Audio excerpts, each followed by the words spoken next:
Good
morning, y'all. Thanks for joining us today. This is our, oh no, I think it's our 23rd or 24th event. We've been doing this for nearly 2 years. We've been hosting a online conference of one kind or another with various topics, really since the middle of the beginning of the pandemic. And it's been an interesting shift. We're normally known for working on the lunar elevator, which we'll talk a little bit about today and tomorrow. But when we created this event series, it was in response to the world changing pretty dramatically and the need for online conferences as a service. So that's where Liftport kind of pivoted from the main core work of working on the lunar elevator to the cash flow work of doing conferences as a service. And it hasn't always been easy, but it has been really, really satisfying. Before we get very far in for the day, I want to thank my team for helping get this thing started and put together. Fabio and Yusuf on the technical side, Jion and Youngen on the operations side. Leah and David have been just a tremendous help on the imagery and graphics, and Joey, our newest member to the team, is just getting started. So we are a growing team. I'm pretty excited about that. This is going to be the last event with Jion and Youngen because they are finishing their internship in the next few weeks, so they won't be here. So I want to say thanks to them for all of their help. They'll be returning back to Korea. They're on a State Department visa program, which has really been terrific. We've had, I think, six interns from Korea from the same program, and one from Peru on the same program. So that's always been a really great help. So we'll be sad to see them go, but really happy to have that they were here for us.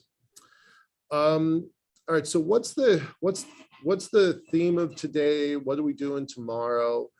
The concept of living in space has sparked imaginations and science fiction for decades.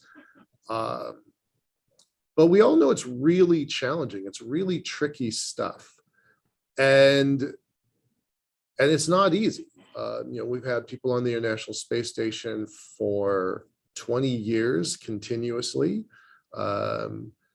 through political strife and conflict with some of the partners, through orbital debris strikes, through good times and bad. The International Space Station, in my opinion, is maybe humanity's most remarkable achievement.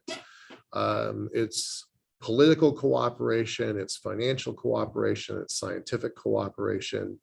And to keep that thing just existing at all has really been an amazing step. But we all hope that that's not the last step, right? I mean, I think the reason that we're here at this event, and I think the reason that people look to the moon and Mars as the obvious next steps for humanity, I think we use, at least I use, the International Space Station as inspiration for what's possible. And so today we're going to spend an awful lot of time talking about what's possible and really also looking at the current state of the art. Now, if any of y'all have been following our events prior, you'll know that we spend a lot of time talking about the space stations, about commercial development of other new space stations. You'll know that we spent a lot of time talking about the moon, and only a little bit of time talking about Mars. Well, I think it's time to kind of turn that around a little bit and really put some emphasis on the red planet. This month's event has really been a work of, as I mentioned a minute ago, cooperation. This has been a real work of cooperation between the Mars Society and my team. So thanks to them for organizing just a tremendous team of speakers. When we started doing this series, the goal was to illuminate and expand what was possible, but always grounded in what's happening now. And, you know, we don't have people on the moon and Mars now. The first capstone mission, for the first of the Artemis series of missions called Capstone, launched a couple days ago. It had some communication errors. They lost it for a little while, then they refound it, and it's doing fine now. So that's the beginning of about 100 different missions aiming to the moon, aiming for the moon. But then what about Mars? So we know that that's a target that's a little further off, but it's near and dear to our hearts. I'm a pretty good friend with James Burke, and I'm quite candidly not a Martian. I'm a lunatic, but I know that we have to have aspirations, and then put those aspirations to the test. We have to do the work, and that's why I love the Mars Desert Research Station in particular, but all of the analog sites that I think there's nearly 20 or a little over 20 analog sites, both lunar and mostly Martian, that are they're helping us to understand the red planet and helping us put together systems and processes, understand the psychology. And I've personally been out to the Mars Desert Research Station twice, which I think is pretty unusual for me. So I don't claim to be an expert. I'm actually really looking forward to the course of the day, because a lot of this stuff is going to be new to me. So I'm really hoping to learn quite a bit over the course of the day. The way this is going to unfold, we're gonna talk to the executive director, the new executive director of the Mars Society, James Burke. He's only been on the job for, I think it's 7 months, I think. And we had him on our show near the beginning of his tenure, maybe 4 months ago or so. So I'm really looking forward to an update from him on that. Later in the day, we're going to talk to several analog astronauts. That's going to be great because they're going to share their kind of individual stories and what they learned, good things and bad, progress and setbacks. So I'm really looking forward to that because I think that's an insider view that we normally don't get. You know, there's a television show on, I think it's on Showtime, called Moonbase 8. And it pokes fun. It actively laughs at these analog astronauts. And I don't think that's fair. I understand why Hollywood does what it does. I like this Netflix show Space Force for the same reason. It pokes fun at something, but there is an underlying truth there that is significant. And I'm really looking forward to hearing from these folks about their firsthand experience. I love stories of progress, but I think we learn the most from stories of setbacks. So I'm really looking forward to hearing what they have to say. And we close off the day this afternoon with Robert Zubrin. Of course, Dr. Zubrin is the founder and the mover and shaker behind the Mars Society. And he's always just a terrific guy to listen to. And there's a reason why, the Mars Society has been growing over the years, because he has a pretty magnetic personality that attracts visionary thinkers that want to go build something. So really looking forward to hearing him. Tomorrow, again, if you've been a part of our show, we always talk about babies in space. And I have referred to it several times as the holy grail of space. I think it is the hardest problem that has to be solved if we're going to, in fact, be a multiplanetary species.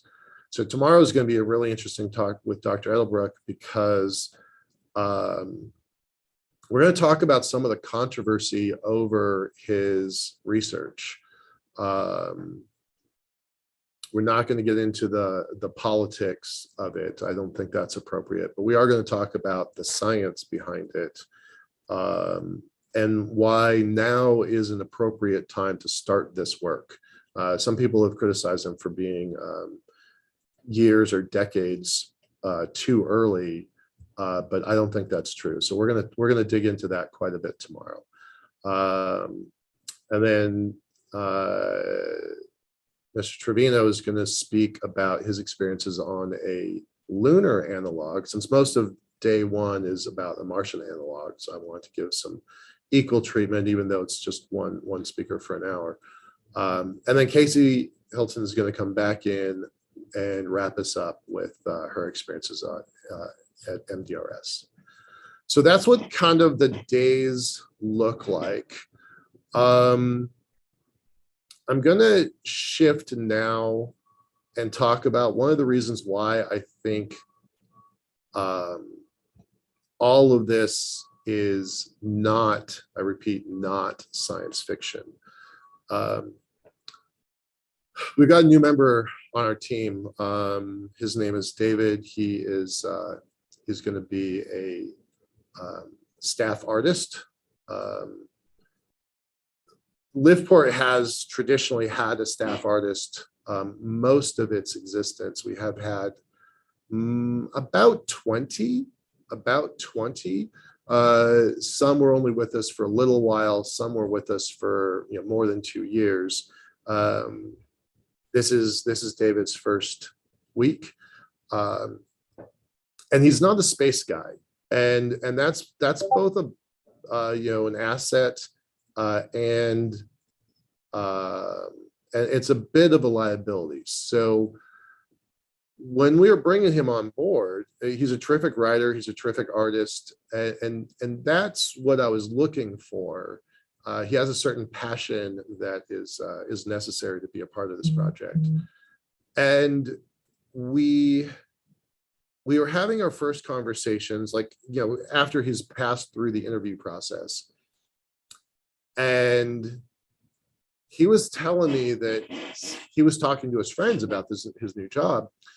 And well, they didn't really believe him because, we're building a elevator on the moon, and that seems like a pretty far-fetched job to have in the first place.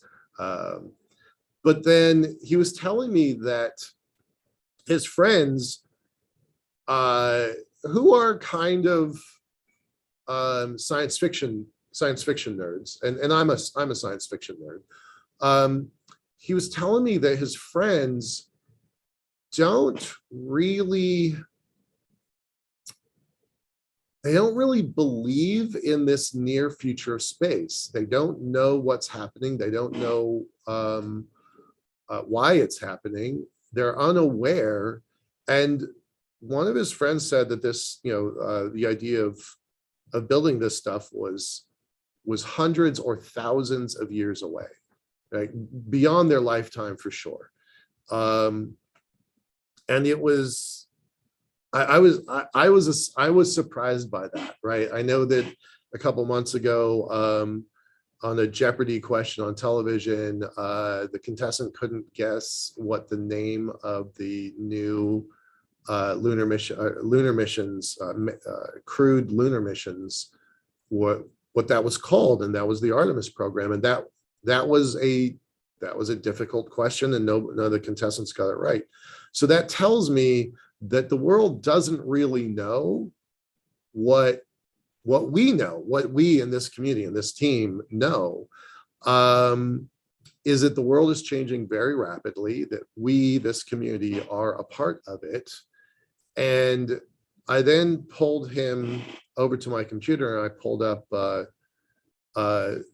three different websites of three different companies that are honest to God building space station elements, not for the International Space Station, not just that, but their own space stations. The ARCAROOLA Institute has hardware on the ISS right now today doing some experiments. And then Axiom Space has something in the neighborhood of $400 million in their checking account.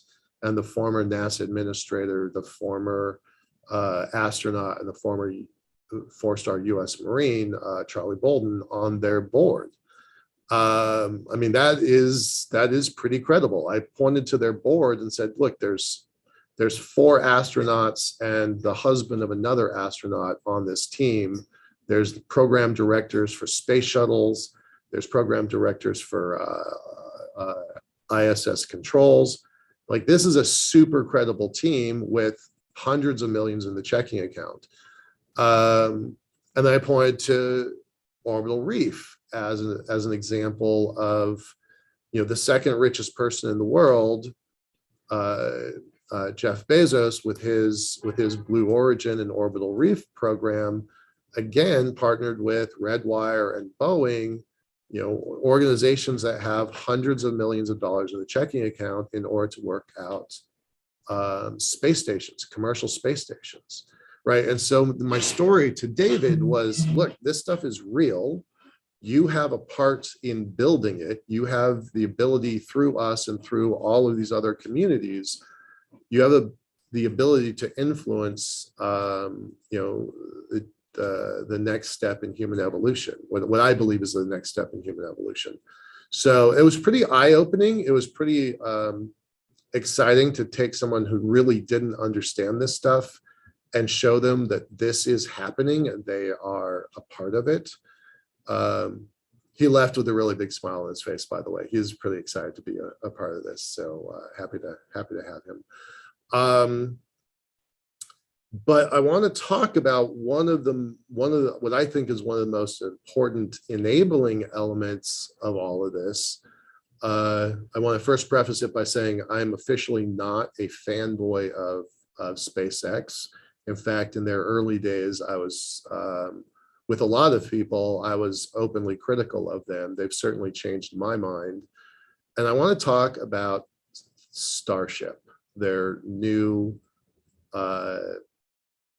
super spacecraft, because I think that and the things that will happen as a result of that enable these plans to go to the moon and to Mars. And I'm really looking forward to talking to Dr. Zubrin today, because I know that he has some ideas about Starship I'd like him to share. So I'm going to do this a little bit as a preface for my conversation with him later today.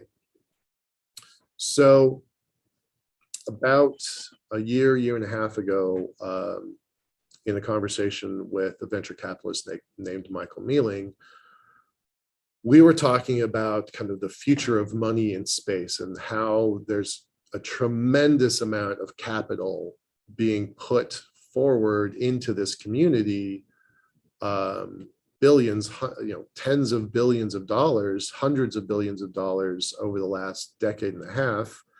Some of it private, some of it governmental, but it's a lot of money moving into this field. And I don't think, and Michael Mealing doesn't think, that anybody's really factoring in the potential of Starship. So Starship is SpaceX's newest rocket. I think most of y'all all know that. I think you probably have a good handle on the specs, but for those that don't, it's going to lift 100 tons a day. It's actually more than that, because Musk's official statement is 3 times a day, 1,000 trips a year. And to put that in perspective, the International Space Station, let's call it 800,000 tons. This Starship is able to launch that basically in a weekend, right? So I think the pinnacle of human achievement so far that took 15 years to build, 14 years to build, that's been operational for more than 20 years. It took a lot of space shuttles to build that thing. And the idea that you could launch big parts of it in a weekend using Starship, I find that absolutely boggling. But I think that capability allows and really emphasizes that going to Mars is really possible. Now, Starship just got its, I'm going to say it's a yellow light. I wouldn't, everyone else is calling it a green light from the FAA and the Environmental Protection Agency. Everybody's saying that they've got a green light because they just got, their list of their requirements. I think there's 70 or so requirements from the FAA and EPA to be able to launch. And but we don't know what those requirements are. So the world doesn't know if those are achievable requirements or if they're achievable on what time frame. So I'm still going to call it a yellow light, but it's better than the red light that we had up until just like 2 weeks ago. So fingers crossed that SpaceX can work to get check boxes on all of those 70 items, and that they can proceed with their hoped for launch, because they are moving the next test system into place. I think it's number 24. But I've been referring to this idea of Starship coming online as the Starship Singularity. And I'm using that reference because a JPL scientist, Werner Vinge, Dr. Vinge, he's also a great science fiction author. He created the idea of the technological singularity that basically says that, as computing gets better and better, we will create AI systems, general AI systems that become ultimately smarter than the creators themselves. And his predictions have been pretty on track, especially in light of this claim from the former Google AI engineer recently that just happened. So take a look at Dr. Vinge's work on technological singularity and then apply that same idea to the concept of Starship. Starship, not Starship, let me back up. SpaceX, I'm going to do a screen share here for a quick second.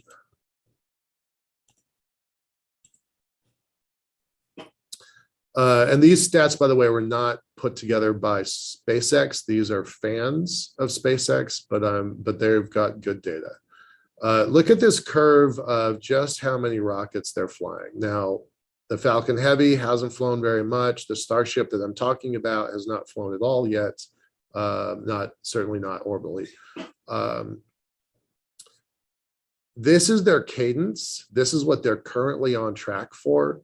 And Musk has said in the press several times, they anticipate launching every week. And that seemed like a crazy comment, except this is his track record. And a couple of weeks ago, they launched 3 rockets in 36 hours. So that is boggling. And then you look at the success rate. The Falcon 1's been retired, so that's it. It crashed a few times. This Falcon 1 is the thing that really harms their success rate. So if you look at all the rockets, including the failures, they've got a success rate of 97%. So hats off to them for that. I don't really think it's fair to calculate their only 3 launches of the Falcon Heavy. That feels like it's kind of biasing the numbers. But we know that their workhorse is the Falcon 9. 2 failures, but it's got a 98.77 success rate. I mean, astounding, absolutely astounding. 171 flights. When I joined this industry 20 years ago, a rocket failed about 5% of the time. Imagine a dentist trying to stay in business if he got the wrong tooth 5% of the time. Nobody could survive that. But the rockets industry, that was a normal. That was considered okay, and you could get insurance rates based on 5% failures. Well, I like 98%, 99, almost 99% better.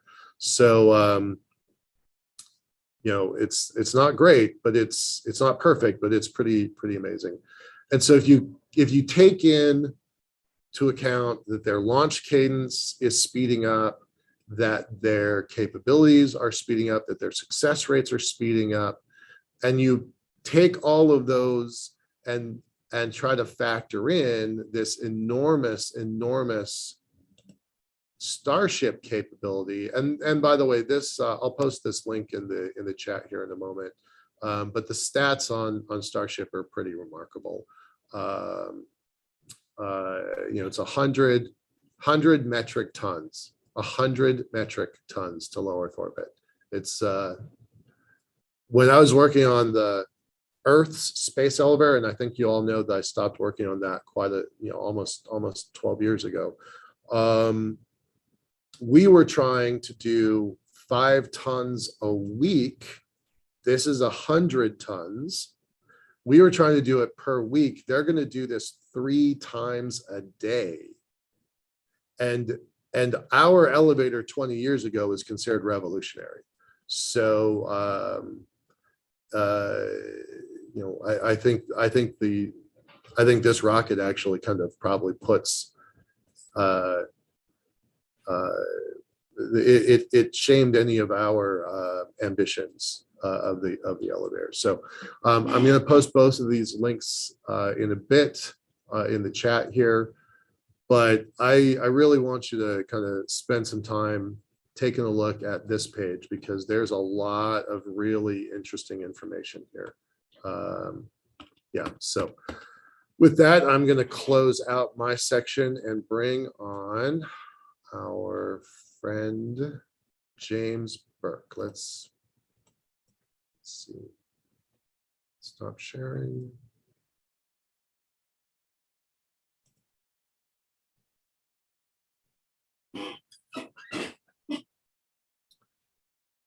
James, are you here?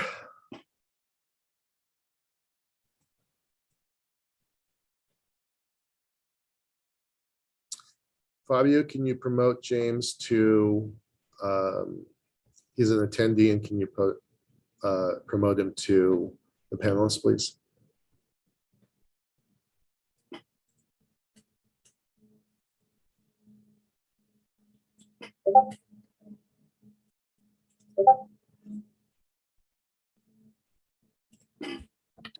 Joan, can you promote him to a panelist? Okay. There we go. Hey, James. Hi, guys. How are you? I'm good. Good. See, I don't think I can start my video. Can you guys help me with that? Yes. There. You should be a panelist now.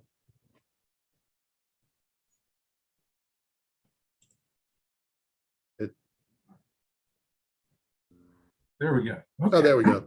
Hey, Awesome. Sorry about that. No worries. Okay. So, yeah, no, I'm excited to be here. So we're kicking off kind of a few hours of programming from the Mars Society about our analog research programs. And so I get to be sort of the 10,000 foot view. And then after me will be some of our more deeper experts on this, including Dr. Shannon Rupert, who's our director of the Mars Desert Research Stations, and to follow me. So we're really excited to hear what she has to say. But yeah, let me kind of get into it. Let me share my screen. I got some slides here to kind of talk over, make this a little bit more interesting. Can you see those okay? Love that. I think that's a great picture of you, by the way. You look really happy there. A little sunburned, but a little happy. I was very happy and very sunburned in that moment. Right. This was actually a couple weeks ago at our event called the University Rover Challenge that I'm going to talk a little bit about. But so I'm actually new to the role of executive director of the Mars Society. I started in January, and part of my duties are to make sure that we have a robust set of analog research going, and also the fundraising activities around that. And so, I came out to the station. Now, I've been to the station before as a crew member, but I came out a couple times this year just to kind of get the lay of the land, see what improvements we need to make, and also participate in the University Rover Challenge as a judge for the first time. And so it's been a great couple trips to Utah this year. And yeah, I was really excited to get that picture taken. I was sitting on the front porch of the MDRS that moment. So, well, let me kind of start with, start from the beginning of what is analog research and what do we do? Why are we doing that? So the Mars Society, we were founded in 1998, and our goal as an organization is to promote the human exploration of Mars and to settle Mars, and we've been fortunate enough to inspire a lot of people doing that, all the way up to people like Elon Musk, who started SpaceX. And SpaceX's mission is identical to ours. Their mission is to build a self-sustaining city on Mars, and our mission is to settle Mars. But we have slightly different approaches. We're a nonprofit and we advocate for it, whereas they're building physical hardware that we're going to be able to use to go. But Mars Society, we got started in 1990. And one of the things that we quickly decided to work on as an organization was to create a set of analog research stations. Now, the idea here is that this is a demonstration of how you would train the crews that are going to go to Mars. So if you have a Mars program where you're going to send a crew of 4 to 6 people to Mars, it would be great, we believe, for them to train together before they go, and train together for a long time. Train together to understand, to work together as a crew, because that's really important. You can put a bunch of exceptional individuals together, but it doesn't mean they're going to work together as a crew. And when they have each other's lives in their hands, they need to be able to do that. They need to be able to trust each other. A Mars mission, if you go there and back, is about a 3-year mission. And that's a long time to spend with a group of people. So you really need to know how to work together and make sure that they can work together well. And the idea of a a pre-flight crew training regimen would be to put them into isolated environments that are similar to Mars. So we call those a Mars analog environment. It's a place on Earth that's like Mars, maybe looks like Mars, or geologically it's like Mars, or operationally it might be really isolated. So it's like Mars in that sense. But it's we want to find places that are analogs to Mars, and then we've established a couple of stations in places like that to try out the human factors challenges, to research what it's going to be like to have a crew work together psychologically, operationally. So that's kind of what we do with this Mars Analog Research Program. It's a demonstration of how you would train the first crews that are going to go to Mars. Now, it's not exactly the program that would be. If NASA, for example, had a Humans to Mars program, we would expect for them to do activities like this. We would expect for them to find a station somewhere in the Antarctic or the Australian outback or somewhere really remote, and they would send those crews there, and they'd maybe spend 3 to 6 months together, maybe even longer, practicing to work together on Mars. And if you did that, you would, and the crew is successful doing that, you would have a lot of confidence to send them to Mars. So what we're trying to do is demonstrate this so that folks like NASA, ESA, China's space agency, they go build the sort of multi-million-dollar programs to do this. And so we do it on a very small scale. We're a grassroots organization. We're doing this basically with donations, with some nominal crew fees, some small grants we get, but we've been successful at doing this for 20 years now almost. So the first station we built was the Flashline Mars Arctic Research Station in Arctic Canada. So up extreme north of Canada, there's this island called Devon Island. It's huge, it's the size of Ireland, but it's so remote you have to charter a plane to get there. And it's a Mars analog. There's a huge impact crater there called Houghton Crater. And NASA had been going out there on expeditions since the mid-90s. So we felt like this was a great place for our first research base. And we decided in the year 1999 to build this base. We had some seed money that we'd gotten from other space advocacy organizations and some other individuals. And so we also sold the naming rights to a .com called Flashline, which isn't around anymore, but the name stuck. We also had a deal with Discovery Channel at the time, and also I think National Geographic. So we had all this sort of these partners to help us, but we went ahead and established the space. It's designed to be analogous to a landed spacecraft using the Mars Direct plan popularized by Robert Zubrin. So it's essentially a 2-story spacecraft that would be your base on Mars. It's also what you flew to Mars in.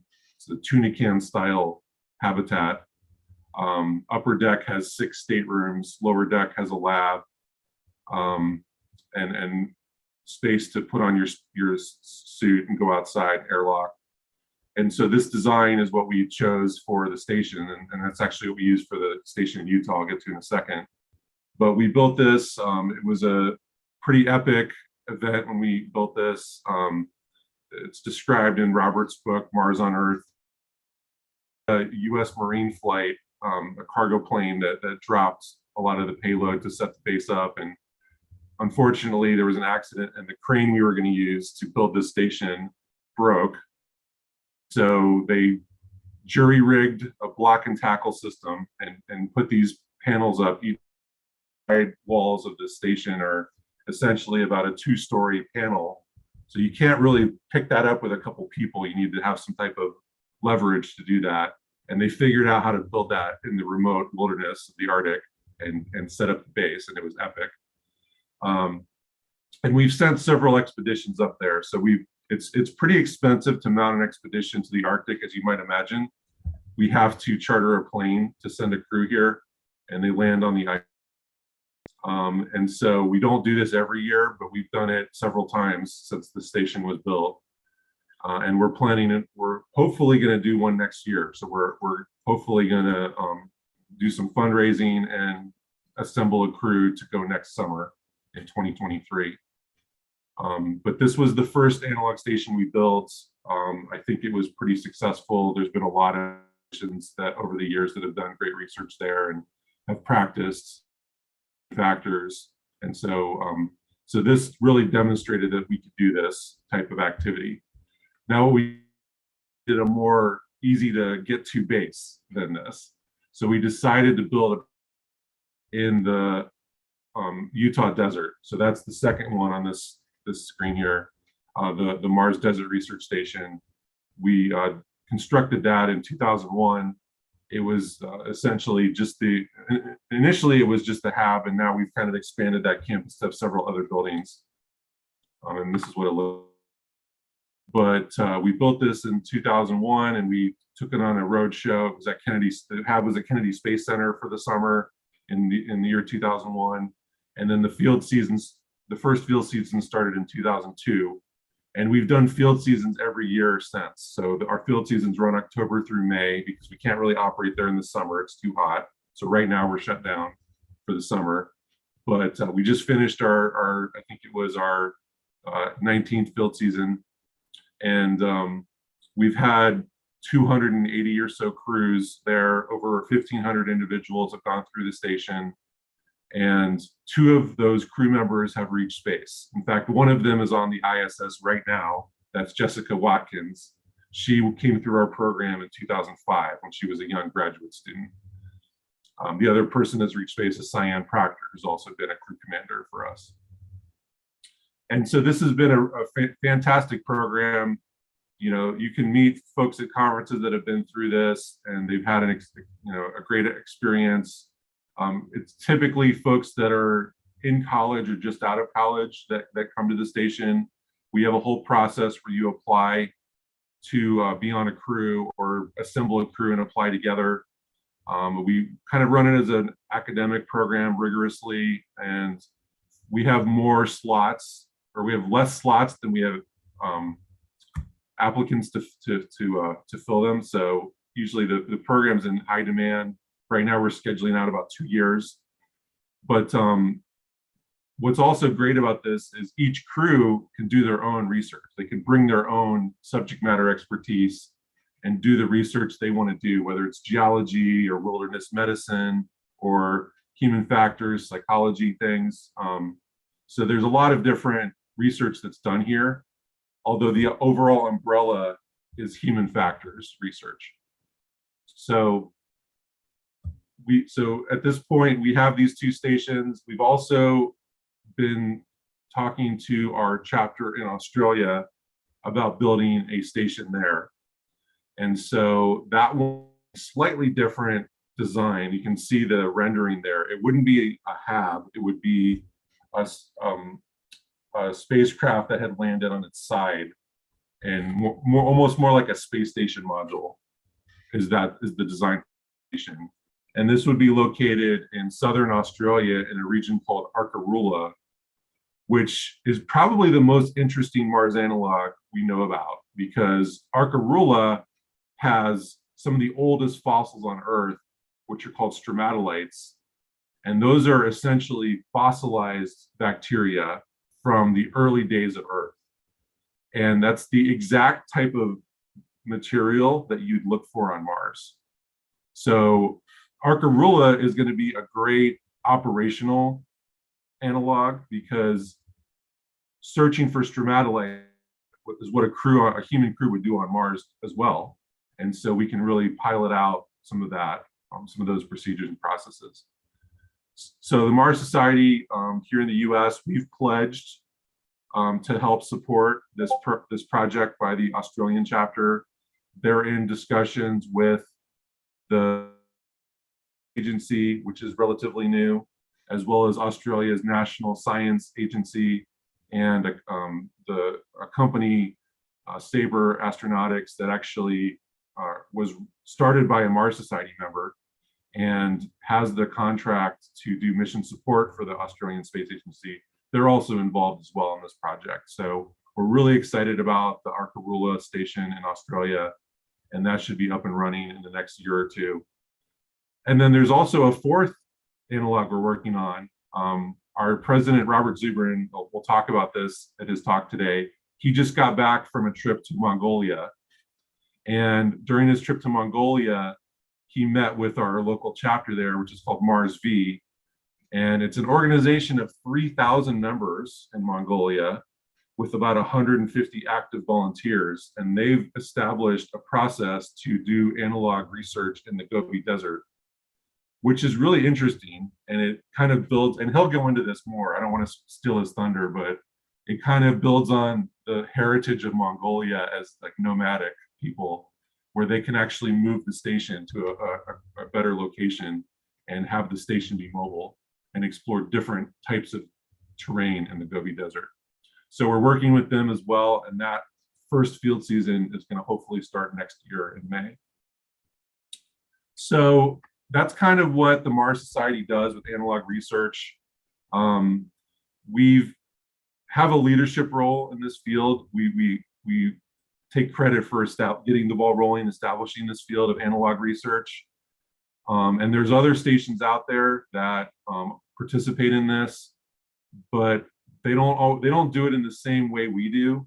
We look at this as an academic program. We look at this as something that we want serious research to be done at, and that's how we operate these stations. Now, around the periphery of our analog program of operating these stations, we also have a couple other activities we do that are related that kind of enhance this. I mentioned the University Rover Challenge because we just held that in June 1st through 5th, and I was there. This is an annual event. It's the world's premier competition for rovers. There's several other rover competitions around the world, but they all are of the University Rover Challenge that we've been doing for over 10 years. And this is a really amazing event. What it does is there's student teams at various universities around the world that build rovers. They get funding locally from the university or from sponsors, and they build these really sophisticated rovers. They're all different. They all have different designs. Like some of them have 6 wheels, some of them have 4 wheels, some of them have different types of robotic arms and graspers and claws and things like that to do some of the challenges. Different software packages that are custom to operate them as well. So each of these student teams, and I think we had about 20 teams this year, they all build their rovers and they bring them to Utah. So we all descend on the Utah station, and for 3 days, they participate in a set of challenges. So they try to do things like autonomous navigation and collecting the sample and bringing it back to a small Mars ascent vehicle, which you can see pictured here, and manipulating switches and levers on that vehicle. And there's science challenges as well that they do. They have the rover look for different types of materials and get through different obstacles, different terrain types. And each team gets scored. They run through these set of challenges and they get a score, and then there's an overall winner of the whole challenge after the event's over. So it's really great. It was really great for me to meet a lot of these students from around the world, very passionate about what they're doing. Even if it was their first time there and they only, like, their rover didn't do well, it was still super rewarding for them to be there, to get to experience being out in the Utah desert, networking with people from around the world. And it was a great experience, I think, for everyone there. So that's, as I mentioned, this challenge, we've done it every year, spun off some additional ones. There's one in Europe, there's one in India. And so, this is a great way for university students to kind of in a project where they really do some deep engineering design work and operate a rover and learn about all the aspects of doing that. So really awesome competition we have. Kevin Sloan is our director for that. He does a fantastic job. Now, 5, I was on a tour of JPL, and I got to see what they use for the Curiosity rover at the time to look at all the science returns. So look at all the footage they get from the rover, the pictures and the other data that comes in, and they actually every day NASA builds a VR environment, and the mission scientists put on VR headsets and walk around in the environment and look at what rocks they want to explore. And so I saw this back in 2018 firsthand in the JPL Ops Lab, and put on the headset, and I was standing next to the Curiosity rover where it was that day, and I could see where it had been yesterday. It was a little overlay of that. And I was walking around on Mars. It was just a surreal, amazing moment for me. And I took off the headset, and I thought to myself, more people should get to see this. Like, this shouldn't be locked away in a JPL for scientists. Like, this should be in every school and museum in the world, really. Came back to Seattle, and I called up Dr. Robert Zubrin, talked to him about the idea, and we decided together that the Mars Society should work on VR. And in short order, we put together a small team, and we put together a Kickstarter campaign. We were going to raise $25,000. That was our goal. We exceeded that. We raised 31. And we used that money in the summer of 2018, and our base in Utah, the Mars Desert Research Station, with the latest photogrammetry techniques. So that the photogrammetry is what you use in the VR industry. It's the science of taking a real life place or object and putting it into VR, making a digital twin of it. And so that's what we did for a square mile of terrain around the station, as well as the station itself, the buildings inside and out. And so in the fall of 2018, we had our prototype application done, and we showed it at a bunch of different events, and it was very well received. 100% of people that tried it out were impressed. And I had the opportunity to show it at a bunch of different events here in Seattle. And so that really proved to us that we had something, that we should work on this more. And so last year, in 2021, we did another crowdfunding campaign, and this time we raised $109,000. And we've used a portion of that money to build our next generation environment that is fully immersive, that has objects you can pick up, that has crew training, that has really high fidelity versions of the buildings and the campus. And now and so that's done, and that's actually available now to the general public on the Steam video game platform. You just go to marsvr.com to get access to the build that we have out there.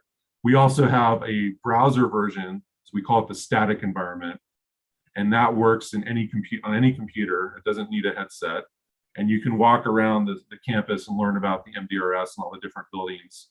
And there's Easter eggs you can find. So it's a little there's some mini games in there that are fun. So now we have these two apps, the fully immersive one for MDRS, and then the static environment. We prototype Mars environment that uses a Mars terrain, and it has the Mars helicopter that you can fly in first person mode. So we're making these tools now. We're really doing it. We're really doing the vision of using VR to help with the human exploration of Mars and to support the human crews that are going to be on Mars with VR back on Earth, scientists back on Earth. What we'd like to do next is a couple things. We want to do a field science demo where we can actually have someone out on EVA at our station in Utah in a spacesuit, an analog suit, and have a real-time communications link with someone back in the habitat. The person in the habitat would be on the VR headset, and they'd see where the person was in the terrain, where they're located in real time, and they'd be able to talk to them, and the person in the habitat would be able to direct them of what to explore and sort of do a coordinated field campaign.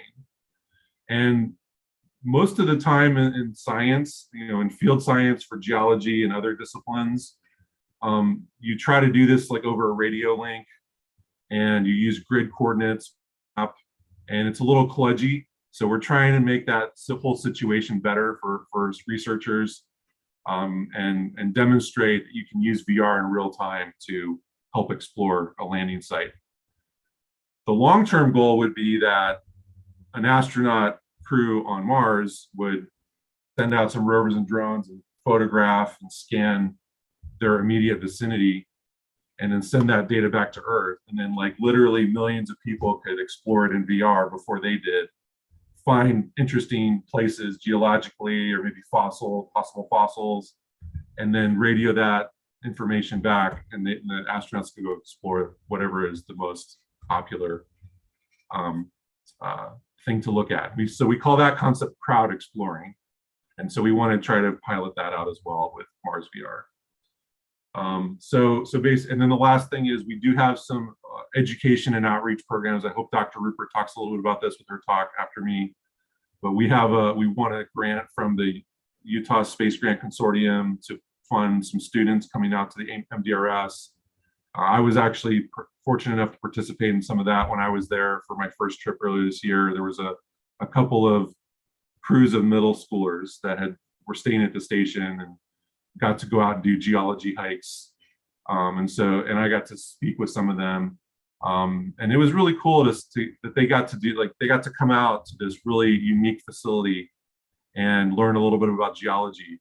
I'm sure it really, was meaningful to them that they got to do that. And so we want to do a lot more educational activities that can really help, get the word out about Mars and analog research in schools.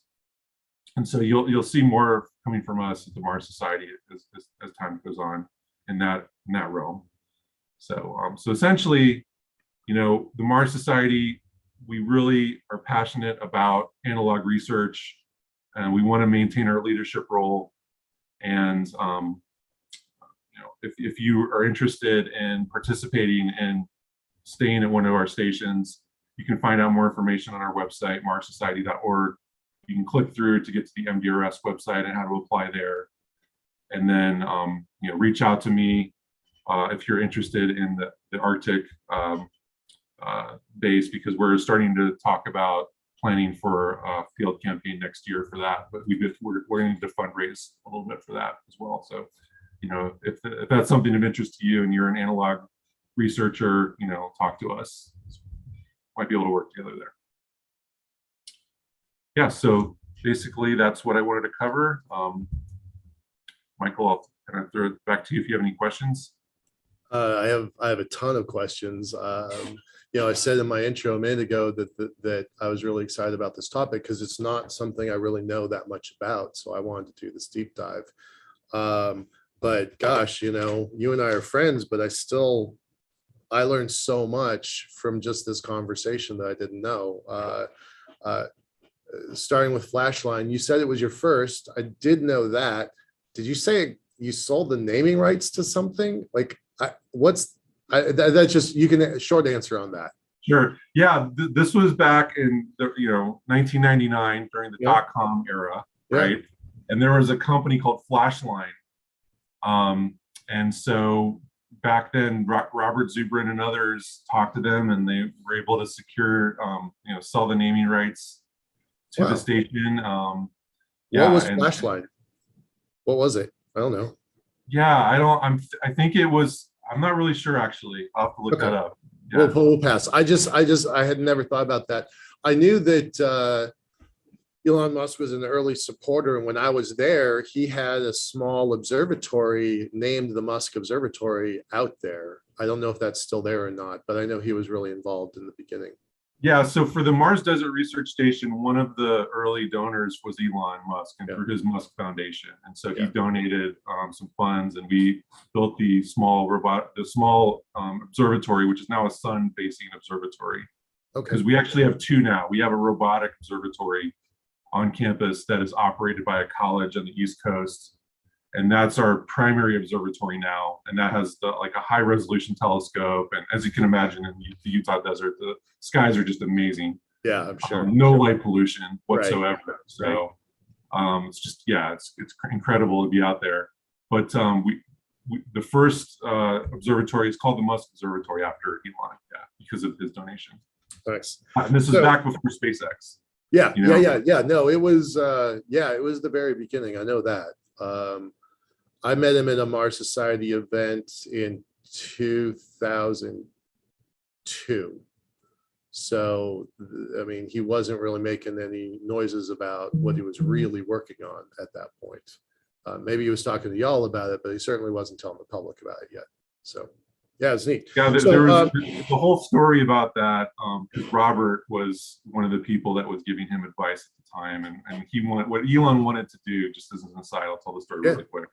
He wanted to build a greenhouse on Mars, and so he wanted to have this sort of money shot of green plants on a red background, and he thought that would be a great public support for Mars. right, it'd be great. Right?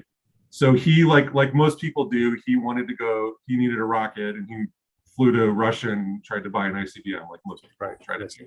Right? No, it's super crazy, and they laughed. They laughed at him. They were super. The Russians were super rude to him. And so he started SpaceX because don't be mad at people. Don't you never know where that's going to lead. That's I know he doesn't have a great relationship with the Russians even still. Wow, that's wild. So let's stay focused on MDRS for a second, because that's just so impressive. 19 seasons, so it's only 1 year less than the International Space Station. So I find that actually the synergy of the symbolism of that is really interesting to me. You said 200 crews and 1,500 people, and let me just reiterate, 2 of them are current astronauts. One's on station right now. That is an amazing track record, right? If you were a professor and you had taught for 20 years, 19 years, you would have somewhat similar numbers, but I'm gonna bet pretty heavy that none of them would be graduates that turn into astronauts. I'm just gonna state that it's pretty unlikely that you become an astronaut if you're just, a student to a random professor. So I know I got asked by my dentist a week ago how to be an astronaut. And so part of the answer is go prove yourself in a community that you can think on your feet, be in a remote environment. I think it helps if you're a geologist or a trauma emergency room doctor or nurse, right? Those are necessary. But what kinds of people are you looking for when you do your evaluations and assessments? Oh, there's all kinds of folks that have come through our program. I mean, all different backgrounds, all different subject matter, professions and fields that they're studying. I mentioned we've had geologists, biologists, astronomers, but also engineers and folks that are studying business and other non-space related fields. Our typical crew rotation will have specific jobs. So there'll be a crew engineer, crew commander, 1 or 2 crew scientists, a health and safety officer, and so basically there's all those different roles, and so each crew is unique. They choose different individuals of different backgrounds, and sometimes to fill those roles. But there's been crews of like all doctors as well, right? And there's crews of that are folks that are studying aerospace from like Embry-Riddle University, for example, or Purdue. But there's then also crews that are just, Mars Society, like enthusiasts, like adults that come and, that aren't professional scientists. So we've had all different types of people.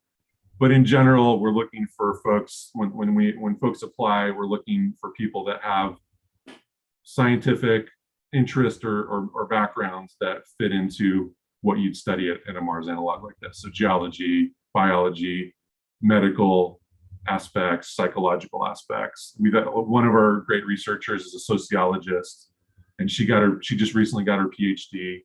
I'm talking about Inga Papavaite, and she's done a huge study of all of our crews, looking at the power dynamics and gender roles. And she determined that female crew commanders are more effective than male crew commanders because they support their teams better. Wow. Which is a key insight, right? Right. That's giant. On Mars. So wow. Yeah, definitely check her research out.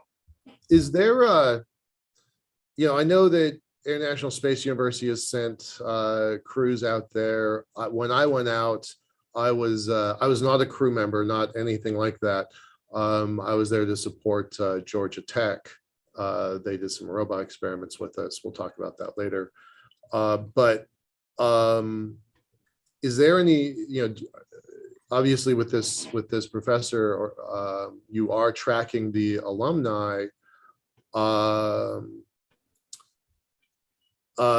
What happens to them? Where do they go? What do they do? Any of our crews, what do they do? Is that Yeah, what you- yeah. Like what they come in, they do their research, they do their science, they get their results, and then they move back. Do you have any tracking of your alumni? I mean, you refer to the site as a campus, so I'm going to refer to the crews as an alumni. Yeah, we have a loose organization of alumni in a LinkedIn group, and we update them on different things, ask them about different things. So yeah, there's a little bit of a loose list of past alumni, and then we also there's a lot of people that have come multiple times, Yeah. that have been multiple crew commanders multiple times. So some of our folks we tap into as well for as volunteers, or to help us expand the program, or to help us talk about it out there. So yeah, we have a large pool of folks that have gone through the program and are still helping us. Okay, cool. I've been taking notes. That's why I keep looking down.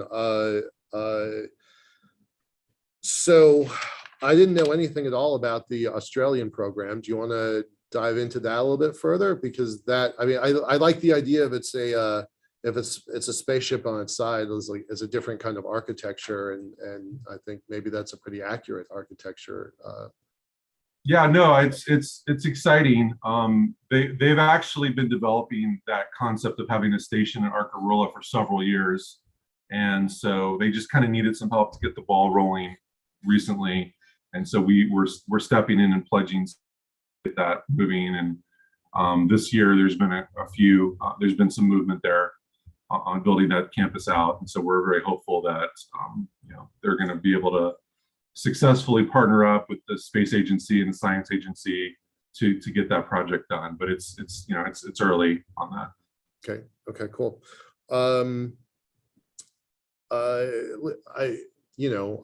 I like building robots. I don't have them as sophisticated as your stuff, but how do people get involved with the University Rover Challenge?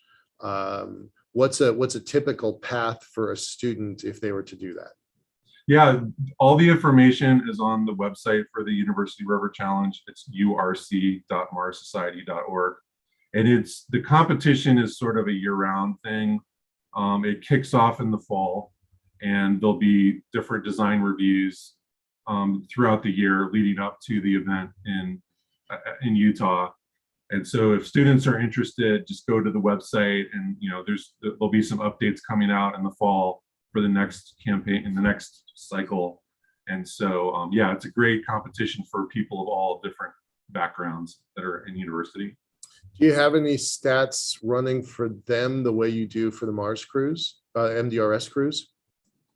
The stats in terms of what? Participation, how many schools, how many students? Do you have a guess? Oh, I don't, off the top of my head, I don't. Okay. It's literally dozens of universities, and we've run this program for 10 plus years. And so yeah, there's been hundreds and hundreds. I mean, usually a year there's several hundred people in Utah doing this that year. I think in 2019 we had 400. Wow. It was a little less this year because people are still having trouble traveling overseas. But yeah, no, we've I don't know the total number, but it's probably close to 1,000 people have done that. Wow, that's awesome. I was a part of the NASA's Centennial Challenge that was doing work to climb string, robots to climb string, and power systems, remote power beaming, and things like that. I think we had eight teams, at its pinnacle. So hundreds of teams is pretty awesome. And because I was there as a judge, I knew what it looked like from the background. It's really complicated. So hats off to you and the rest of the team who did that. I know that you weren't the executive director then, but I know you were involved. So hats off to the team who put that together because it's really complicated. We're going to be wrapping up here in a minute, so I want to kind of give you some time to kind of bring in some final thoughts. Not to put you on the spot, but if you want to talk about some of the fundraising efforts you're working on or some of the education projects you're working on, Yeah. the mic is yours. Yeah, absolutely.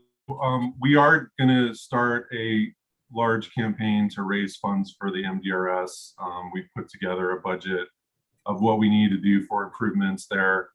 We're going to do some cosmetic cleanup of the exterior and interior, switch out HVAC system, which is still original with the base, and do some other upgrades. So we're putting that together right now, and we're going to have over the fall essentially not a crowdfunding campaign, but a capital campaign. Capital raise, yeah. To raise funds for it. And we have work parties that happen. The next work parties are essentially groups of volunteers that come out and help out with repairs and upgrades, painting things, so some things that are simple, some things that are hard. But the next one of those will be in late September, early October. And so we're always looking for volunteers for those. And those folks can reach out to Dr. Shannon Rupert to coordinate being part of that. But yeah, and then our field campaign will start again in October and then run through May. And I'm actually on a crew in April of 2023. I'm a commander for crew 261. And my crew is mostly made up of folks from France. My executive officer is a rocket engineer for the Ariane 6 rocket. He's also on the board of the French chapter of the Mars Society. And so her and I have organized a crew and a set of experiments that I think are really exciting. We're going to have things like a kite-powered rover. We're going to have a VR drone, a drone that can capture 360 video, right, and scan terrain, hopefully.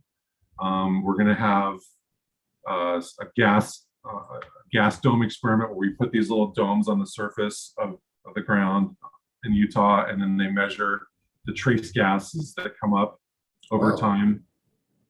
We have a couple of life science experiments. We have an oil drum full of algae. It's an algae reactor. Okay. And it makes this little kind of algae protein powder that you could use to supplement your food.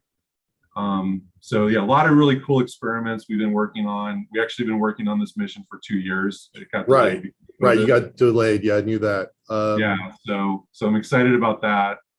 And then yeah, the VR project. I mean, we have a lot going on with that too. Like I mentioned, the field science demo that we'd like to do. So we're putting that together. We had a couple of calls talking about how to install some radio repeaters that we can use amateur radio bandwidth to send data and also have more deeper communications for the crews, so they can use the radios farther away from the HAP than they can today by having repeaters up on the hills and different terrain elements. So yeah, there's a lot going on with the VR project as well. I'm excited about. So yeah. Amazing. That was my experiment with Georgia Tech. We used our balloons tethered to the ground with a repeater at the top, so you could have farther away comms. So that was great. All right, James, thank you so much, sir. Appreciate you being a part of part of the event here. I'm gonna bring in Dr. Rupert here just a moment.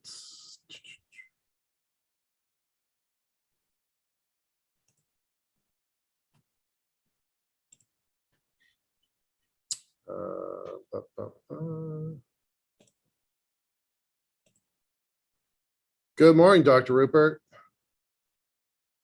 Can you hear me? Okay, great. I can now. Terrific. Howdy. Hi. Hello. How are you? I'm good. I'm good. I'm really glad that you're here. Thanks so much. It's I'm excited to be here. I've told James, I'll tell you, I'll tell everybody, I'm a fanboy of MDRS. I think it's important work. I've been out there twice. It was more than 15 years ago.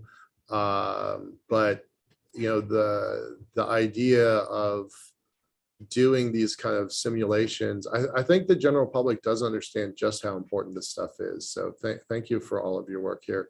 I'm gonna have James come in and introduce you, and I'll chat with you kind of towards the end, but the screen is yours, ma'am. Thank you. Thank you. Okay, Shannon. Well, let me give you a brief introduction to Dr. Shannon Rupert. Her background's in ecology, but she's our director of the Mars Desert Research Station, also manages on the MDRS. I've been fortunate to be a colleague of her for about 10 years now. And yeah, take it away, Shannon. Thank you, James. That was a really, really good talk of yours. I really enjoyed it. I sent you a few notes. And I also just wanted to point out one thing on the history of the Australian station. So that was one of the original planned stations was at ARCAROOLA in Australia. And there are a group of people, including myself, who have been working on that station for, you know, a good 20 years. So we're excited about the new interest, and I'm hoping that we can actually get all these dreams of so many decades. In the meantime, we have done several expeditions to the area. We've done rover challenges there. So it's not like the station's not been used before or it's new in any way. It's just that we are, you know, we've never had the funding to actually go full out and build the station. And part of that is because it's a more expensive station. It's more, there's a lot more technology involved in it. It's a lot more rigorous and in terms of tech versus operations. So anyhow, that is that. So I need to share my screen. Yes, please. Okay, now it's telling me, it's giving me a whole bunch of things that I don't know. Desktop 1, I guess that's it. All right. Now it's asking me to open system preferences. I don't know why this is happening to me.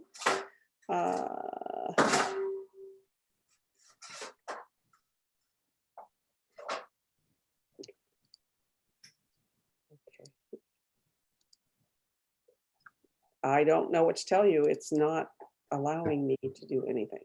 Because I have to unlock the thing. There we go. I have to put in, everybody close your eyes, because now you're gonna, I don't know if you can see my screen, but you're about to see my password. Okay, it's not showing on our end yet. Okay. It's asking me things. Will they be able to record the contents of your screen until it is quit? I don't know what that means. Let's try later. Right now, we're not seeing anything except you. I don't know what it's trying to tell me to do. Yeah, I don't know what to tell you. Normally, it would be the green button at the bottom of. Yeah, it's giving me a lot of grief on my end. That my computer is giving us a lot of grief. Okay, I'm going to allow that. And let's try it again.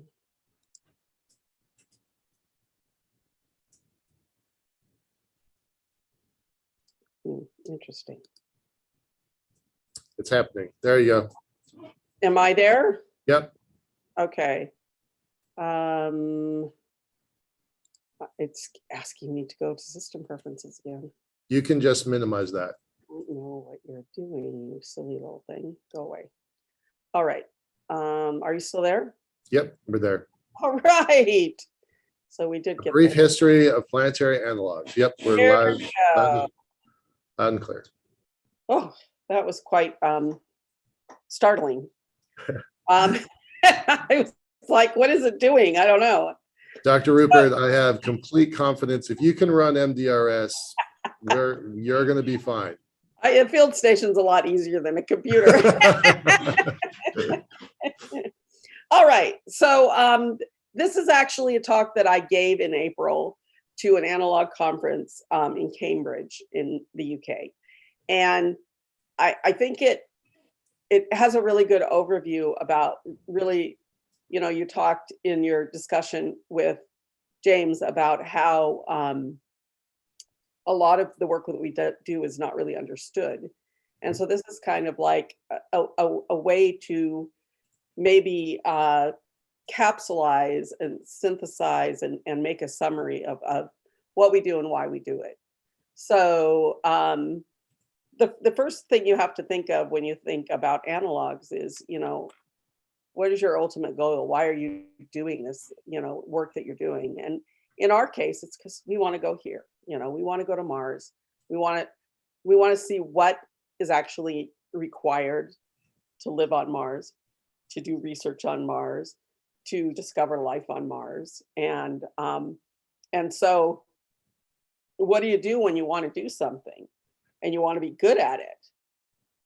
You train, right? You learn, you get an education, you figure out how it works. Well, how do you train to go somewhere that you've never been before?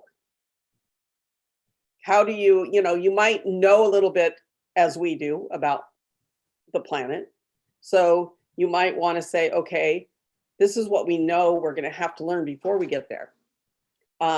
Just as if you are going to run a marathon, you know that before you get to the marathon, you're going to have to be able to run, and you're going to have strategies for running that long distance. So in the work that we do, we say, here's where we want to go to Mars. We want to do this work. Let's figure out how it's done before we get there. And then we won't look so bad when we get there.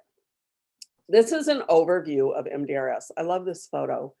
I woke up one morning and there was some dude, it was still dark. There was some dude standing out at the hab. And he, with the camera, and I went over there and I'm like, dude, you can't be here. It's, I have a sim going on and they're going to wake up and they're going to see this alien outside. And he said, oh, I've been here before and I just wanted to take some pictures of the sunrise. If I leave before it gets light, is it okay? I'll send you a picture that I took of MDRS. And this was it. And I think this really just shows the impact. It's an impactful photo, even if you don't know what Mars looks like, just because how insignificant we are. We think that the station itself is super important, but look at the area that we are in.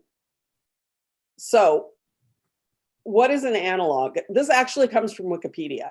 And it's really funny because I hate Wikipedia. And I used to always tell my students, Wikipedia is for when you can use it like a dictionary. You can look at the first, whatever you want.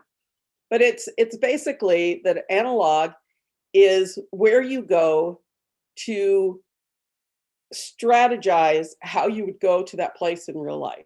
And I like that they include in this that you're looking at things past and present, you're looking at environmental, you're looking biological, you're looking at the geology, you're looking at whether you do it robotically or manned. So there's these different levels, and then it's based on where you actually are physically. So what you do in analog work is not simple or easy to define. And if this is as short as Wikipedia can get it, that tells you it's a pretty complex process. Why are analogs important? So a lot of times people are like, why are you here? What are you doing? What is or they call it, we're playing space camp or whatever. And there's a lot of value, just as there's value in training before you run a marathon, there's value in training before you attempt a planetary mission in real life. So some of the things that I feel like are really important at analogs is that it predicts the issues that might be overlooked when you actually get on a mission. And from my experience, I've been doing what I do now for almost, over 20 years now. And every time I read, and I'm not a psychologist or a sociologist or anybody who's going to actually plan who you take to Mars, but I know that just in my experience as an observer, that we're missing a very, very big, we've overlooked the idea that you can select the people you want and then you can put select the team you want, but then you have to put that team in the environment, or you're going to have all kind of unexpected changes in what you think the team dynamics are going to be. That happens at MDRS all the time. The person you think is going to save the day doesn't save the day, and somebody else does. And so that's, I think, one of the critical things that we're not doing now is that we're not training crews to go to Mars. So if you asked me if I thought we were ready just observationally to go to Mars, I'd say no, we need to do more of what we do in more rigorous conditions with the same team working longer periods of time. It also guides the science and the engineering on other worlds. If you are involved at all with the NASA search for life, it's very limited to what you can do with a robot, right? So we have no idea how to do science and engineering, maybe engineering a little bit more on other worlds, because we haven't actually done it with humans involved. And that is another thing that you can do in analogs that's super important. You can develop the protocols for how to explore and how to get much higher scientific return. You know, as much as we all love Percy, the idea is that that is a rover that's simply landing samples on the surface of Mars to be picked up later on a mission that hasn't even been planned yet. So we know we can do much more if we can get much higher science return when we send people, but we need to know how to do it when we get there. It informs how we're going to live on other planets. What are the things that we think are going to be the most impact? You know, people are always asking me, you know, oh, well, how do you live with the limitations on the food and the limitations on water? And I'm like, oh, no, it's the other things, the limitations on your life and how you've lived it. Not only in terms of, you know, you'll never be able to go to a concert again. You'll never be able to, you know, sit down to go to a party with people you don't know, at least in the early days in my lifetime, hopefully. And the whole idea that, you know, there's going to be a lot of unexpected changes that deprivations in a way and how do you handle that? How do you live how do you become an independent on a team when your whole life you've been told to be independent? Those kind of things. So I talked a little bit about crew composition. I think that's a really, really still overlooked in practice, and a lot more needs to be done on that. It does inform who has the right stuff. So for us personally, we like to bring people out to MDRS and have them understand their place in the space world, in the space industry, so that they know what their contribution is going to be. Some people a lot of people come out and they want to be astronauts, but a lot of people come out for other reasons. They want to know where they're realistic enough to know they can't be astronauts, but where can they fit into what's happening in the space world? How can they be a part of getting us into space realistically? And so that's the most important thing we do at MDRS. You know, a lot of times early on, I would get a lot of arguments about, you know, you don't do any real science. Now we do, and we always have, but now we've shown that we have. But I would always say that's okay, because the goal at MDRS is to be inclusive, to bring as many people as possible to the station and help them learn a little bit about themselves and hopefully about the work that they're interested in doing. So using analogs to train is not new. I'm sure that people did it before NASA did it with the Apollo crews. These are some pictures from the field training, mainly in Arizona and some in California, of the Apollo crews, basically from crew Apollo, I think 14 on. So before then they didn't do any real field training, and really pulled it off on 15 through 17. Even brought a scientist on board for, you know, in the end. But so if you look at these pictures, like these are people who went to the moon. Why would we not respect what we do when these are people who have actually, you know, they look kind of silly. I mean, to me anyway, in some of these, like they, you know, wears a spacesuit and cowboy hat. But and their backpack, you know, the people who argue that, oh, your backpacks are just simulators, so are these, you know. So So what I like to call the rise of the Mars analog, here's a little bit of history. Basically, in the late 1990s, a group of people, most attached to the Mars Society, what would become the Mars Society in some way, talked about building simulated landers around the world. Once it was formed, decided it was going to have 4. The 2 that we currently have, the one in Australia we're hoping to have, and another in Iceland. And that station was actually built. The simulator was built, but it was destroyed on the ocean voyage. So it never was built. FMARS, of course, as we all know, it was first. Everybody thinks FMARS is dazzling and amazing, and it is, but then MDRS came along. Now, of course, I'm a little biased, but I think it's amazing.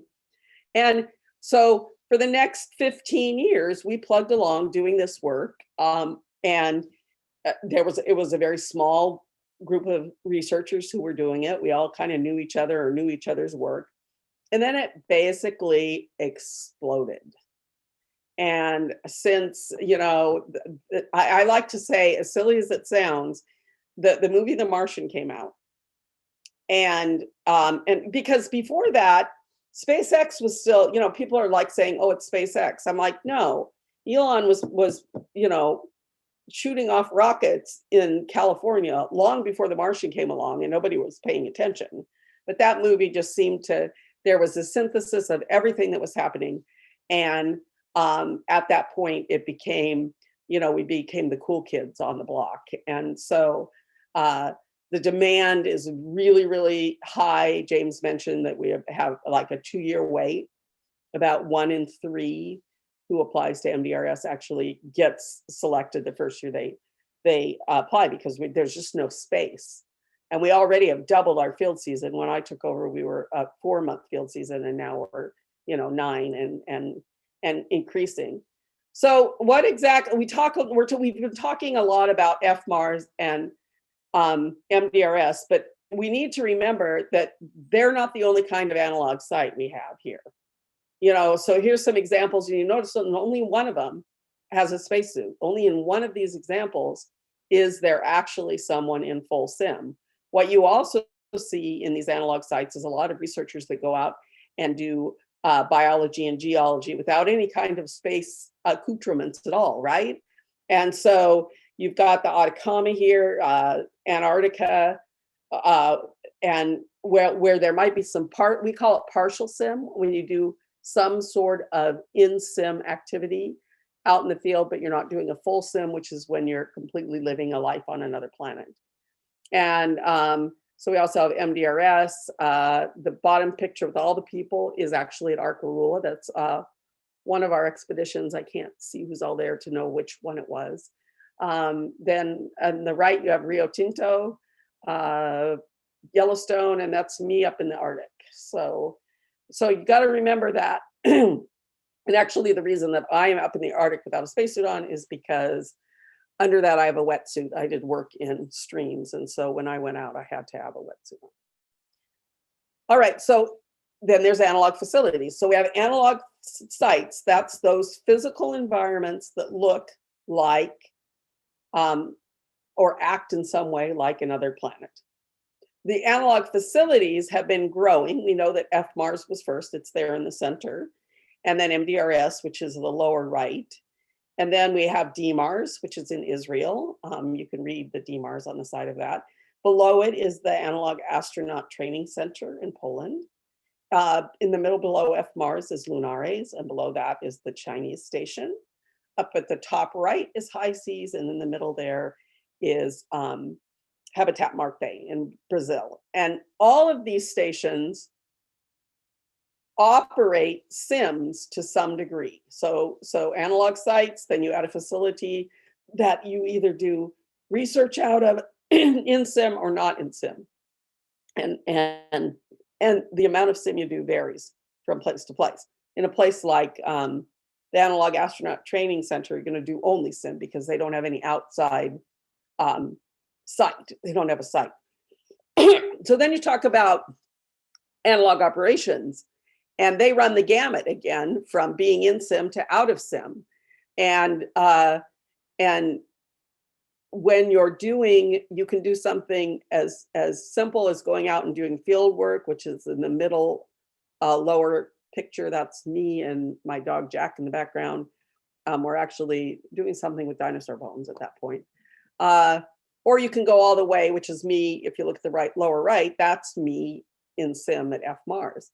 Above that is the Austrian Space Forum, which does a very limited sim once every 2 years, but for the 2 years building up to that sim, they're working on operational stuff. So they're working on the mission support kind of stuff and mission control kinds of stuff, and how you develop an integrated program. So these are all legit ways to look at analog operations. We have the late David Wilson up there, who actually designed the Mars station in ARCAROOLA, doing some spacesuit work. So there's all kinds of stuff that operationally that can happen. It doesn't always have to be a sim. I just threw this up here because I'm like, how do I talk about an analog astronaut? I'll put me back in. You'll notice I start out very young in sim. Me, the top right, that's in Western Australia, and that's looking at stromatolites in the field, no sim at all. And then a partial sim down there at NASA Ames. I worked on a project that I loved called Mobile Agents. And we're doing a demonstration for the press there. You'll see that there's a person, my boss, who's in sim there, out of sim, and then 2 of us are in sim doing the demonstration. So again, analog work runs this entire gamut, and I don't think a lot of people understand that. So the type of analog work that a person or a team or a large organization does is dependent on 4 factors. How much sim do you want to do? What kind of operations are you going to do? What is your site like, and how analog-y is it? And what kind of facility do you have? So you can do sim almost anywhere. You can do it in a building, right? Hera is a great example. Nemo is another example. The lower left hand here, you can see that is actually a group. Once a year, we do a field work in just field work in the biodiversity around MDRS. No sim, nothing really about Mars, except it's in a Mars analog. That's just pure biological field research. Sometimes it's dependent on, again, where the site is, what it has. MDRS is a true Mars geologic analog. So you have the same processes and the same structures that you see on Mars we have at MDRS. They might vary in time and space, but they're still the same. So you might see a structure on Mars that looks just like a structure on MDRS, and it might be, at 20 centimeters long, where at MDRS it's 200 meters long, but it's the same process that happened. And then the facilities, this is actually the beginning, the very start of the new analog at Biosphere 2 called SAM. And this was the original Biosphere 2 habitat that they first had a guy stay in, just eat bananas while they tried to keep a closed loop system. So I just think that's a pretty interesting little a facility, and I'm excited to see the growth of that place. So this is just an example. There's absolutely no empirical evidence. This is just me trying to show you the different way analog research is used. Lunaris is an enclosed station in Poland. They do equal amounts of sim.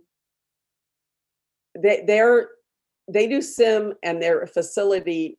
Sim and facility are the 2 things that are most important to them. If you look, on the flip side, if you look at Antarctica is all about the place, and it's all about the scientific operations, right? They do no sim. They have no facilities except a research station that researchers are living in.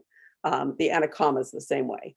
Excuse me, on the third one, that should be OWEF. That's the Austrian Space Forums group. You'll notice that they do a huge amount of operational stuff. They plan for years for their short sim, and they always pick a site that is a Mars analog or a space analog at any rate. But that's not the important thing. They're planning those operations far before they even pick the site. MDRS, we like to stay well-rounded and do a little bit of everything. We have sim, we have a facility to do that sim. We still do some operational stuff that's beyond a sim, the educational stuff we do and the science that we do there. And we also have this terrific site that, by the way, when we first built MDRS, we had no idea it was actually a Mars geologic analog. We didn't have enough data to confirm that. We just thought, hey, this looks like Mars. And we were very, very lucky that it turned out to actually be a Mars analog, a true geologic analog. So I have no idea how much time I have, so I'm going to go very briefly through MDRS. It was built for field exploration and sim. Again, I just mentioned that we didn't know that it was a true geologic analog. We've had 2 decades of research by thousands of researchers. Right now, it's field science, operational sims. That's different from technological sims.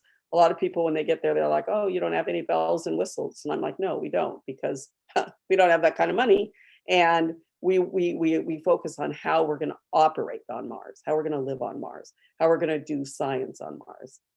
And MDRS has been owned and operated by the Mars Society throughout its history, which is rare. HI-SEAS, for example, is owned by one person and rented by various groups.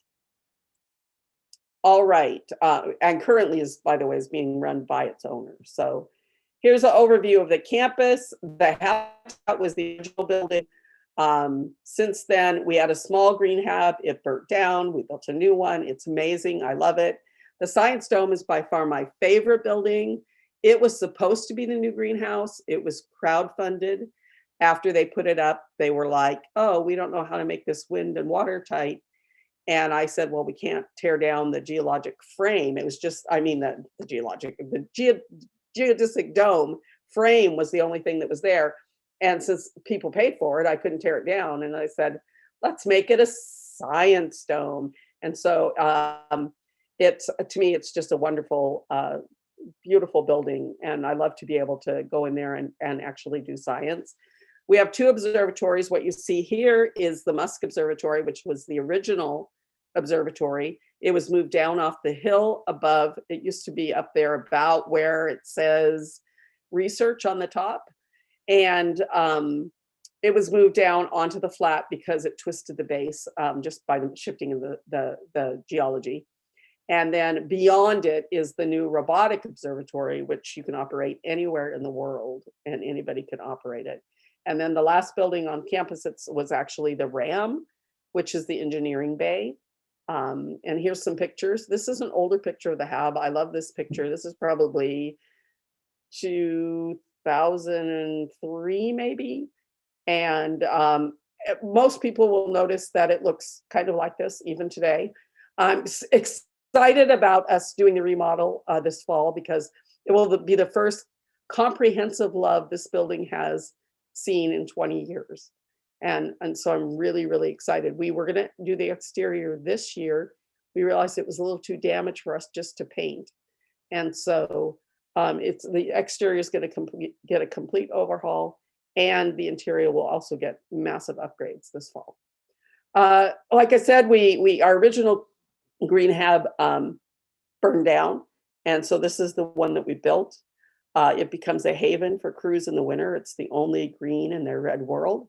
Most people love it. And I love to go in there and still cherry tomatoes, which I never liked until I actually picked one off a vine. And so I've been doing research on crop output here for several years now. And it's basically, it's supplemental food that's good for the soul. It's not really at this point contributing to any percentage over to the overall food supply, which is still basically shelf-stable food. Here's some pictures of the Science Dome. It has that amazing Martian view. When the cloth, the big plastic thing that they put over it before they realized they couldn't make it a greenhouse, actually split. It split right there. And so when we built the building, I'm like, that's the impact is just perfect. Everybody loves this building. I'm not overly proud of it at all. No, not at all. Here's the observatories again. You can see at the bottom, there's our robotic observatory that you couldn't see in the overview. A lot of people might recognize the Musk Observatory, which is now just a solar observatory, which makes it really nice because the crews can go out and get some operational hands-on during the day when it's safe. And I don't have to worry about people being out in the dome at 2 a.m. and getting hypothermia and not finding their way back to the hab, which has happened. So it also is less disruptive to the crew because with doing the deep sky observations robotically means they can program the observatory to do what they need it to do at night, and they get the results in the morning. So it's been really, really wonderful for crew cohesion and less disruption of the crews. Again, the RAM is the most recent of our buildings. It was the last of the campus expansion, if you will. I find it amazing. I'm, an older woman who's never had a workshop.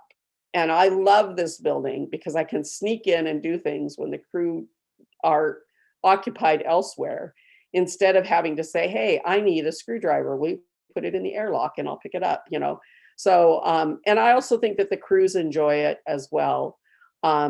It allows you to do more engineering work and lay it out than you used to be able to do even after the lab was out of the lower deck. Leaves the lower deck more for spacesuits and operations. So how is MDRS powered?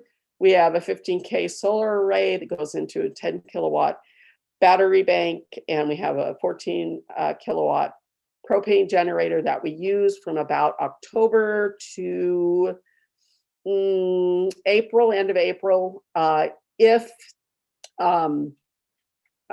only at night. So we don't need it. It's never 24/7, but we do supplement with that. It's an amazing, anybody who's been to MDRS back when we had,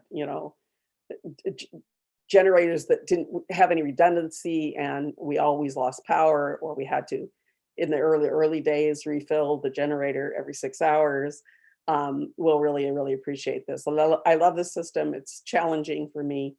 It doesn't always agree with what I want it to do, but I do keep the power on all the time. How do we get around when we're out checking out the true geologic landscape? We have these amazing electric vehicles, and we call them Rovers, and they're named after the rovers on Mars. And they're much safer than the ATVs that we use. They're more flight-like. We've tried as much as we can to reduce any unflight-like operations, and this is just another way that we've done that. So you'll see in the one picture that we still have the ATVs in the background, but they were retired about 5 years ago, and we don't use them at all anymore. Spacesuits. So right now, the original suits at MDRS were designed by the Mars Society chapter in Colorado.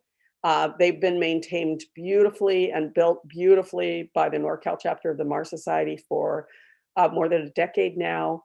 I love these people, especially Scott Davis, who is the lead on this.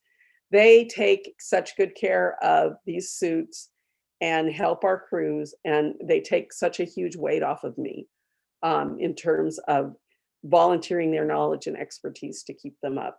And these are the ones that we call the milk can suits, the milk carton suits, because they kind of look like milk cartons. We also have a two-piece suit that most people think is way, way cooler. But personally, I like to get them off my shoulders. So this is the suit that I wear when I'm in sim. Crews, again, our field season runs now from October to June. People come from all over the world. It used to be probably about a quarter were from overseas, and the rest were from the US. Now that switched. About 75% of our crews are from Europe. That is slightly changing over the next few years, or the next 2 years, but that's been the kind of the dominated trend in the last 7, 8 years. They come from 1 week to 3 months, with 2 weeks being the most common. Most crews that stay longer than 2 weeks say it's much more impactful, even if they stay 3 weeks. Again, as James alluded to, they could be either individuals or a self-selected crew. And while they're here, for the most part, they live under as many Martian constraints as possible. Some crews in advance know that they're going to do either a partial sim, that semi-sim, or that some aspects of their work is going to be a non-sim.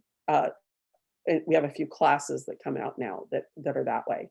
And as long as you know that and you're not breaking sim, you've made up the rules for your partial sim, it works fine. Again, mentioning it's an operational analog, and we have a very competitive selection process. We have a lot of research projects that at the Mars Society supports. The first is one that we've been doing for about a year. I'll give a talk at the conference this year for the first time on it. And that's looking at desert varnish and lichens. The Martian Biology Project is a long-running project of biologist nerds that just come out and nerd out for a week and do those surveys. The Spaceward Bound Utah is a NASA-funded program. It is not a Space Grant Consortium funded program. And that is the program that brings the teachers out to MDRS. And then we have 2 other Spaceward Bound programs, one that is sponsored by the Mars Society itself, and another that is sponsored by the Space Grant Consortium. So we have a lot of educational stuff happening right now. And then I mentioned earlier, I'm working on how would you use traditional agricultural systems, which happens to be my background, in a Martian greenhouse. Why do we need all these analogs? Absolutely. The more data we get, the better informed we are, the more prepared we'll be. And we also need, as many diverse different types of research and combinations of site and sim and what kind of operations they're doing, what kind of facilities they're building. NASA just built a 3D printed hab that people are going to stay in for a year, and it's kind of boring. I mean, they don't have a Mars yard, and the station's built very big, not like a spacecraft like MDRS is, but that's important work too. So at MDRS, we're overworked a lot. Maybe in this situation, are they going to be overworked, or are they going to be underworked? And if they're underworked, how does that work? So there's still so many things that we need to know. And then there needs to be a lot more communication and collaboration. A lot of analog sites are for profit. And so they're working with companies, so they don't want to share information, and they don't want to, I was really, really excited when Sam first started, that the director there reached out to me and said, hey, you've been doing this for a long time. What can you tell me? Can we hang out? Can we do stuff together? And that's the kind of attitude we need across the board with these things. Conferences like this are a really good start for that. Published research is very important, but there's still so much data out there that nobody's synthesizing, and that's really what you need to be significant to move forward. So my push in the next decade is going to be exactly what I've got on this page. This is where we need to go with analog research. And that's it for me. Dr. Rupert, thank you so much. Like I said in the beginning, I'll say it probably 10 times today. This is all new to me. I mean, I've been there once, but call me a tourist. I wasn't doing research for myself. So all of this stuff is new to me. It's absolutely fascinating. Thank you. I want to ask one of the questions that came in through the chat, but I've got some of my own stuff here I want to get to. So from Kristen, she asks, what is the time frame for the upgrades scheduled for the fall? So go a little bit deeper into the upgrades. When I was out there in 2000, 4 and 5, it was still pretty shiny, but a lot can happen between then and now. Pretty shiny outside, but inside it was pretty chaotic. Okay. I never got inside. I never got inside. Oh, okay. Inside was always very chaotic. So the timeline for the upgrades, there's a caveat to that. We're volunteer driven on these projects. And so I might have financing to take care of something for years and not be able to actually find the group of people ready to do it. And then when I do have the group of people ready to do it, then, it's just a matter of getting everybody together at the same time and being able to get the equipment and do it. So the goal for the fall is definitely just HAB driven. We do have some cabinetry that's going to go into the Science Dome and a few new instruments that we're purchasing for the Science Dome that will be for the science crew, scientists only.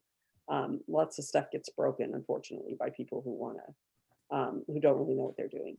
And so that's going to happen, hopefully. And then in terms of the MDRS itself, the exterior is not going to be reskinned, but it's going to be patched and then it will be painted.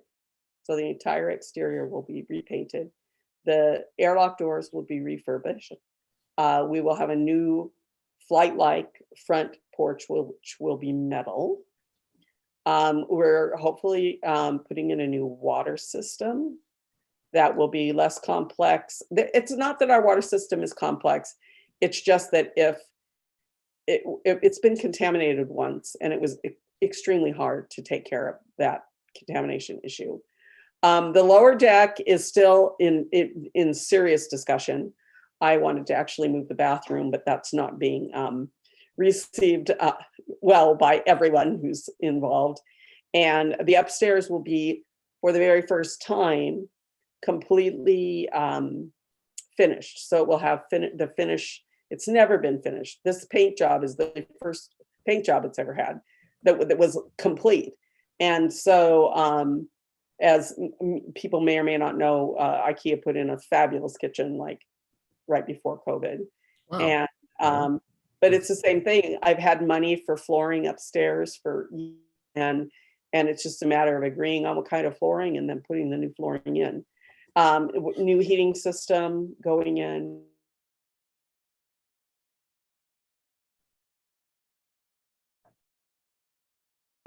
So the idea is that just a big facelift and a lot more love and more room to do operations on the lower deck, but that's not quite decided. Right. That's awesome. And the time frame for that, when and I'm going to put a plug in for you. When do you need volunteers to show up?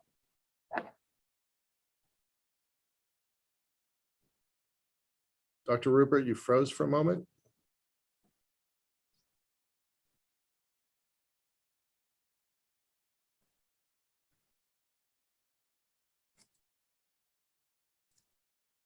Dr. Rupert is gone. Okay, that's unfortunate. Oh, coming back. Okay, we lost you for a second. Good. Oh, yeah, I wondered. I was like, Okay, sorry. No, that's fine. We're gonna wrap up in a moment, but I'm gonna put a plug in for you. When do you need volunteers? Do you have a schedule? Is there a place they can sign up for? It's that they need to contact me. It's the 1st through the 14th of October. Okay. We have a strong basic team. So, don't worry if you don't have, we need skilled people, definitely need skilled people, but we also, you just have to be able to work hard. And we call it a work party, but the crew that we core group that now more workers than partiers. So it doesn't, it used to be that we'd have the whole afternoons off, and it never happened. And then, so don't be afraid if you don't have those skills. If you do have those skills, that would be amazing. And you stay at the HAB, and once those rooms are filled, some people camp. You can stay in town on your own. It is on your dime unless you are you have a skill that we very highly need. Then we can sometimes subsidize travel. Cool, great. Please post your links in the chat, and I'll take them and I'll post them to the YouTube channels as well, so that we got full coverage there. Dr. Rupert, this is fascinating. I have pages of notes. Like while you're talking, I'm taking notes. I'd love to talk to you about the assembly module. You were obviously pretty excited about that. That was not there when I was there. So in just a really short answer, give me a list of equipment that's there and what do people do with it? In terms of the engineering, Mhm. we have basic tools, you know, Okay. for welding, not for welding, for soldering, all your, you know, the tools that you would normally think of in a workshop. We tend to not have specialized tools simply because people who don't know how to use them break them. And so Right. it's much easier to have somebody bring their own if, Okay. you Okay. know, if they're going to do something special. Well, I love the idea of being able to craft what you need, when you need it, where you need it. So I'm a big believer in that. Dr. Rupert, it's been great having you here. Please make sure you put your contact information in the, you know, how people can help in the chat here. Let's keep the work going. It's an important work. You said, and this is almost a throwaway line towards the end of your slides on the, do we need as many analogs? And you just have this like ... when we leave Earth, right? And I think that is so important. When we leave Earth, I think that should be a bumper sticker. It should be a T-shirt.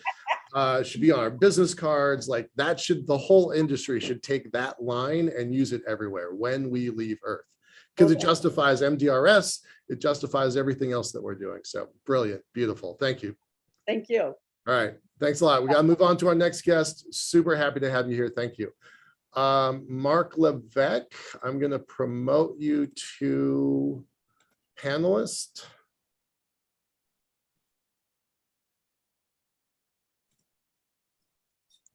Terrific.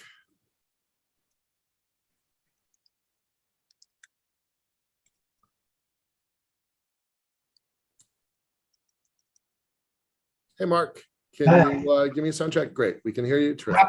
Okay, I'm gonna do something here first. Great.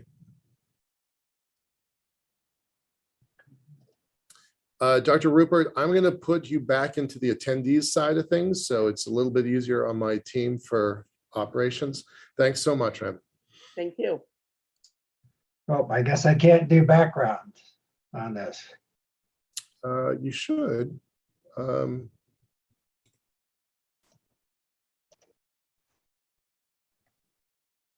You're trying to do a screen share? Yeah, no, I'm trying to show a background photo in here. But normally I can do that in Zoom, but I can't seem to do that here. Probably because you guys are controlling it. Okay. Yeah, sorry. That's okay. I'm here. But what we can share, you can share your screen. So if you want to bring that photo up. Yep, I'm gonna do that. Okay, right terrific. now. While you're doing that, sir, I'm going to read off your bio. Give me a moment. Sure. Mark Levesque was the commander of crews 216 and 265 at the Mars Desert Research Station in Utah in 2019 and 2022. Prior to the missions, he developed training modules to prepare the crews for their 2-week simulations of living and working on Mars. During the missions, he focused on managing crew safety, simulation, and station operations while conducting communications and mapping projects. Mark's previous space analog experience involved living and working for a year at the U.S. Antarctic Research Station at the South Pole. That is brilliant, and I know people that envy you just for having that experience. So awesome. Sir, I'm going to turn the screen over to you. Glad to have you. You know, I'm going to ask some questions towards the end. I've told everybody I'm pretty new to this topic, so I'm sitting here. If it looks like I'm looking away, I'm actually sitting down writing notes. So I want you to know you got my full attention. Okay, that's fine. That's fine. Can you see my screen, my slides? Okay. Yeah, I have sort of a unique experience background prior to doing a couple of missions at the Mars Desert Research Station, and having spent a year at the U.S. Research Station at South Pole in another lifetime. So when James mentioned that might be something NASA is to consider, certainly support that. And I know that Kim Stanley Robinson in his Red Mars novel had the first cruise, first group of colonists going to Mars spend a winter in the dry valleys in a research station that they did. I think that's where we need to go with this. We really do, because you really need to put a crew together as and see how they work together. And as we discovered during my year at South Pole, when you take a collection of people who didn't know each other ahead of time and then put them in that kind of a compressed environment, an isolated environment for that long, a lot of interesting things happen, and they're not all good. So I think that's and I think Shannon also alluded to that we really need to have crews work together for a long period of time before they head out to Mars. So with that little bit of a background, I was crew commander for 2 missions at the Mars Desert Research Station.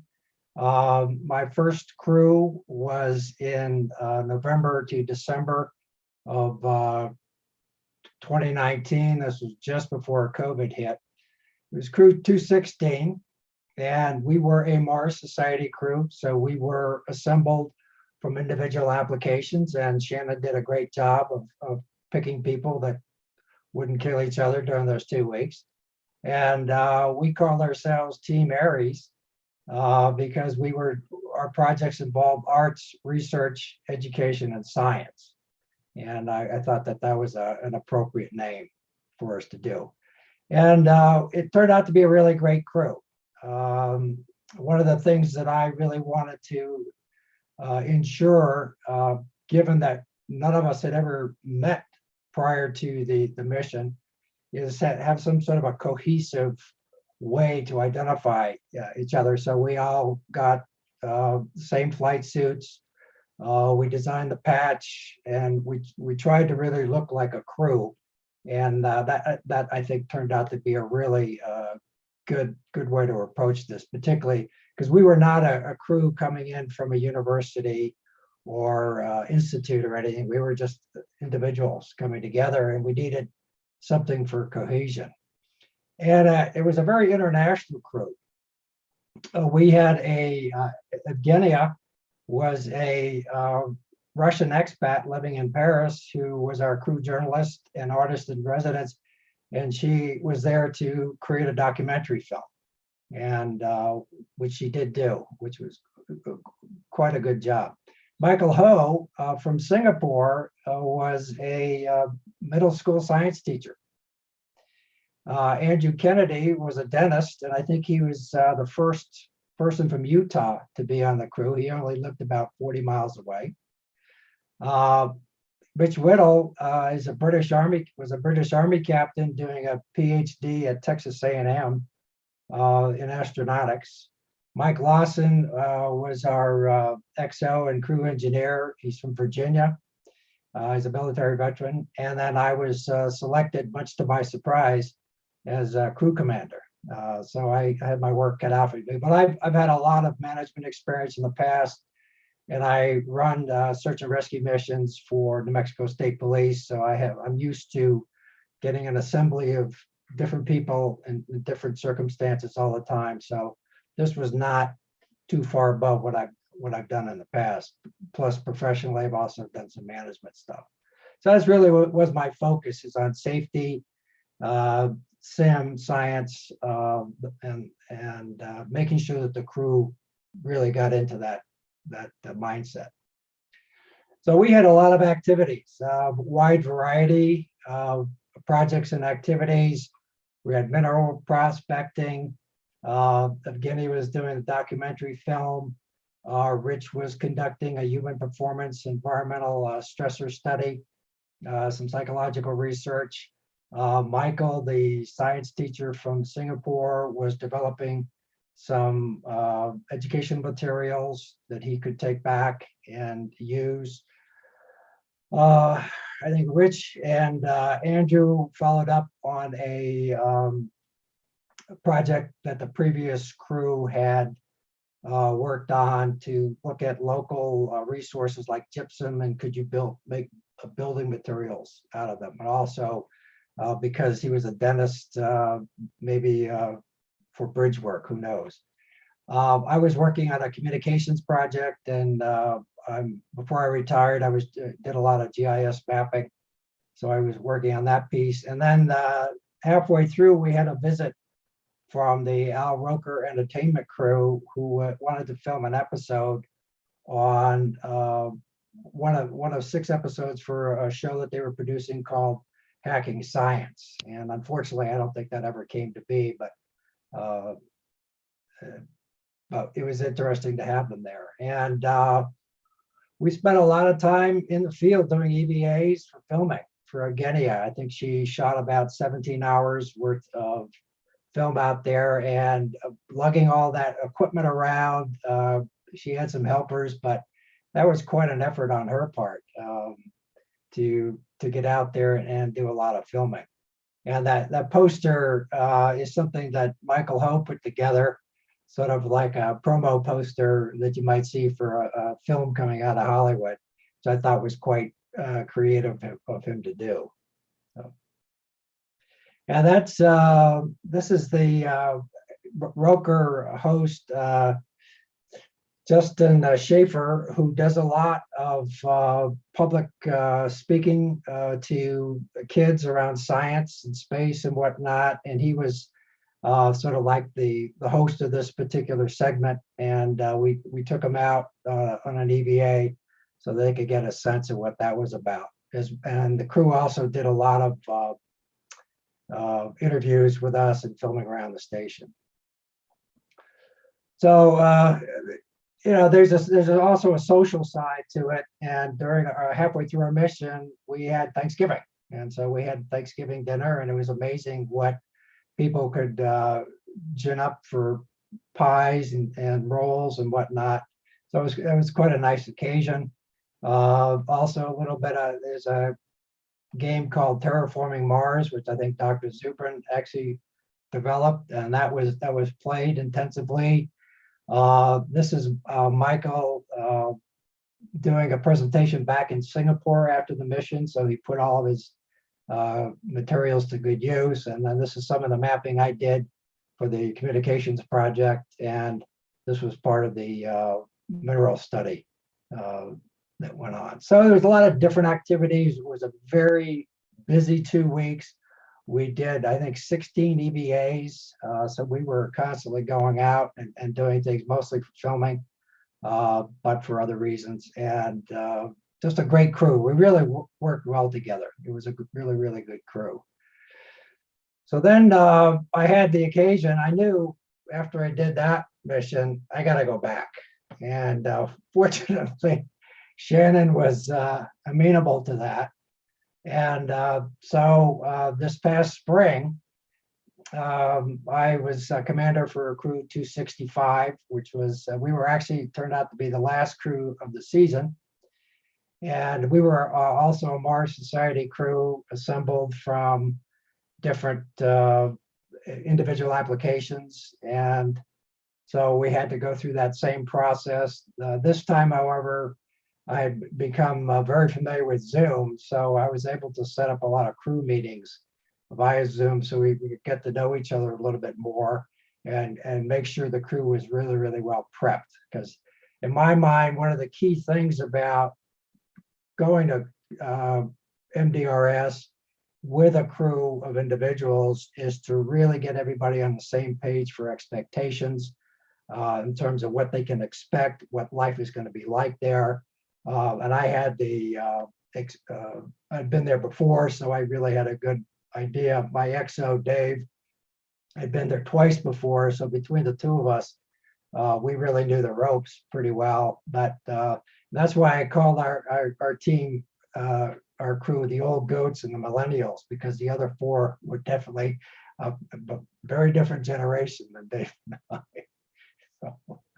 So, and you can tell from this picture, there was a different vibe to this crew. The millennials here in the background to the side, and then Dave and I, the old goats. But it was an interesting blend for the crew, and I think that's what makes going to MDRS with a crew like this that's assembled from individual applications pretty interesting, because you have to, you can meet all you want on Zoom, but it's not until you actually get there and you're living and working together, you're in everybody's face 24/7, that you have to sort of work out the kinks and find out how to work well with everybody. But I think this crew did as good a job as my previous crew. So I can't. They're both very different, but both really, really good crews. And so we had a couple of students from McClellan College in Texas, Benino Blanco and Isai Lycia, who were my mapping technicians to help me with a mapping project, because that's what they were engineering students back at their college. Sergey Yakimov, who was our HSO, a health and safety officer, and a crew engineer, is from Ukraine. So that took on an interesting dimension because the invasion had just happened. And so we had to work through that to make sure he could still come with us. Sarah Treadwell was our media maven. Her nickname is Space Case Sarah.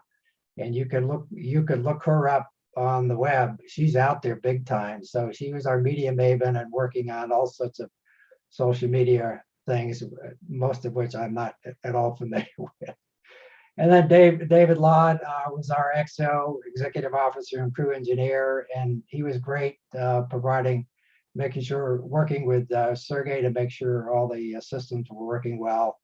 And then I came back to continue that communications project I started on 216, in which I investigated a potential site for a portable repeater, radio repeater, and then also to come back and work on updating the EVA planning map that is used on station. So this crew is very different. We didn't have any science going on really. I was doing a communications test project to improve radio communications between the HAB and the EVA teams. We also worked on, I worked with Benny and Isai on updating the planning map using GIS. Again, that's what I did before I retired. I did a lot of GIS work. Sergey was working on smart home technologies for an analog habitat. So he installed some smart home technologies like motion sensors, so when you walk into a room, the light would come on and then it would time out when you came out.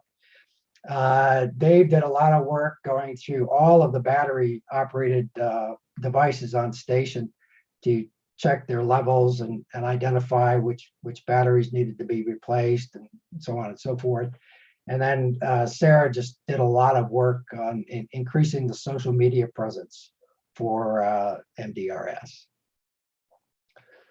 So this is some of the activities shown. I tell you, lugging all the equipment up in an EVA suit up to the top of a hill was not easy, but we did it. And it was a great simulation to see, could we do that wearing 30 pounds of EVA gear and then hauling up about 60 pounds worth of radio equipment and then setting it up and getting it to work. And from there, we did a ton of EVAs and went out and collected 60 data points to test radio communications using this new system.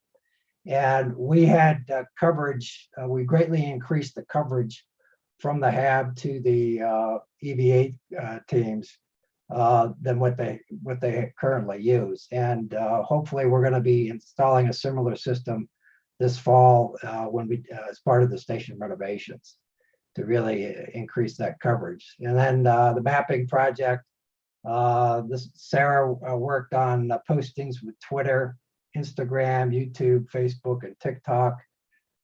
There's Dave working on some of the battery activities. And then, of course, we still had all social time, although given the millennials, most of them had their faces buried in their tablets or phones all the time. And Dave and I just sort of sat back and said, okay, that's who you are, that's fine. But we got along really, really well. And I think the thing that really struck me on this mission, even more so than last time around, was the setting, the landscape. When you are out in this area, in those EVA suits, I really had a sense that you could really feel as though you were on Mars. I mean, it's just that powerful, particularly when you're encased in that kind of a bubble. So, and we did, I think we did about a dozen EVAs this time around. Driving the roads is part of the mapping project, is also part of the communications project. So we got out everywhere to a lot of places I didn't get to the last time I was there. And I really enjoyed that, and just was really struck by the incredible diversity of the landscape and the different rock formations. And in particular, this is a canyon that's north of the station. And when I was standing on the rim of it, I could have been on one of the side canyons for Valles Marineris on Mars. I mean, it was just that powerful a feeling to see that kind of a landscape and being inside of that EVA suit.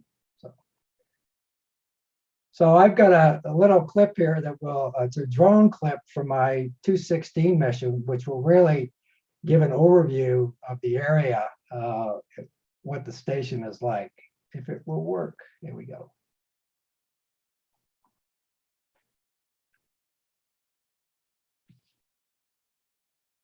So you can see us up on Phobos Peak, and you can see the station off in the distance. Mark, we're not seeing it. You're not seeing that? Oh, shoot. Okay. You know what? Let me try this.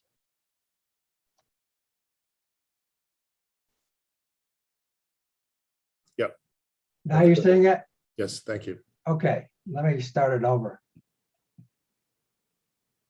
So you can see we were doing an EVA up on Phobos Peak, and you can see the station in the background, but this will give you a really bird's eye view of the landscape around the station and why it's such a great analog setting for Mars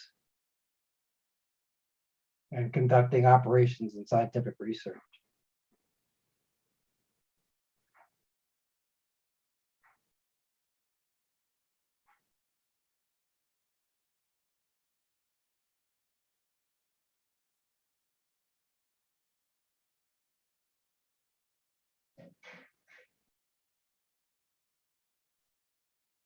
Okay, let me get back to my PowerPoint. Okay, so comparison between the two crews. As I mentioned, both crews were assembled from individual applications. 216 was slightly older, a more international crew. The 265 was a younger crew with a, as I call, a different vibe, but both were still great. 216 had science and film projects. 265 had station improvement projects. 216 was pre-COVID. 265, we definitely had COVID protocols that were followed closely, so we had daily health checks. We all had to make sure that we had a negative PCR test before we arrived on station. A lot of us got, Dave and I got second boosters. And so we wanted, everybody had to be vaccinated before they got there. Some takeaways from both my missions. Pre-mission crew training, particularly when you're assembling a crew from individual applications, is invaluable. You need to really set a tone because people are going to be going from their daily environment from that context to a very different environment. And you want to get them into the sort of the sim mindset as much as possible. When I was doing this for 216, this was before I got into Zoom, but I sent a ton of emails with a lot of different information that the crew needed to know prior to arriving on station and what to expect once they got there, as much as I knew, because it was the first time for me. 265, I did 8 Zoom meetings about every 2 weeks. Plus I created some four separate documents that I wrote up based on my previous experience to help them, again, get into understanding what they were getting into for sim, okay? And that made a huge difference. Also, not only in terms of getting the crew up to speed, but also gaining familiarity with each other because we could see each other face to face. Because I really wanted them to get into a sim mindset, even before they got into a station. And then once we got there, I developed some additional ones for the sim. We wanted to use 24-hour time. We wanted to build in an email delay so that to simulate. So I looked at how far apart Earth and Mars would be at that time, and I factored in the time factor. So we said, you know, if you send an email, you got to wait 30 minutes before you can check it again. And I think, if I understand correctly, with the new Starlink system, they're building that in time lag based on the distances.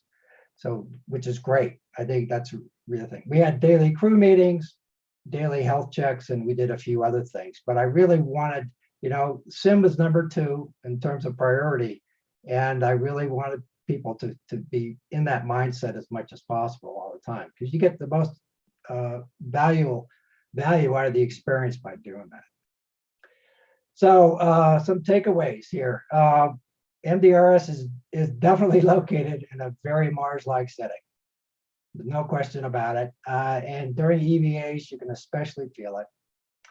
I think it's an very effective test bed for practicing Mars simulations, both science and operations. I tend to be more of an operations kind of guy. So, but still, there's a place for that because science has to be supported. That's what I did in Antarctica. I worked in science support.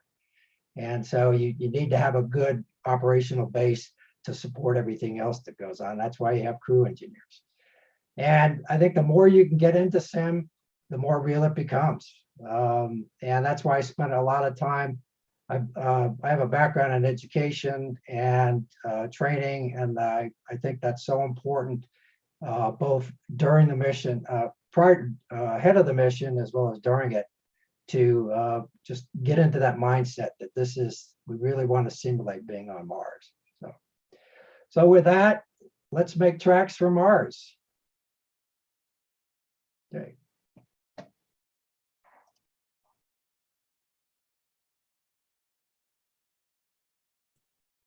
Thank you, Mark. That was great. Your insights. There's comments about everybody likes the old goats and millennials. I was laughing. Other people were laughing. But that really underscores what Dr. Rover was saying about teams, and that we got to learn to work together. If this is going to be a long-term mission, if we actually leave Earth and go to Mars, got to work together. I've met Kim Stanley Robinson in the same book, the Red Mars series. He has a giant space elevator that comes crashing down, wraps around the world, and creates a molten canyon around Mars. So you can imagine that's not good for when I was working on the Earth's space elevator. That was bad press for us. So we actually chatted with him. He was great, but his ideas within the Red Mars series, I still think hold up. Would you, can you talk about, that the first 100 and talk about their time in, and kind of compare contrast the fiction versus your reality? Oh boy, yeah. Based on my year at South Pole, I mean, there were 18 of us that were locked in that station for 9 months because the station closed in February, didn't reopen until November, and we could not leave. And that's where the frictions really come out. Right. And I think in the Red Mars series, and then the follow-up book, The Martians, people got sorted out when they were doing that winter in the dry valleys. And I've actually spent time in the dry valleys on two further visits. So I've been to the three major ones. And that I had the opportunity to do a hike alone on the base on the bottom of Wright Valley for hours. And boy, if you want to feel like you're being on Mars, on Earth, that is the place to do it. So Robinson's sighting of their station during the winter was perfect, was spot on. It really was. Wow. And I could see, building a station there where you take the first crew and you put them in there for a winter and see how they work out, because we didn't have that opportunity for my South Pole crew. And boy, did we have some major problems with personalities. Wow. And so you gotta sort that out ahead of time, because if you're gonna be working and living with somebody with a group of people for 3 years, you have got to get those sorted out, because otherwise you take a page from the series The Expanse and a bunch of people are going to get spaced. If they're not careful. All right, let's try to not do that. So you had two really kind of different crews. You kind of described you kind of described them, but I want to hear like what drives people to do this, whether it's 2 weeks out in Utah or even a year down at the bottom of the world. What kind of person, what kind of person makes a good person to do that? Like what does it take to do that kind of work? What drives these people, the millennials and the old goats, to go out to Utah? What makes you do this? I think number one is a sense of adventure. That's certainly what drove me to go to Antarctica and work down there, live and work down there, as well as go to MDRS. You really want to have that sense of adventure and also be willing to take yourself out of your comfort zone. But I think you also need to have a personality that is not very uptight, because we had some people at Pole who were wrapped a little too tightly, and in that kind of a stressor situation, those things are wrapped and it's not pleasant. So you need to be pretty laid back, not a raging extrovert.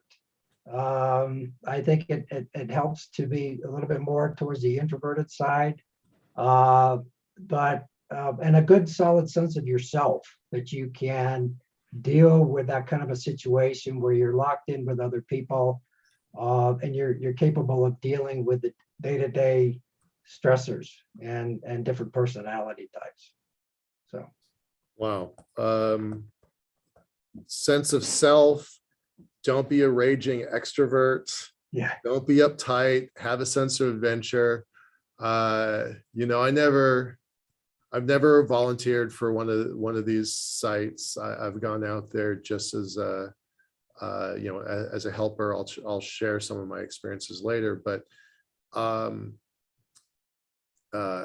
never really thought that I would be a good person to put in a tin can out in the desert for 2 weeks. I think it's amazing. I'm somewhat envious, but I don't think my other 5 crewmates would like me being in the tin can in the desert with them for 2 weeks. So out of respect for my potential future crewmates, I will pass. I'm a little loud for people sometimes. Yeah, I think another important trait is to having a sense of humor. I got that. Yeah, not taking things too seriously. You got to be able to let things roll and just see the funny side of things, and just just chill out. I mean, it's not a good place for somebody who has a very anal type personality. I think you want to be much more laid back and give and take, because you got to live it. One of the things that we had to do at Pole is, despite some people that you grew to dislike intensely, you had to find a working relationship with everybody, because everybody's safety depend on it. I mean, if we had a major incident at Pole during the wintertime, there was nobody coming in to get us. Right. I mean, we were 800 miles from the coast. You could not land a plane in there during the wintertime. I mean, we hit 117 below Fahrenheit to set a record, which still stands. I mean, it's solid dark for 5 months. I mean, that you are definitely on another planet when you're down there. Wow. And so you had to find a way to make sure that the station functioned and that everybody worked together towards that end. It's really, really important. Let's talk about safety at MDRS. So what goes well and what's a problem? You can't have 1,500 people go through that site and not have problems. I'm not trying to like single anybody out, but what's working, what's not working? Well, I mean, from a working standpoint, I think you need to make sure that everybody understands what are their hazards, what are the risks there. And one of the biggest hazards I would think is tripping. I mean, particularly when you've got your EVA suit on, you really can't see your feet. So you got to be careful when you're walking out on an EVA. Also, the staircase is pretty steep going from the upper deck to the lower deck. So you don't want to rush. Don't rush. Don't rush big time. You just want to take it easy and be careful about what you're doing, because I think most of the injuries that have occurred on other crews came from people rushing and tripping or falling over or something like that. I mean, it's a safe environment generally, but you like living around your home, you got to be careful. You don't want to trip on things, and particularly when you're out driving the Rovers and in a DVA suit. So. Well, speaking as a guy who broke my arm in 2 places in January, I think I've already disqualified myself because I'm pretty grumpy. So we've got just about 6 or 7 more minutes. Can you go into like what is a day at MDRS look like, right? Paint it for us for the outsiders. Okay. Well, for my last crew, we would get up. We had quiet hours. So from 2200 until 0630 were quiet hours, and people would start getting up around 0600. And we didn't do a communal breakfast or lunch because I felt that would be too much time, but we did do a communal dinner. So if people would get up and somebody would make coffee, and people would slowly get up and wake up and have what they're going to have for breakfast and their morning beverage. And then we would start our day. We'd usually have an EVA that we wanted to get out, and some people would be getting prepped up for that. And so whenever you do an EVA, you have the people who are actually going out on it versus those who are going to help them get their EVA suits on, their headsets on, their radios checked and things like that. And so we'd have, probably by mid-morning, we'd have somebody, a crew going out for an EVA, and they'd be out for about 3 to 4 hours. And then the rest, those of us that stayed back would be working on housekeeping or maintenance issues or writing, keeping logs or whatever. And then the crew would come back, and it would take a while to get them out of their suits. You have to clean the EVA suits, the helmets, and recharge the battery packs, put those back in the shelf. And then, now we're talking mid-afternoon, late afternoon, so people are winding down, catching up on things.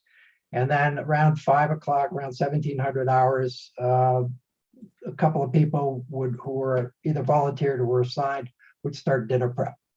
And so we'd have dinner between 17 and 1900 hours. And then from 1900 to 2,100 hours, we had to submit daily reports. So the bunch of us were responsible for different reports. You had the commander's report, you had the HSO report, you had the crew engineer report, you had a journalist entry, and if we'd had a green hab officer, they would have done a report, and same with astronomy. And then, so now you're getting close to bedtime, and people start to wind down, and then go to bed at 2,200, and everybody goes into their room, so the station gets real quiet, and then you do it all over again the next day. So it's just, you get into a real routine with it. That actually sounds pretty straightforward. I guess I might have imagined it more complicated, where more people are doing their own thing, independent research. Maybe that's different from other crews. Yeah, my first crew was like that. The 216 crew was like that. Evgeny, I had heard of individual projects. Yeah. Rich had his psychological study he was doing. Michael was working on his education materials. So yeah, I think in a crew like that, where you have science projects and other activities, there's more people spend more individual time working on things. Cool. But this past crew was a little different. Okay. From the chat, Kristen's asking 3 questions. Do you have any advice for a group working to develop pre-mission crew training materials? What are some of the most critical items to include in training? And are these documents publicly available? I've generated some. I've shared them with Shannon. I'd be happy to share what I have with people. And I can post my email address. Please do that. Yeah. Right here. That'd be the kind of thing. I know we just learned that Dr. Rupert doesn't really like Wikipedia, but a wiki, an internal wiki, might be a really useful tool for past lessons from crews assembled in a single place. Training. Okay, so let me see if I post that. And if you don't mind your LinkedIn profile, if you have one. I don't have one, but I just posted my email address. Okay, great. Thank you. Appreciate it. Yeah, people feel free to contact me. Be happy to share what I've learned and what I've developed. Cool. Great. Yeah. With that many crews, I think James said there have been 200 crews or so, which I think the counting seems odd, because you were at 265. I don't know if they skipped some or if they change it each season. COVID jumbled the numbers a little bit. Oh, it did. Okay. All right. So roughly north of 200 crews ish. I feel like that's a lot of assembled learning. With the documentary that y'all did, is there a way to see that? I mean, you said they did, gigabytes of films. Is there any way to see that? Is it public? I don't think it is. It's called Wanderers. It's by, I'll put it in the chat.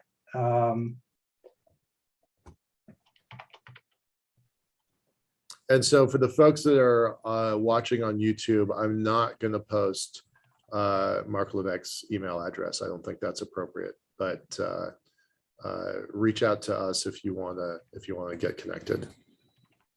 So Mark, we have other people watching on YouTube, and I don't want to put your email address out into the world. That's fine. Yeah. So yeah, I don't know. Yeah, I don't know. I know that Evgeny has shown that as film festivals in Europe, but I don't think that's commercially available. But it might be now, because she did that through a production company in Paris. So that and I think it's Aurora Films. Aurora Films. Okay. Yeah. I'll go take a look at it, see if I can find it. I mean, I know that Elaine Walker was out there doing a music video, maybe 15 years ago, 17 years ago, something like that. I know they've used crews for different they've done different art projects out there. I think that's a really pretty amazing place. And I wanted to just finally end with, the name of your first crew, Aries, Arts, Research, Education, and Science. I think that's pretty clever. So so I guess the film was the arts. What was the research, education, and science parts? The research was Rich Whittle's psychological studies. Mhm. The education was Michael Ho's developing education materials to take back. Did you say he was a teacher? Yeah, he's a middle school science teacher in Singapore. Wow. And then science. Well, All of it, the GIS stuff, all of it. Yeah, the GIS and the Yeah. geology and stuff Yeah. like that. So, yeah. Nice. Well, Mark, it was great hearing from you. Thank you very much. We do need to transfer to our next speaker. As noted, your email address is in here if anybody wants to follow up. I think the idea of training materials for future crews sounds pretty interesting, probably pretty useful. And then Shannon just posted a message. About 300 is a good ballpark, is what she's saying. So 271, cruise 271 next season, but there's some unnumbered crews, so 300 is a good ballpark. Yeah. So great, thanks for clarifying that, Shannon. All right, Mark, thanks a lot, sir. I'm gonna drop you off and put you back into an attendee, and I'll bring on our next guest. Let me get to our next guest. I've lost my page. There we go. Jen, hey Jen, we've had a couple of messages. Let me bring you on screen here. Give me a second.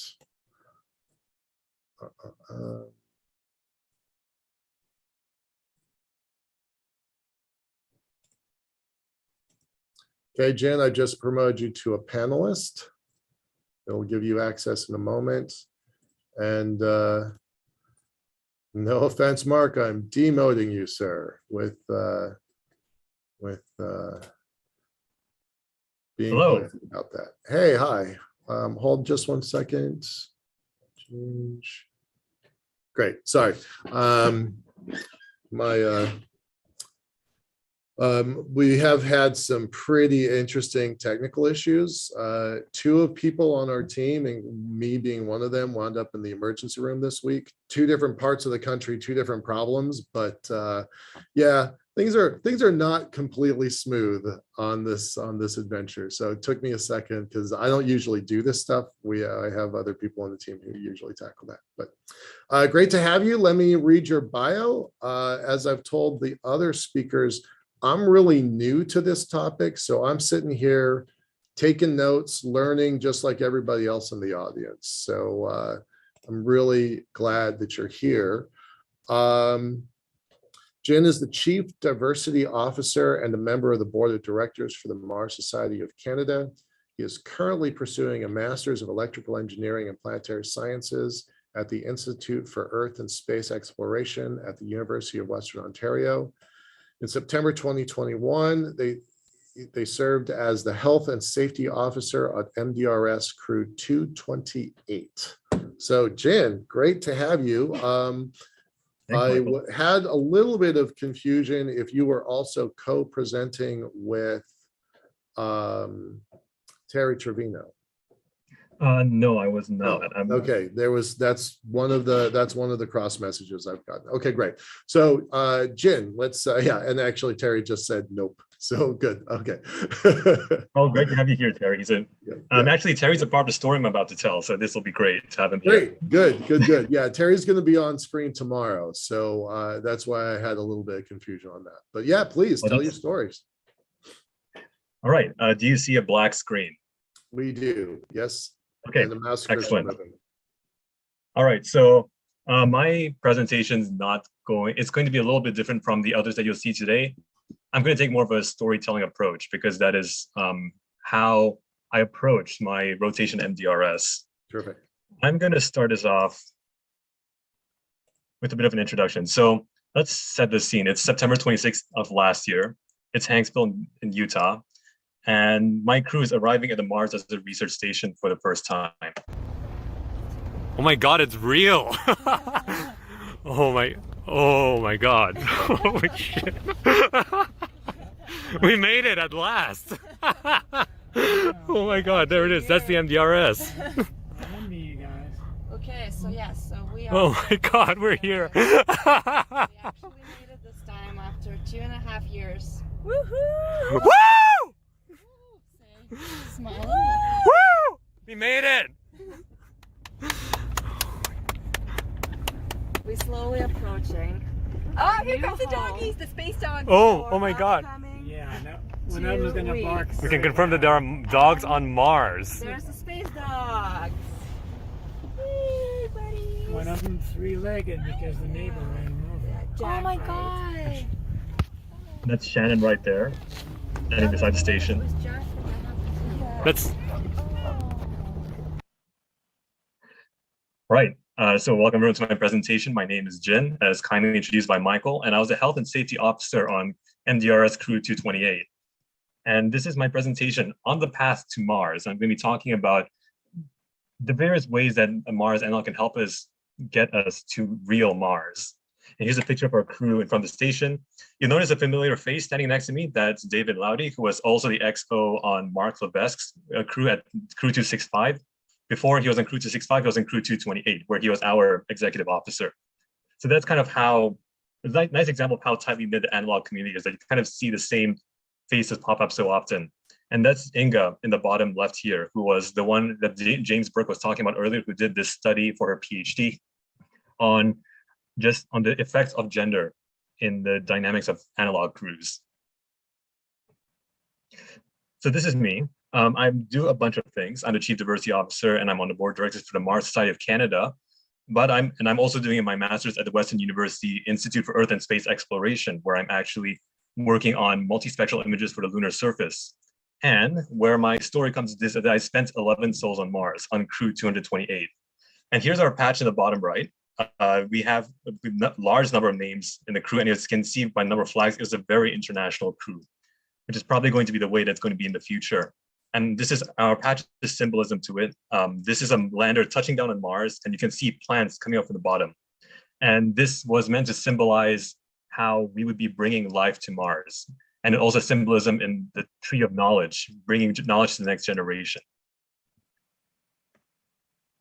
So I know Shannon talked about this earlier, but let's talk about what is the space analog for those of us who just joined us.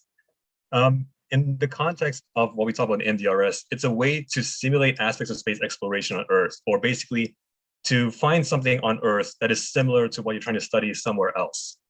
In the words of Diallo Wallace from the ILMA ARG-1 crew, I'm going to explain what that is later, it's a way to test before you invest. You try it out on Earth before you try it out on Mars. So you make a mistake, you make it in a safe environment. So there are three main, the way from the perspective I got on my mission, there are three main things that we learned. We learned about operations, which is how would you do things on Mars? Not necessarily the technology aspect, because as Shannon said, we don't have the budget, but it's practicing, it's a dress rehearsal for Mars. It's also an excellent opportunity to study crew dynamics, because the way that the habitat is set up is very similar to how a real Mars spacecraft would work. And so being in such a small confined space with just a few other people who kind of approximate the same personalities and qualifications that an astronaut crew would have is quite useful to understanding how a real Mars crew would work, because that's integral to the mission of being a success. But I think also a key part of this is the learning about the human experience of you get, as Mark has said in his previous presentation, when you walk around the MDRS, you really, especially when you walk around that spacesuit, it really feels like you are on Mars. And I think this could help us prepare emotion, not just in terms of science and operations, but also emotionally for the experience of putting humans on Mars, and how can we bring the rest of humanity along with us when we do that. This is our crew. Our crew is called the Aeronauts, and no, that is not a typo. The word aeronauts was something I coined, which is a combination of the Greek words Ares for Mars and nautis for sailor. It's kind of like how the word astronaut comes from the Greek words for star and sailor. And so this was our very large crew. So you can So there were 9 of us. You see 9 of us in this picture, but only 4 of us actually got to go to MDRS. This is because our crew was scheduled to go right just after the pandemic started.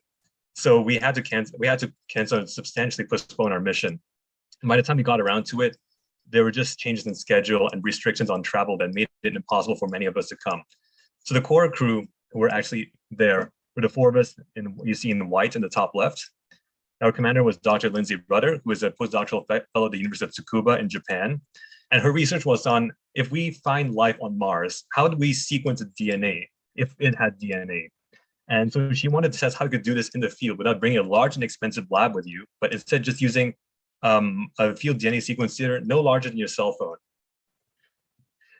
Our executive officer and chief engineer, David Laudy, who we nicknamed the Wizard because of his legendary ability to fix absolutely anything, he led us in discussions about Martian society when he wasn't busy fixing something. Inga was documenting the way we interacted with each other for the final chapter of her PhD thesis.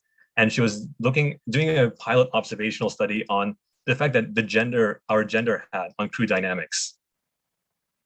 As for myself, I was working on geographic information systems, or GIS, and actually it was Mark helped substantially with helping me to bring that research project to life. And I was looking specifically at GIS for EVA operations, and that's kind of what I'm going to be talking a little bit about in this presentation. So when we go to Mars, so far the only surface planetary exploration done by humans besides Earth has only been on the moon from the Apollo era, and that was over 50 years ago.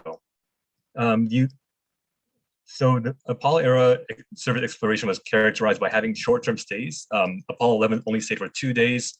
Apollo 17, the longest stayed for only about 3 days on the lunar surface. That's Earth days, by the way, not lunar days. These expeditions were strictly choreographed to the very minute. It was almost like a military operation. They had very primitive computers in the 1960s. Your pocket calculator has more computing power than the Apollo lunar lander had. So you had a lot of analog technology and hard copies in terms of documentation and mapping. Almost all the crew were test pilots, with the exception of Jack Schmidt on Apollo 17, who was the only planetary scientist to ever walk in another world. And so the way you could characterize is that the Apollo missions, they were visitors to the moon. They stayed there for a few days and then they went home. Mars is going to be different. If you follow the Mars Direct plan that Robert Zubrin originally proposed in The Case for Mars, it recommends a surface stay of approximately 500 days, or about 1.5 years. This is substantially longer than 2 to 3 days of the Apollo era.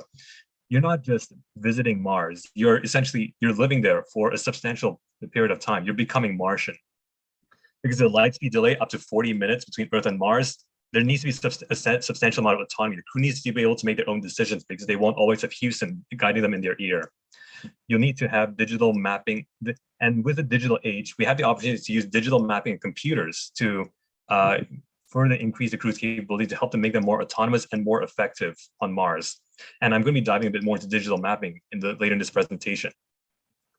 As for Martian crews, are hopefully going to be a lot more diverse than Apollo crews, as in diversifying expertise not just beyond test pilots, but also including other kinds of professions such as planetary scientists, but also becoming more diverse in terms of race, gender, and nationality, which is almost certainly going to be true, especially as the voyage to Mars will be an international effort. And in staying on Mars for so long in this environment, we will have to learn to adapt to Mars. We will have to learn to become Martian and how to live in a way that's different to help ensure our survival and to thrive on the red planet. So what's the path to Mars? Technology and society, they've changed since Apollo era in the intervening 50 years, and it continues to change ever faster, which means that we're going to need some new tech, and Mars is just such a substantially different environment from the moon. How can space analogs help us prepare for that? Today, I'm going to be talking about 3 aspects. Firstly, we're going to talk about the 3 themes I talked about earlier with operations. I'm going to be zooming in on my work at the MDRS with EVA planning using digital tools such as GIS as an example of one way that Mars analogs could help us prepare for the real thing. crew dynamics. Inga did her psychological study on the way that and the role that gender played in our interactions. I'm going to be presenting about my reflections on how to become what makes an effective Martian, and what can they teach us people who are back on Earth. And finally, a big part of what I did at MDRS was talking about the human experience, which was how are we going to bring the rest of humanity with us on this journey so that they can be there with us? Like, for example, in a similar motivation to what James was talking about earlier today, with allowing the public to join Mars astronauts in VR. So without further ado, let's get started. So throughout this presentation, you're going to be seeing quotes from a series I wrote called Diaries from Analog Mars. Essentially, every single day while I was in simulation, I spent about 2 to 3 hours a day writing diary entries about what my experiences were, what my reflections were, what I was feeling. And I wrote this in situ. And the idea was to give a public a taste of analog life. I wanted them to be able to get really intimate view, not just looking at it from the outside, but for them to feel like they could join us. And these were distributed by the Mars Society of Canada at this link through marssociety.ca/marslog, which I'm in. And I'd like to take this opportunity to give a special thank you to Evan Plants-Weir, who basically received all my diary entries by email while I was at the station. And he painstakingly transcribed and edited them and posted them on the website, which made this whole project possible in real time. So let's start off with a diary from Analog Mars. EVA team, this is Habcom. I spoke into the radio. You're a go to open the outer airlock door. Vicariously through the porthole, I watched as the two stepped onto the platform in front of the Hab. In one swift synchronized motion, they planted the aeronauts' first footsteps on Mars. It wasn't long before the team ran into problems. When they arrived at the location where Marble Ritual was supposed to be according to the GPS, they had difficulty finding it. And this sets the stage for the first part, which is how do we navigate on Mars using the new tools of the information age? I wrote this diary entry on September 30th, which was Sol number 3. This was one of our first practice EVAs, where this was our shakedown, where we tried to figure out all the problems with Mars.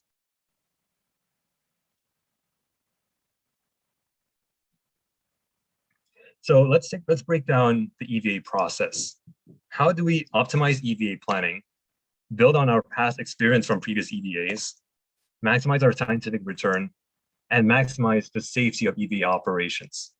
What I investigated was how we could tie all these together using geographic information systems, or GIS, which Mark's an expert in.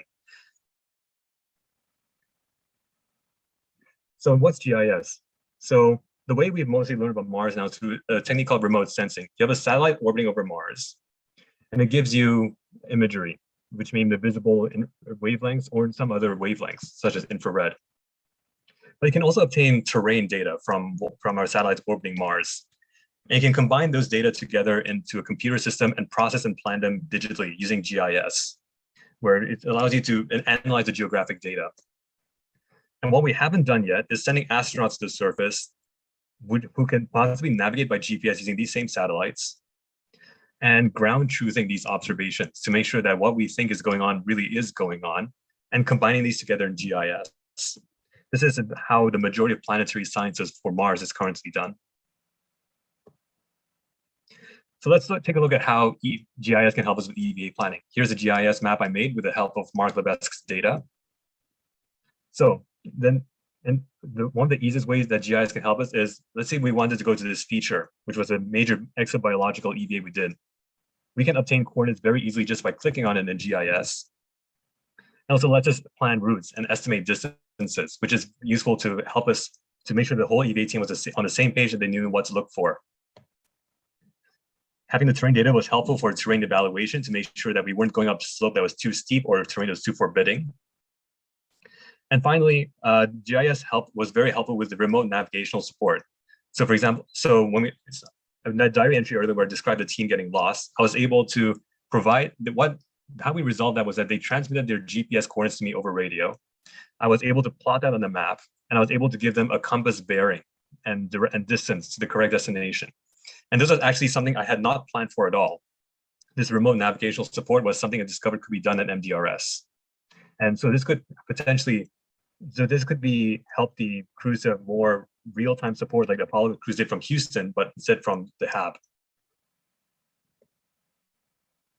But GIS also is useful for helping you to estimate where will you have radio reception, which is crucial because communication is crucial for crew safety.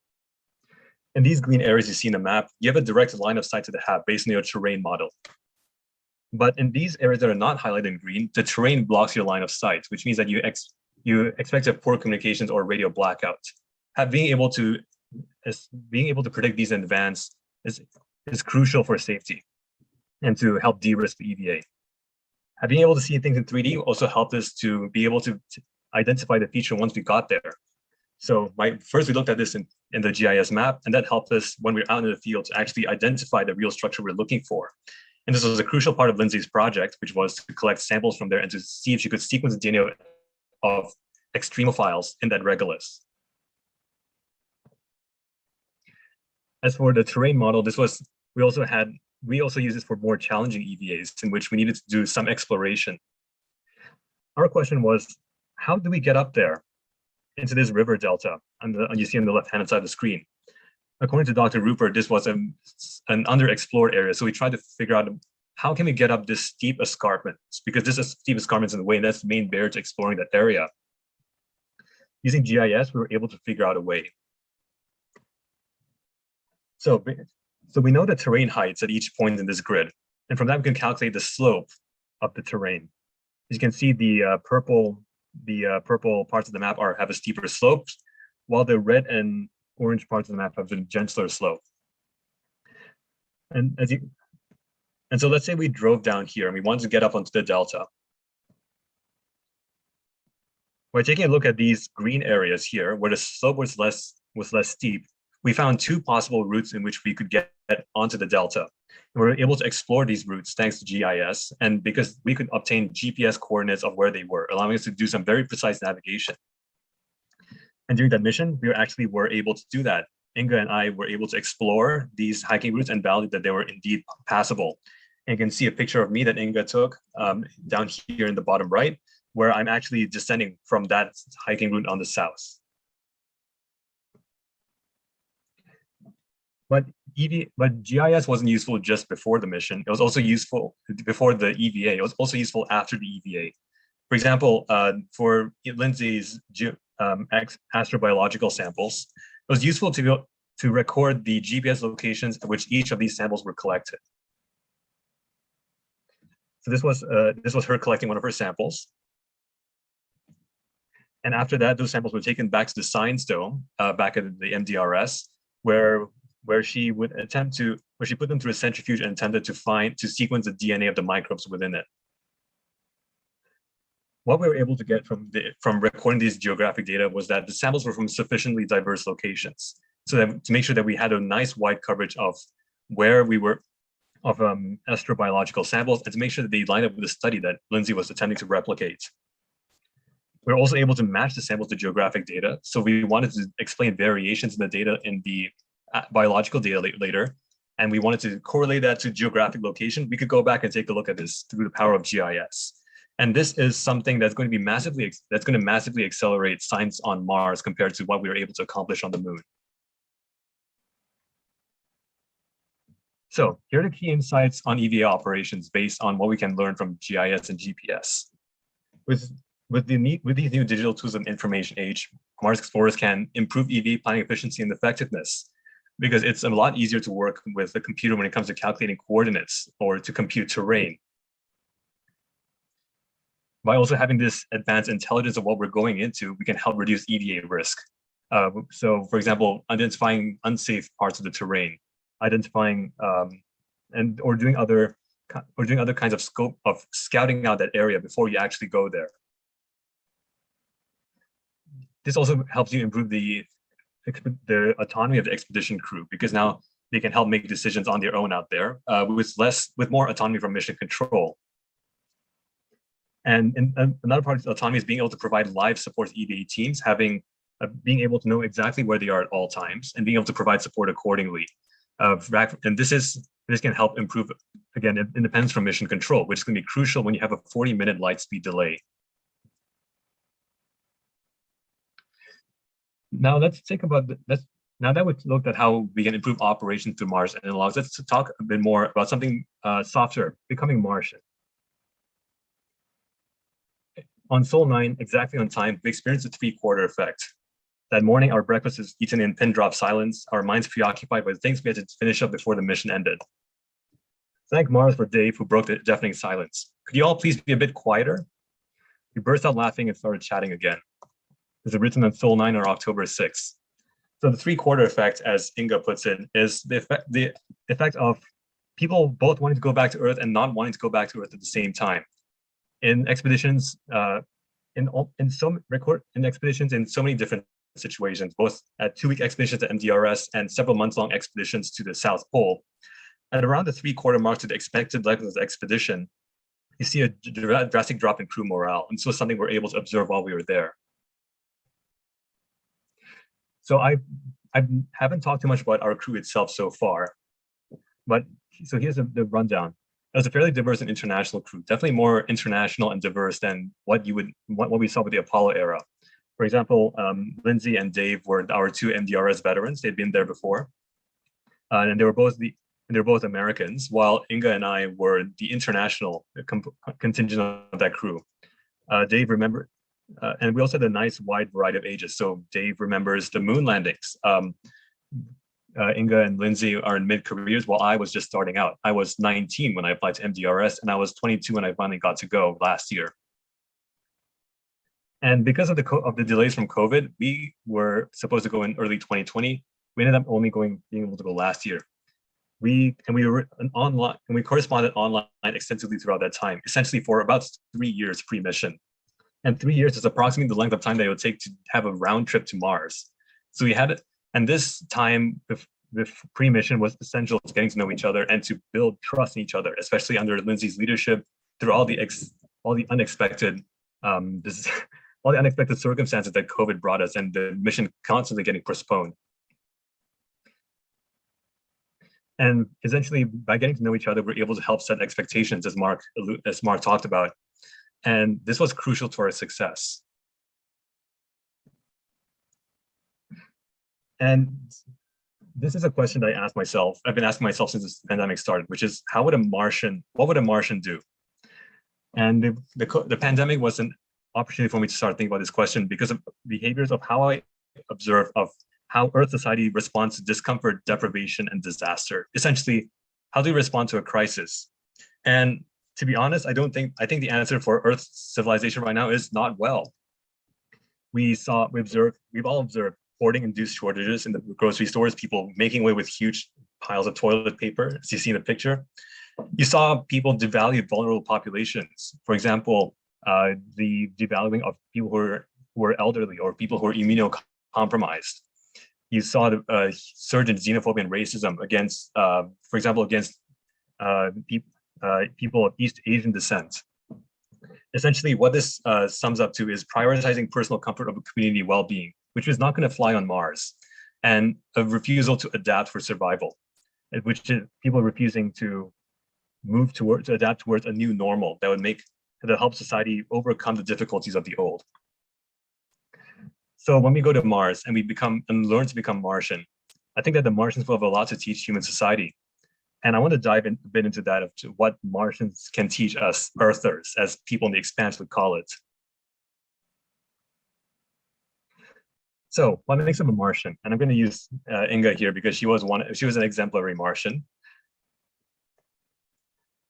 As the Martian demonstrated, both the book and the movie, resourcefulness is definitely going to be on top of everyone's list for what makes a Martian a Martian. You are hundreds of millions of kilometers from home. You are 40 minutes from help, and you have no one else besides yourself and your crew, which means that if something breaks down, you're going to have to improvise and make do because you can't just come home. You have to wait for the launch window to open. And having this resourcefulness is a useful skill anywhere to have, but it's going to be a survival skill on Mars. Resilience, especially because Mars is going to be full of crises, both the ones we can expect and the ones that we don't. Having the strength to go on in the face of a crisis is going to be a crucial quality for a Martian to have for survival. And along with that comes adaptability. Mars is not anything like Earth. It's very different from Earth. And so we'll have to adapt in order to thrive and do our best work there. And one of the most important parts, perhaps, is having a good sense of humor. because that makes crises so much easier to deal with when we ran out of water, when we started running low on water. We watched an episode from a TV show called Moonbase 8 where they were also running low on water in that episode. And just the humor of that situation made it so much easier to deal with. Definitely being a team player is going to be at the top of lots of people's lists, but that means a lot of things. And one of them to me is integrity. And I'm going to spend a special bit of time on this because integrity is so important. In this case, integrity means the rest of your team being able to rely on you. If you say you're going to do something, you get it done. If you say you'll be there on time, you'll be in airlock on time, you'll be there on time. This is especially crucial when the team safety depends on everyone doing their job.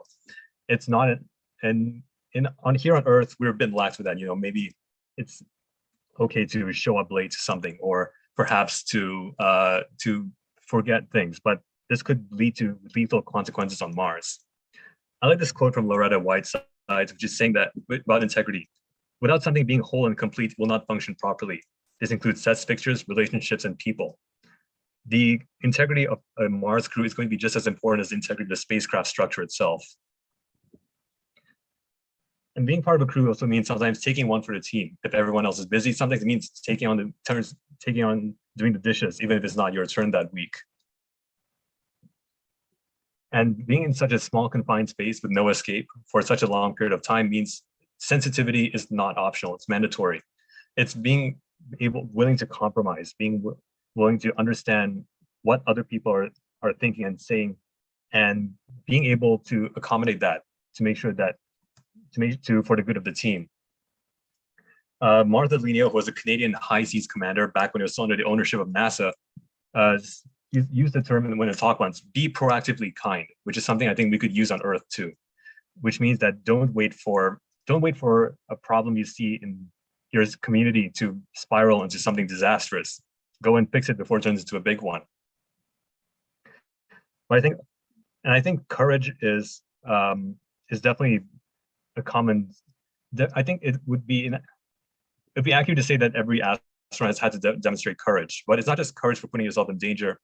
But for example, courage to confront problems. I'd like to take the example of the engineer from Morse and Tye called Robert Boisjoly, who tried to stop the launch of Challenger because he knew that it was unsafe.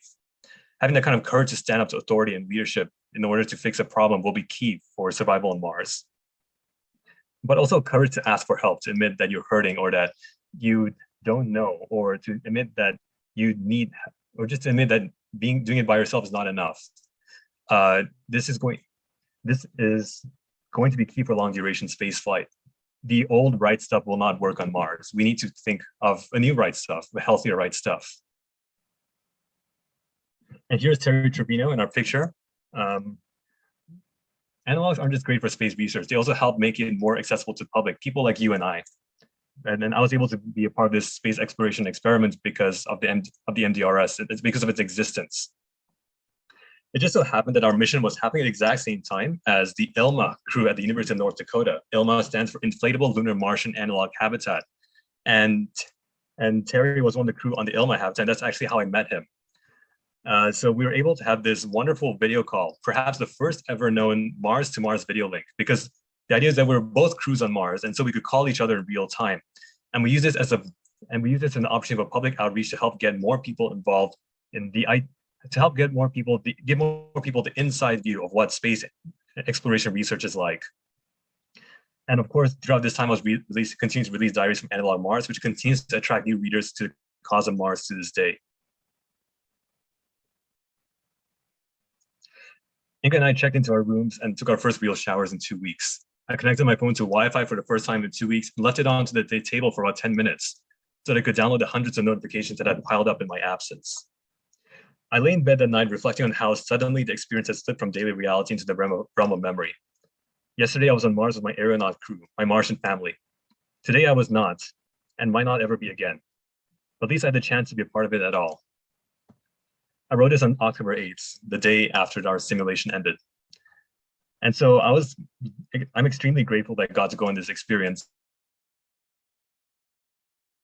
And I hope that this continues, because this is not the end of the story. This is just the beginning, because this work is not going to end until we put footprints on Mars. I'd like to thank Crew 228, who was a wonderful crew who made the experience just perfect. I'd like to thank Mark, who presented before me, for extensive amounts of help with GIS, including providing data and just preparing for my mission. Of course, I can't leave without saying thanks to Dr. Rupert and the entire MDRS staff, without whom the MDRS would simply collapse on itself. And last but not least, the Mars Society USA for building the MDRS, and the Mars Society of Canada for empowering me to do this outreach and to bring the rest of humanity with us on our trip to Mars. So with that, I'd like to close my presentation with On to Mars. Thank you very much. Jim, that's terrific. I took 2 pages worth of notes here. Wow. Look, between you and Mark, he gave us 5 or 6 points. You gave us 7, 9 points about what does it take to be a Martian, right? So I really, that was one of the things I was wondering about. I asked him a minute ago, like, what kind of person takes on this adventure? And I think you just kind of described it with a solid bullet point. So I took a picture of your screen of that slide with all of the qualities, and I gotta say, congratulations, because for somebody who's 23 years old, that seems pretty darned insightful. So good for you. Thank you. Good for you. I really thought the idea of, what would a Martian do versus what was happening. I think everybody had their own, everybody has a COVID story, right? Good, bad, whatever. Everybody has a COVID story. But I'll tell you, as Dr. Diamandis, the co-founder of International Space University and Singularity and SpaceX or X Prize and all the other things, he said that this is the first time that humanity has ever bound together to fight a common enemy. And I thought that was a really interesting thing. So there were some like bright points of humanity, but I would say for the most part, you really nailed it there. So if you're a Martian, you can't hoard, you have to work together. You've got to be a team player. You've got to show resilience. I think that was, I thought that was brilliant and insightful. So I learned a lot from you for this. Thank you. I appreciate that. Thank you. Talk about the 3/4 effect. What did you go through? How did that reflect in your diary? I posted the link to your diary so people can review it. How did the 3/4 effect happen to you? I've never heard that phrase before, so I thought it was really interesting. Yeah, so the 3/4 effect, basically, it's caused by people. It's caused by expectation of people resuming their relationships back on Earth, because up until around that point, you're thinking, well, your entire world is the rest of your crew. They're like your family, and you see them every day. You don't really get a lot of time apart from them. They're everything to you, which is just as well because you're relying on them for your safety and your survival. But around the 3/4 in, you start thinking about resuming your life back on Earth. You start thinking about, I got to go back to the office, and I got to, finish up this report for my boss. Got to get back to school and start thinking about class again. In my case, and so the 3/4. So basically, your mind starts getting so bound up in these earthly considerations that you kind of start forgetting that you're on Mars, and you start forgetting what's around you. And this is not universal toward all crews, but it has been observed to be a pretty common effect. And probably the reason we didn't see this in COVID was just because there was no expectation about when this would end. Jesus. Sorry, yes. Yeah. 100%. It just kept changing, right? It was so unpredictable. Right. But yeah, for me, personally, the 3/4 effect it really manifested around breakfast that day, when normally we're all pretty lively and chatting with each other about what we're going to do, what we're thinking about the previous day. But that morning, for example, I was writing emails while eating my cereal. I think Lindsay was thinking about her astrobiology project and thinking about getting more samples. So she was thinking about that. And so it was just kind of just dead silence around the breakfast table. But as I said earlier, like having a sense of humor is really critical, because Dave was the one who was able to break that spell by saying, "Hey, could y'all be a bit quieter, please?"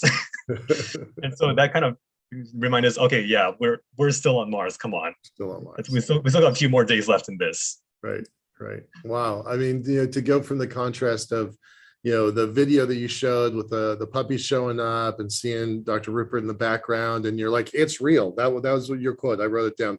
It's real was the first thing you said on that video. I was like, wow, that's that kind of. So you have that like super high moment where it's real. You're doing the day-to-day work. You're doing the GPS, GIS mapping, evaluation, which I'm going to talk about also later today. But then you have that 3/4 effect. So then how did it end for you? Okay, you walk out, you're in the hotel, you're writing that last diary entry. What's the takeaway from that I won't say it's a roller coaster, but it was emotional. It was emotional. So what's the takeaway there from and what happens next? What do you do with that? That was what I was asking myself in that hotel room that last night. What do I take away from this? Because the reason that I was so ecstatic, you hear me shouting and screaming in that video, was because we've been waiting for 3 years and we didn't know if 3 years to even get there, right? 3 years to even show up. That's perseverance all by itself. Yeah, the night before in the hotel room, the night before we were supposed to drive out to NDRs when we were in Grand Junction, I was thinking, I don't know, I shouldn't celebrate yet. This could still get canceled somehow. It's just so traumatized by that.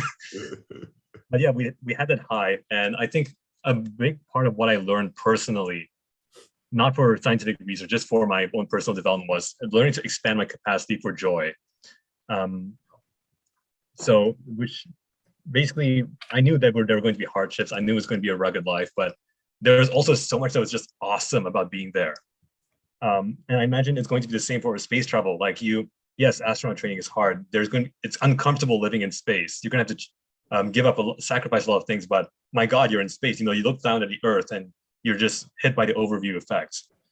And so I think learning to take the highs and the lows with grace is really a key to making sure that you get as much of the mission as you can. And being able to treat all that with a sense of humor really helps make the lows a lot less low. And it also allows you to retain what you felt from the highs, and just allowing yourself to go through that is really a key part of being emotionally healthy on Mars. Wow. I said to Shannon, when we leave Earth should be a logo and a tagline that we use all over. So should learn to expand my capacity for joy. What you just said, like that should be a t-shirt. Learn to expand your capacity for joy. So it's not exactly original. I stole that from Loretta Whiteside's too. I steal a lot of her brilliant. stuff. I'm a Loretta fan, so that makes sense. That makes sense. It's good though. It's good. It's brilliant.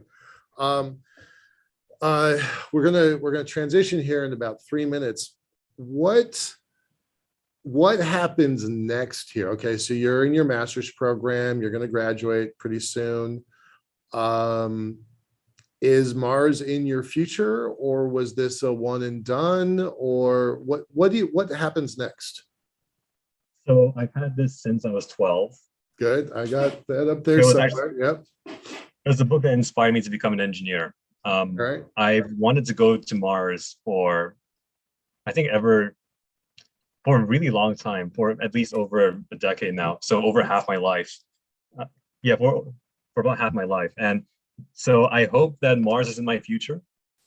I definitely would love, I think the idea of exploring a new world that's never been walked on before just appeals to me so strongly. That wanderlust, whenever I'm taking the train across Ontario, and I look out the window and I see the plane stretching out before me, I kind of get this strong urge to just get off and start walking off perpendicular to the train tracks into the distance and get lost. But I think also Mars is just such an important foothold in not just expanding into space, but also teaching us to be better human beings. What can the Martians teach us? And so I calculated that if I get a PhD, I have about maybe like a 1% chance of becoming an astronaut, but I'm fighting for that 1%. And if I don't get it, well, at least I got to have this amazing experience. I've already had so many amazing experiences just by virtue of being part of the space community. Mm-hmm. And I think no matter which way it goes, I'll have a pretty awesome story to tell. It really is. It's going to be an amazing journey. I didn't start on this path for space until I was 31. So I started late. I was always a nerd, but I started late. So yeah, it's kind of amazing. I kind of wonder where your generation is going to take us.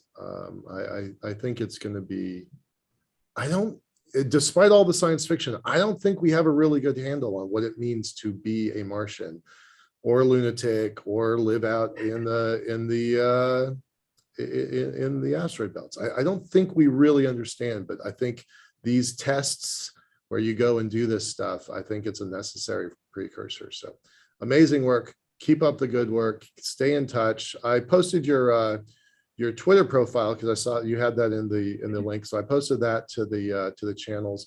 If you have any other links you want to post, just put it in the chat. I'll push it out into the YouTube community. Great having you here. Good luck in your school. I think you just said, the PhD is your obviously next step. So keep up the good work. Thanks, Michael. Great to be here. Thanks a lot. Bye-bye. That's awesome. All right. We are moving right along with the day. It is time to bring on one of the cooler people in the space community. Laura, I'm going to promote you to panelist. And Jen, I'm going to quote unquote demote you back to an attendee.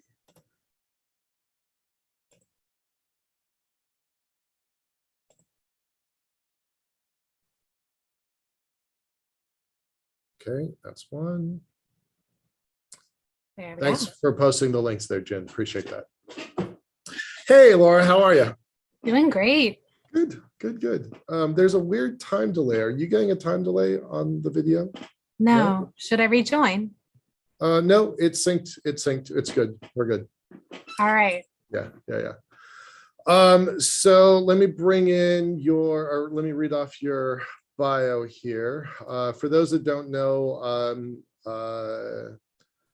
Laura is a regular on our programs. I bring her in for really a whirlwind tour of what's going on in space, mostly about stations and the moon and Mars and rocketry, and it's always a whirlwind conversation. Laura Forsick is the owner of space consulting firm Astrolytical, specializing in space science, industry, and policy, offering space career coaching services and publishing industry reports. She is the author of 2 books, one of which is on my shelf, including the newly published Becoming Off-Worldly. She also, this is not in her official bio, she also has a really cool community of Becoming Off-Worldly that's pretty fun. Thanks for being a member, Michael. Happy to support it. It's really great. So, Laura, what's new? What's going on? Yeah. So usually on these segments, I give like a what's going on in the space community based on the theme, but there's actually a bit of a challenge with this theme, which I'm going to go into. So that's actually the theme of my talk here, is how to increase communications when it comes to analog space. So we just heard a great presentation about Mars, and that's one of the better ones, I have to say. But there are real challenges to these analog sites getting information out there. So I want to share the 4 big ones. I'm not even sure how many. There's dozens of analog sites around the world. I just want to share information about the 4 biggest ones. So I'm going to go ahead and share my screen, which I usually do not even do. But share. All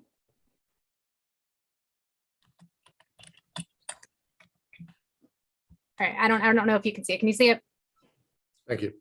Oh, yeah. Regardless, I'm going to keep going. So I have no idea how to pronounce the name of this site. It is in Russian. It is NEK is the acronym. Anyone who speaks Russian can maybe tell me how to pronounce it. I'm not going to attempt it, but this one has been in the news. So that's why I'm starting with it. Of all the analog sites, this one has just gotten some big national news because there was an Emirati citizen who just exited after 280 days, November, I think it was November 4th through July 3rd, so Sunday. There was 6 people. He was just one of them, and I could not gather from the publications whether he was the first Emirati to ever take part in a space analog mission or simply this was the biggest one that they've ever done.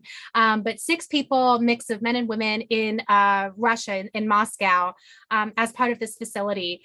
So they were, some analogs are out in the, the wild of the world, and some of them are here in these facilities that mimic, being actually in a space facility like the International Space Station. 280 days, the Emirati that was featured, which is why this one got a lot of news, he actually missed the birth of his daughter. Me personally, if I had a spouse who was pregnant, I wouldn't participate in one of these missions, but it was a pretty big deal because he got congratulations from royalty and all of that. So this one has been in the news quite a bit. Another thing to take note about this was that they were completely cut off from the outside world except for with mission control. So they did not get news of, say, a war in Ukraine, for example. So I'm very curious now. They're probably not going to publish anything about this, but I'm so curious. It was an international crew of 6. I don't think any Americans were on, but correct me if I'm wrong if somebody in the audience knows. And I'm just so curious, after they exited on Sunday, what did they think of the world, right? How might have Russia changed? Probably not much, but the international aspect of that. So this is just happens to be one that NASA has partnered with, at least in the past. I know that when they were accepting applications for this expedition, which was 20 and 21, series 20 and 21 was the name of the expedition. NASA was promoting it. And so it just makes me wonder how much these kinds of cooperative agreements with Russia is going to continue in the future. Sorry, I don't have the chat screen open here. So, oh, hey, there we go. Somebody I actually know was, or am acquainted with, was part of that program. I did not know that. That's awesome. So curious to hear from her what she how her impressions were of 280 days in Moscow in this bubble, essentially, this facility. James Berg, I don't know if you know how to pronounce the facility by any chance. Michael, do you know? I don't know how to say it. I'm sorry, I don't speak Russian. So forgive me, NEK is what I'm going to call it.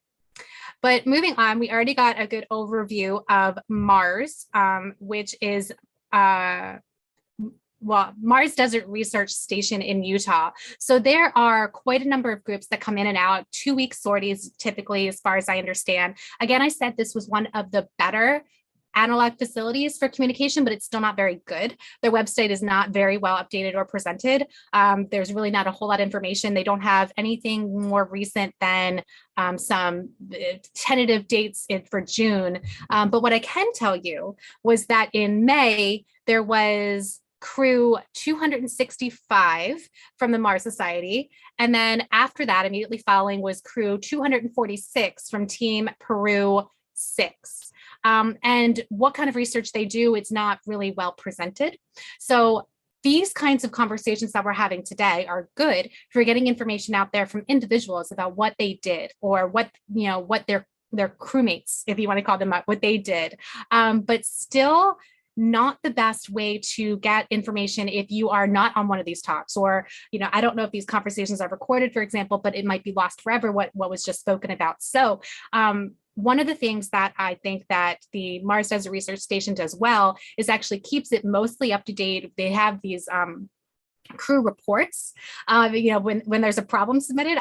The most recent one's a little odd. The most recent one has to do with high winds, and a joke in there about how you can't stop the wind. But otherwise, there wasn't really a whole lot of information about what's going on, nothing in real time. So again, I said it's one of the better ones, so I'm grateful for that. But there's, mission summaries is what is out there but it's still not very well presented and not very up to date. But again, there was no other facility that I saw that actually had it better than Mars Desert Research Station. So great job there, but it could be better, it could be improved. and one thing that I could help is that if each crew had maybe this is a privacy thing, so I don't want to overspeak on something I don't know. Maybe the crews for privacy reasons don't want this, but maybe there could be little sections where you click on crew, whatever the number is, and they can tell you who they are, what research they're doing, maybe a little sentence or two crew update if you don't want a whole little paragraph essay as was written and read aloud with the previous speaker. So those are the kind of things just to consider. Social media, for example, someone could be, I know there's a delay when you're speaking to Mars, right? There's a built-in delay, but that doesn't mean that there can't be asynchronous communication, which is what social media can be. And so that might be another good way to get information out there. I would follow a Twitter account of a crew that's doing stuff. Maybe there is occasionally one, and I just don't know about it, but that's the kind of thing that I'd suggest for the future. Moving on now to the Hawaii Space Exploration Analog and Simulation, HI-SEAS, is what it's typically known. And this is a pretty cool facility. Not so well updated though, as far as I can tell. The last expedition was in August 2021, Valoria 3, and that may be incorrect. There might have been one since then, but the information is simply not out there. And in fact, there's almost nothing out there about Valoria 3 itself. So I can't really tell you a whole lot about recent news about what's going on at HI-SEAS, other than there's pretty cool stuff that's happening out there. I mean, I love the location. It's gorgeous. I come from a planetary science background where, yeah, I'm glad that you're transparent. That's good. So put that information out there so that people like you and me and everybody else can read about it. Sorry, I'm responding to chat in real time here. So HI-SEAS is a really great location for the kind of mimicry stuff for Mars, as well as moon and asteroids. I know as a planetary scientist, that's a lot of the work that has been done in Hawaii, is looking at the kind of regolith simulants. Yeah, sorry, Shannon, it's not. Sorry, but we can talk about it offline. But in any case, HI-SEAS doing really cool stuff. I just wish the information was out there, again, on the website or some kind of social media thing, because as far as I can tell, there was a director who wrote some guest blogging or guest essaying on space.com to let us know about the expedition in August of 2021, but nothing since then. So it'd be really cool to find out more information about what's going on at HI-SEAS in real time or since the past year. Moving on to one of my favorites, although it hasn't been a whole lot of recent news, but NEMO is one that NASA routinely sends their astronauts on. And so you might have heard the term aquanaut. I don't know who coined this term. I don't think it's a space coined term. I think it comes from outside the space industry, and NASA sort of adopted it, but tell me if I'm wrong. But aquanauts live underwater, and underwater is a great analog. So when you're thinking about the different analogs, there are the enclosed facilities, there's the out in the desert or the rocky areas, and then there's underwater. Those are the three general analog facilities that we have. And NEMO is really cool. It is a facility that is actually run by Florida International University. It is called the Aquarius Reef Base. NASA hasn't done a NEMO mission since 2019, as far as I can tell. That was NEMO 23. But this is a great place for astronauts to go and train. People other than astronauts do train down there too. And of course, there's marine biology research as well. Underwater is a fantastic place for the high risk. So I've heard from astronauts that there's no really comparison with any other analog on Earth other than underwater, because it's such a high risk contained. You really are in a life-endangering situation because you're essentially living underwater in a facility that could, have a leak or depressurize or, in various other ways kill you. And that's not to mention the dangers of the wildlife, which you would not have in space, but still there's the danger there. So historically, astronauts want to be put under pressure, and all right, sorry, there was a double meaning of pressure there. Astronauts want to be put under stress. That way they can test to see how they get along with their crew or how they do in high stress situations. And that's a really great benefit of underwater facilities like NEMO. I'm going to talk about some other ones really quickly that there's not a whole lot of recent information about. So here's another underwater facility. This one is at Pavilion Lake, Canada. Just beautiful. I don't have a whole lot of information about these ones that I'm going to speak about, so I'm just going to go more quickly through them. This one is Devon Island, Canada, near and forgive me if I mispronounced it, but Houghton Crater. I don't know who this individual is, but I do love his suit. This one is from the Arctic Mars analog in Svalbard. And again, really don't know who that is, but really love the idea of testing out the robot and the astronaut. So the idea of astronauts working with robotics is not a new concept. It is done more easily here on Earth and tested more easily here on Earth than it is in space. But it is something that we are really looking forward to trying in space. I mean, Moon, Mars, wherever. And finally, McMurdo. I don't know who these individuals are either, but they look like they're having a blast. McMurdo Dry Valleys in Antarctica. This is another good place for testing for Mars, Moon, and things like that. Quite a bit out there. So this is another great facility if you are looking for someplace that is super hard to reach, very isolated, another area where it's dangerous and high risk, not in the same ways as an underwater facility is, obviously, but there are people who die in Arctic expeditions. So another great place to test if you're also looking for not just the analog of the surface environment, but the analog of being out in space on another planetary body and the stress of going there as a human being. And finally, I'm going to stop sharing if I can figure out how to do that really fast.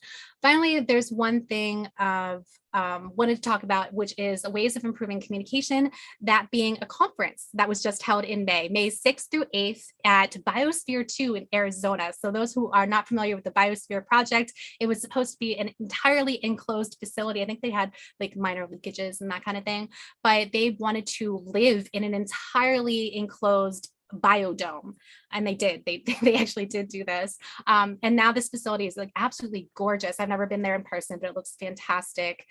Good place to go. They just started, as far as I know, according to their website, they just started their second year of an analog conference. Last year was virtual. This year was the first time in person, as far as I'm aware, and just a great place to go to get information about analogs. But again, limited to those who can attend. So I don't know if any of the conversations were recorded, not that I could find. Also, they just had like speaker bios and nothing super detailed about what was discussed, what kind of research or things like that. So I was unable to attend it, but there's like a space.com article that had a little bit more information because one of the speakers was a journalist from space.com, but otherwise not a whole lot of information out there. So my suggestion is, if you think that you're being transparent and you think that there's information out there and people are telling you that there's not, and there's weirdly ways to improve this, which is putting out, you already have websites, put out detailed information about what's going on right now. There's not a single website I went to that could tell me what was going on today, what was going on this week, who was there and what they were doing. That's really captivating for people. People have the astronauts who are tweeting from space, and we love that, right? We love to see what the astronauts are doing. We've got Samantha Cristoforetti on TikTok.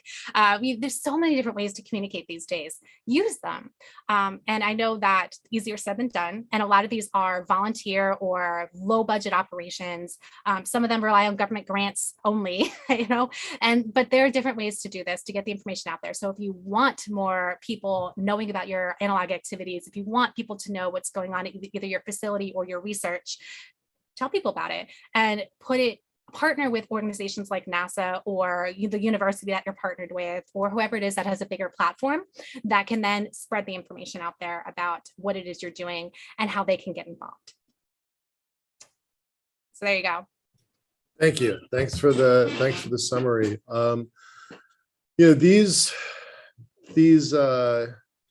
These analog sites, and all of the speakers have mentioned it, that they're criticized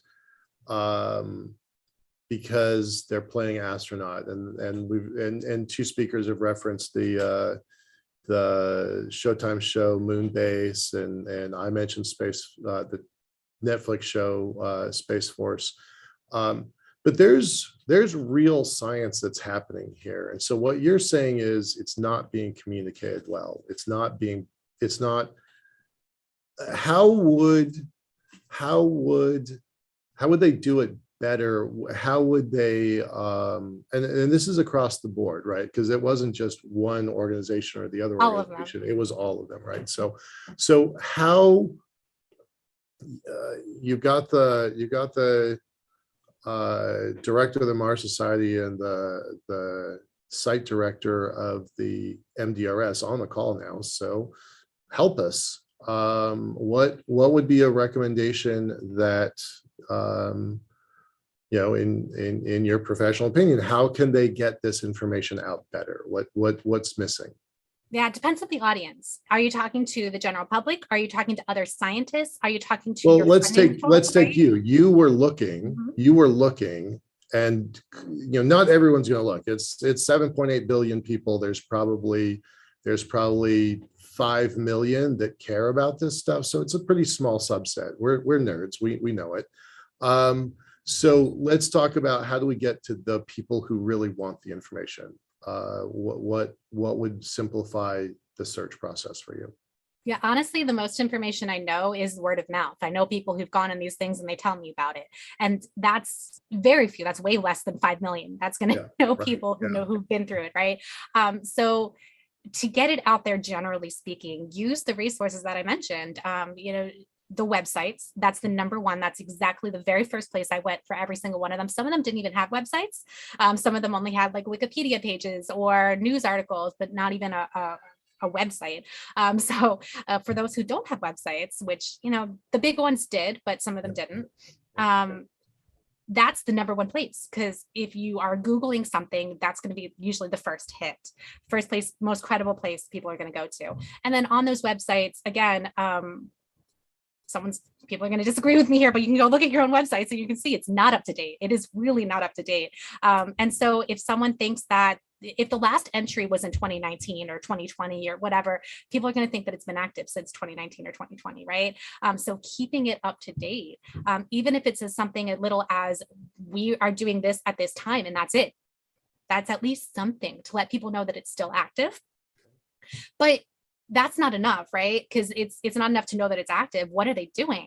So again, you can include crew names or not, but you can at least say, what are they doing? I'm sure that there's government grants or university projects that are associated with this. Is public information, at least in the United States, it's public information. And so I include that, right? Include what those research projects are. NASA does not do a very good job of this, honestly, but NASA at least has a database where you can go search for this stuff, and you can figure out what vehicle it flew on or what the PI was and what they were, so that's the kind of stuff that, you don't need a database, but you can have like a listing, crew, whatever number did this, and this during their week stay. It doesn't have to be anything elaborate, right?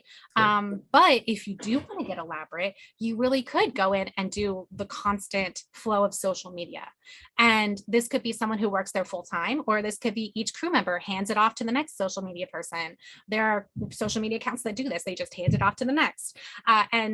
So you could then have someone saying, today we did this, we had a challenge with this, we did this breakthrough experiment, we saw the plants grow, whatever it is, right? Get that information out there. I mean, this is the changing way that we communicate, video or Twitter or, whatever the means has to picture. I mean, these pictures are gorgeous. That's why I don't do PowerPoint, but I did do PowerPoint today because the pictures are beautiful. And so get that out there on Instagram or whatever means that you think that you can reach the audience that you're trying to reach.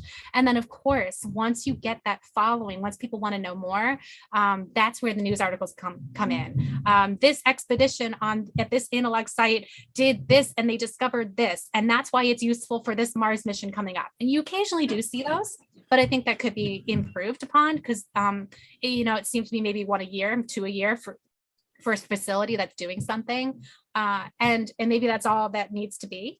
But for a casual viewer that's just going to read space.com or whatever, like that's a really great place to start, is just have somebody out there saying, hey, here's what I think it was great that Chelsea was out there and physically knew what was going on and could write about it on space.com, but not everyone's going to have that. So guest writing or get a journalist involved, something like that. But really reaching people where they are. And if they are on Instagram, TikTok, Twitter, wherever it is, use those. So James is commenting that they have a Facebook page, so I'm going to post that to the YouTube channel. You mentioned something in there about transferring accounts from one person to another. I know we've all seen it, that individuals are posting to their individual accounts, but maybe there's not an aggregate account that is transferred from one crew to another. So that might be an action. Yeah, and you make a good point. You could do it that way, or you could have someone who knows the crew members' social media handles and just retweets or reposts. Yeah. I mean, that's pretty easily done as well. Yeah. Or you could have a hashtag. Because they've had to use the hashtag though. Right. I mean, they definitely are trying to get more attention.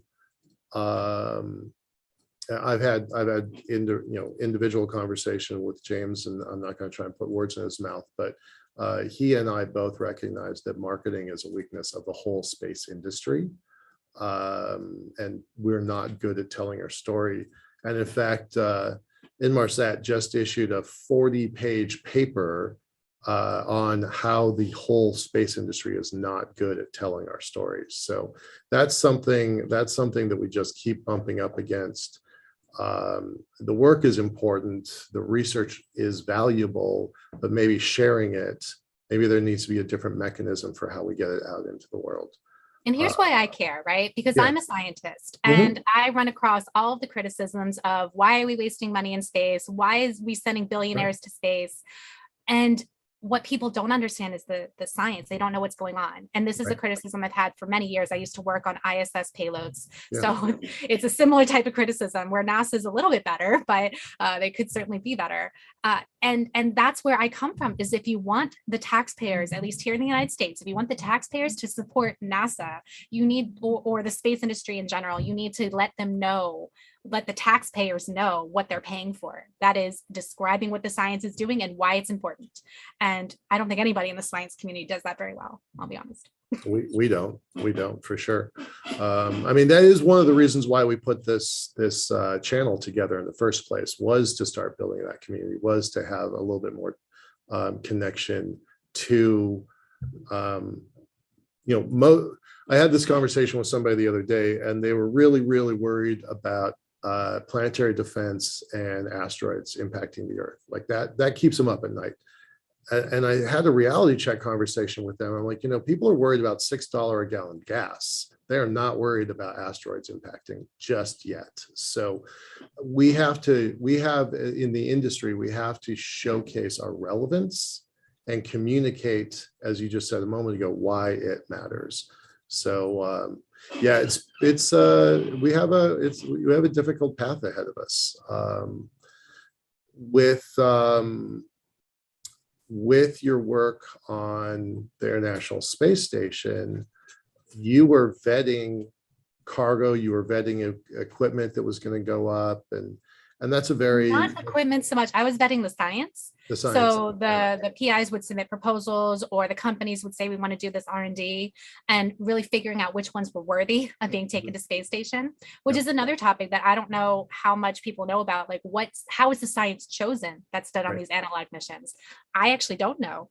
So maybe that's another avenue to take, is to explain people why the science that's being done is important to be done, and why those are higher priority over other science experiments. I've taken nine pages of notes today on these topics, right? Because I'm new to this. I think it's fascinating. I am a fan. I think it's good, important work, but I'm new to it. And I've been in the space industry for 20 years. But this area, it's completely new to me. So yeah, Dr. Rupert's talking about that they're transparent about what's going on at MDRS, and I believe that's true. But maybe it's difficult to find what's happening.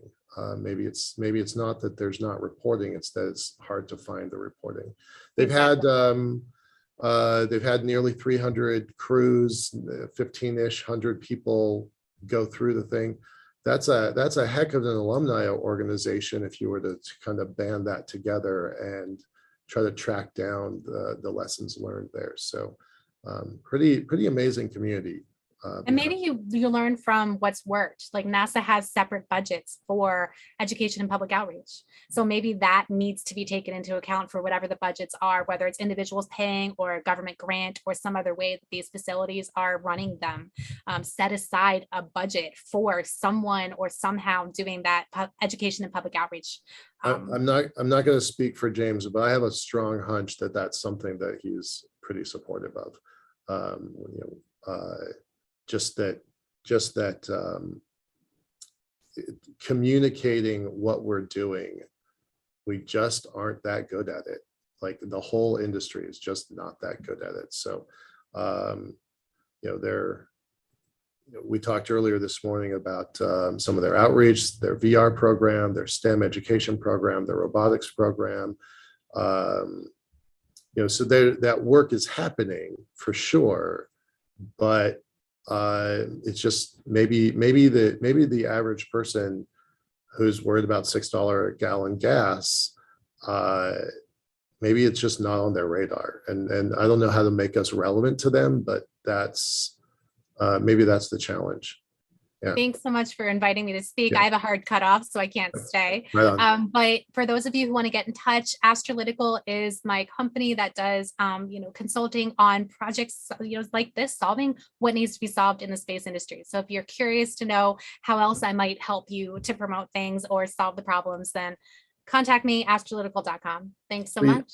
Please put the links in the chat, and we'll see you next month. Thank you so much. Thanks. Bye-bye.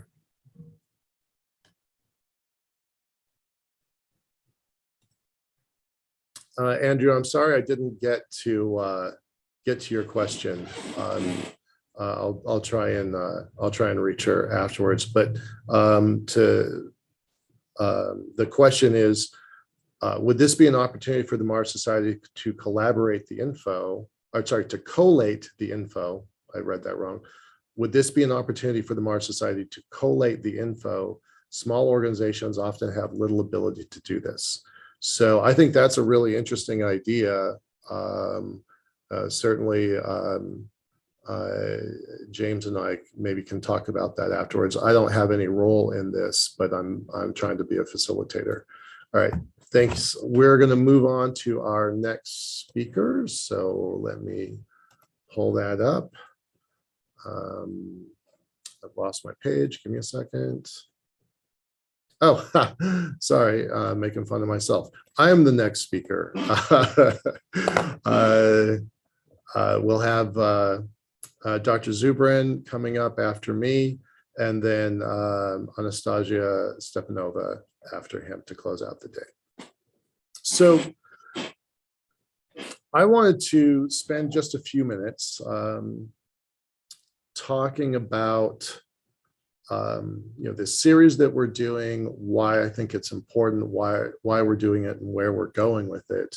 But I also want to spend a few minutes talking about my own experiences at MDRS, because I probably said 8 times on the show today that I'm a fan, and I kind of had to go there to get it. And maybe that underscores Laura's point. I personally got to go there. I personally got to experience it, and I think that is why I'm a fan of it. Even after, gosh, I think I did in 2004 and 2005. So maybe that kind of speaks to her point. If you don't know, you don't know, and so maybe that kind of underscores what she's saying. It is a small community, and we can work to enlarge it and build it. And it's not just MDRS, it's across the board. High Seas, I mean, for y'all that don't know, High Seas is owned by a private guy, and he's a very wealthy guy who did very, very, very well in the video game industry quite a long time ago, but he's still got capital there. So it's not about lack of resources. Maybe it's just in that case. And then certainly NASA has a budget, but NASA's budget has been modified a lot over the last 10, 15 years, and their outreach and education budgets have been cut pretty consistently.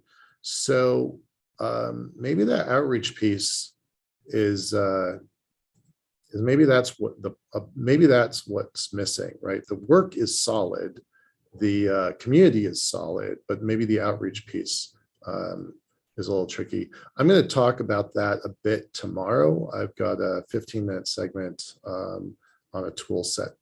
So I'm not going to go into that very much right now, but we'll go through that a little bit tomorrow. During this segment, I always talk about, the other 28 days. So this is a 2-day event, and we're really proud about the kinds of work that we're doing to showcase and put a spotlight on really creative, bright, driven folks that are doing important and valuable work.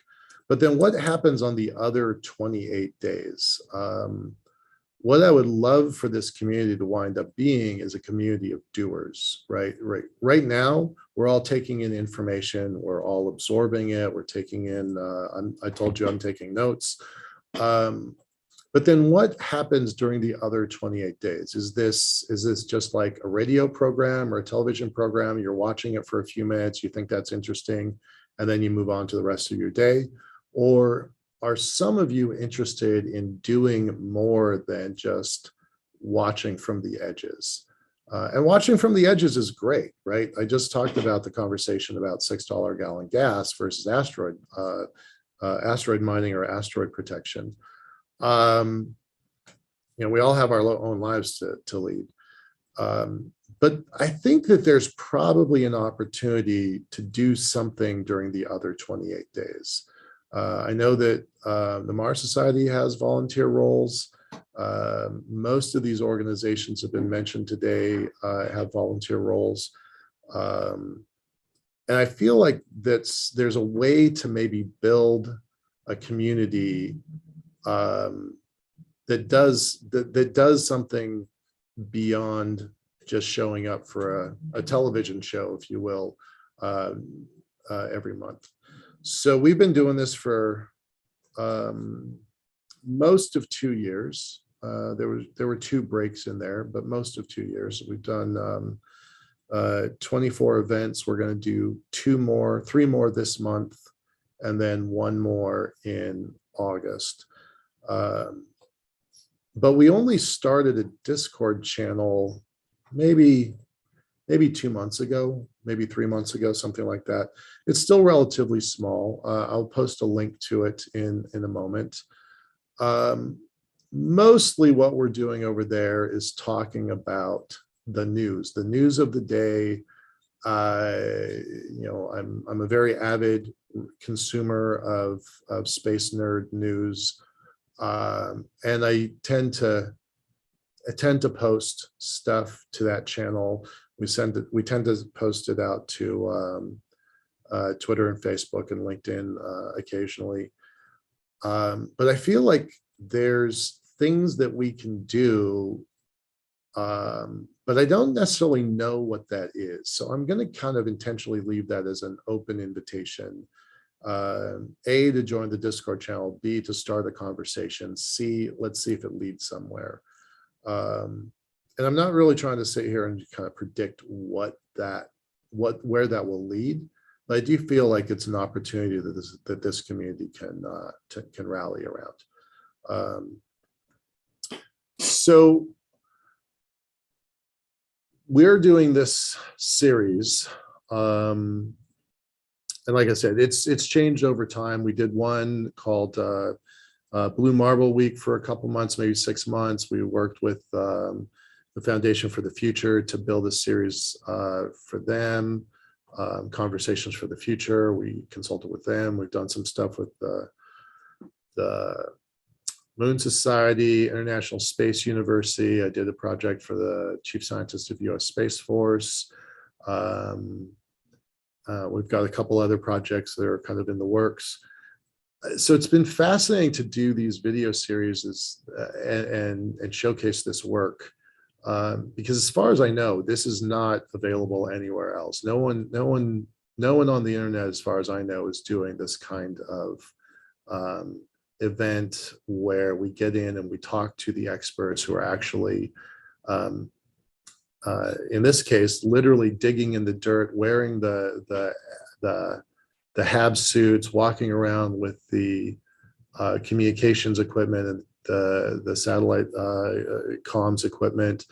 So really kind of that first person experience. No one on the internet that I'm aware of is doing anything like what we're doing. And I think it's important. I think that showcasing that is vital. It's necessary for the industry. And there, Shannon was saying earlier today that, interest in MGRS is at an all-time high. She called it the Martian effect from the movie.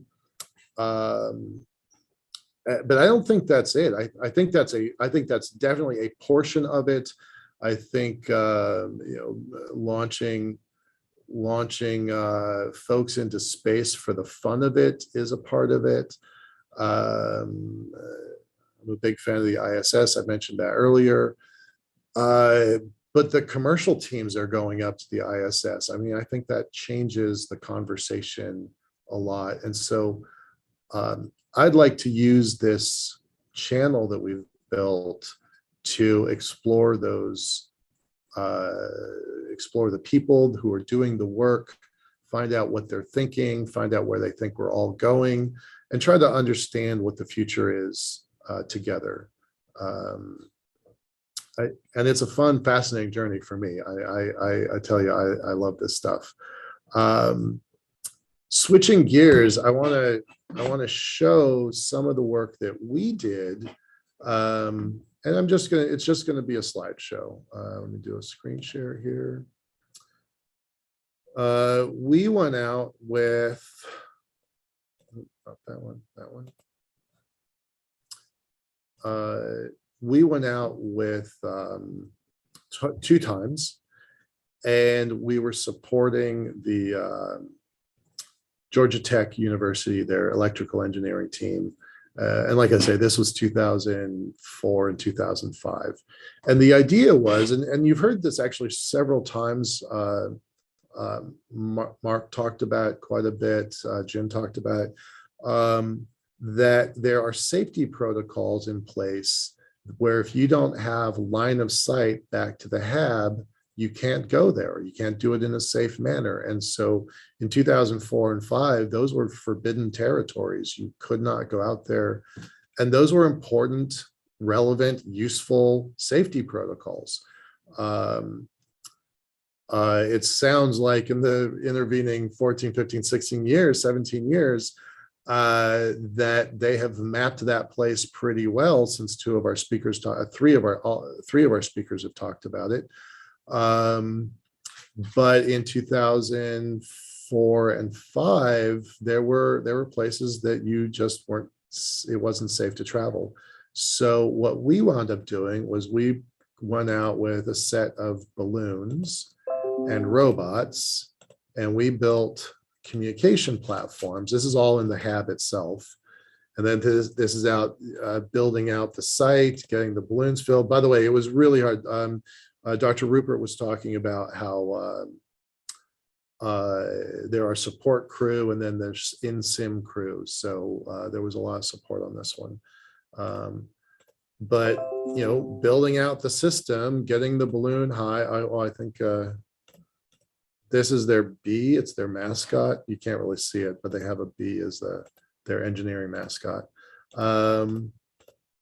Now our robot didn't work, so that was our part of the experiment. We had problems with the engineering, and the motors failed, but they put repeaters onto the system and had it about 300 feet in the sky. This cookie is for reference. I forget why that was there, but it was to show you the size of the motors. The motors broke. They basically ate themselves. It was pretty tragic. But the repeater that we had at the top, that worked really well. And that repeater allowed the crews to traverse to areas they had up to that point had not been available. So it was a lot of fun. We did that 2 times. And in both cases, once we had a robot error, and then the other one we had high winds. Someone was just mentioning, Laura was just mentioning that. We had high winds that meant that the robot it knocked the balloons right into the ground, and that was a pretty frustrating experience too. So there's a lot of wind out there, but it's beautiful. It's very different now. That this is a very different campus than what has been shown on the screens before. We learned today that the greenhouse isn't there anymore. There's a new greenhouse, and we know that the Musk Observatory has been moved, and there's a different, it's doing different work, and there's a new green observatory. I particularly like this. You know, Dr. Forsythe was talking, Laura was talking about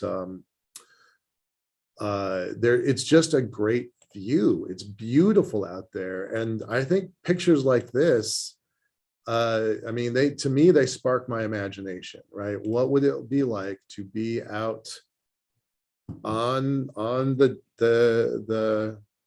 I'm going to call it the desert of Mars, and be, you know, have to have a communication platform, have to have the protocols, have to maneuver in these suits. I love this picture. I imagine someday there will be a real live version of this, of 2 people standing on Mars with a communications platform. So I'm looking forward to that. As Dr. Rupert said, when we leave Earth, I think that this is going to be one of those moments where we look back and say, wow, you know, these were pioneers. These were the people who were doing the work. And I think it started, in this case, it starts in Utah. All right, I'm gonna move on now. Thanks for enduring my my little home movies, I guess. I'm gonna come back here. And it is my sincere pleasure to bring on Dr. Zubrin. Let me pull you up here, sir.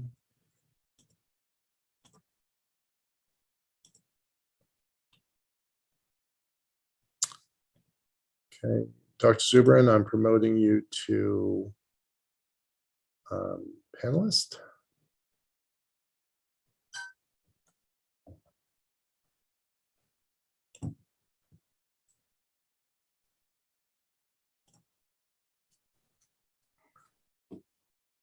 Hey, sir. Hello. How are you? All right. I understand you're catching a plane and you've got a hard stop, right? Hi there. I feel good. Thanks for asking. Okay. Just turning off some other stuff. Sure. You there? Yes, I'm going to read your bio. I'm sure pretty much everybody here knows it, but I feel like it's an obligation as a host to do that. So just give me 10 seconds here.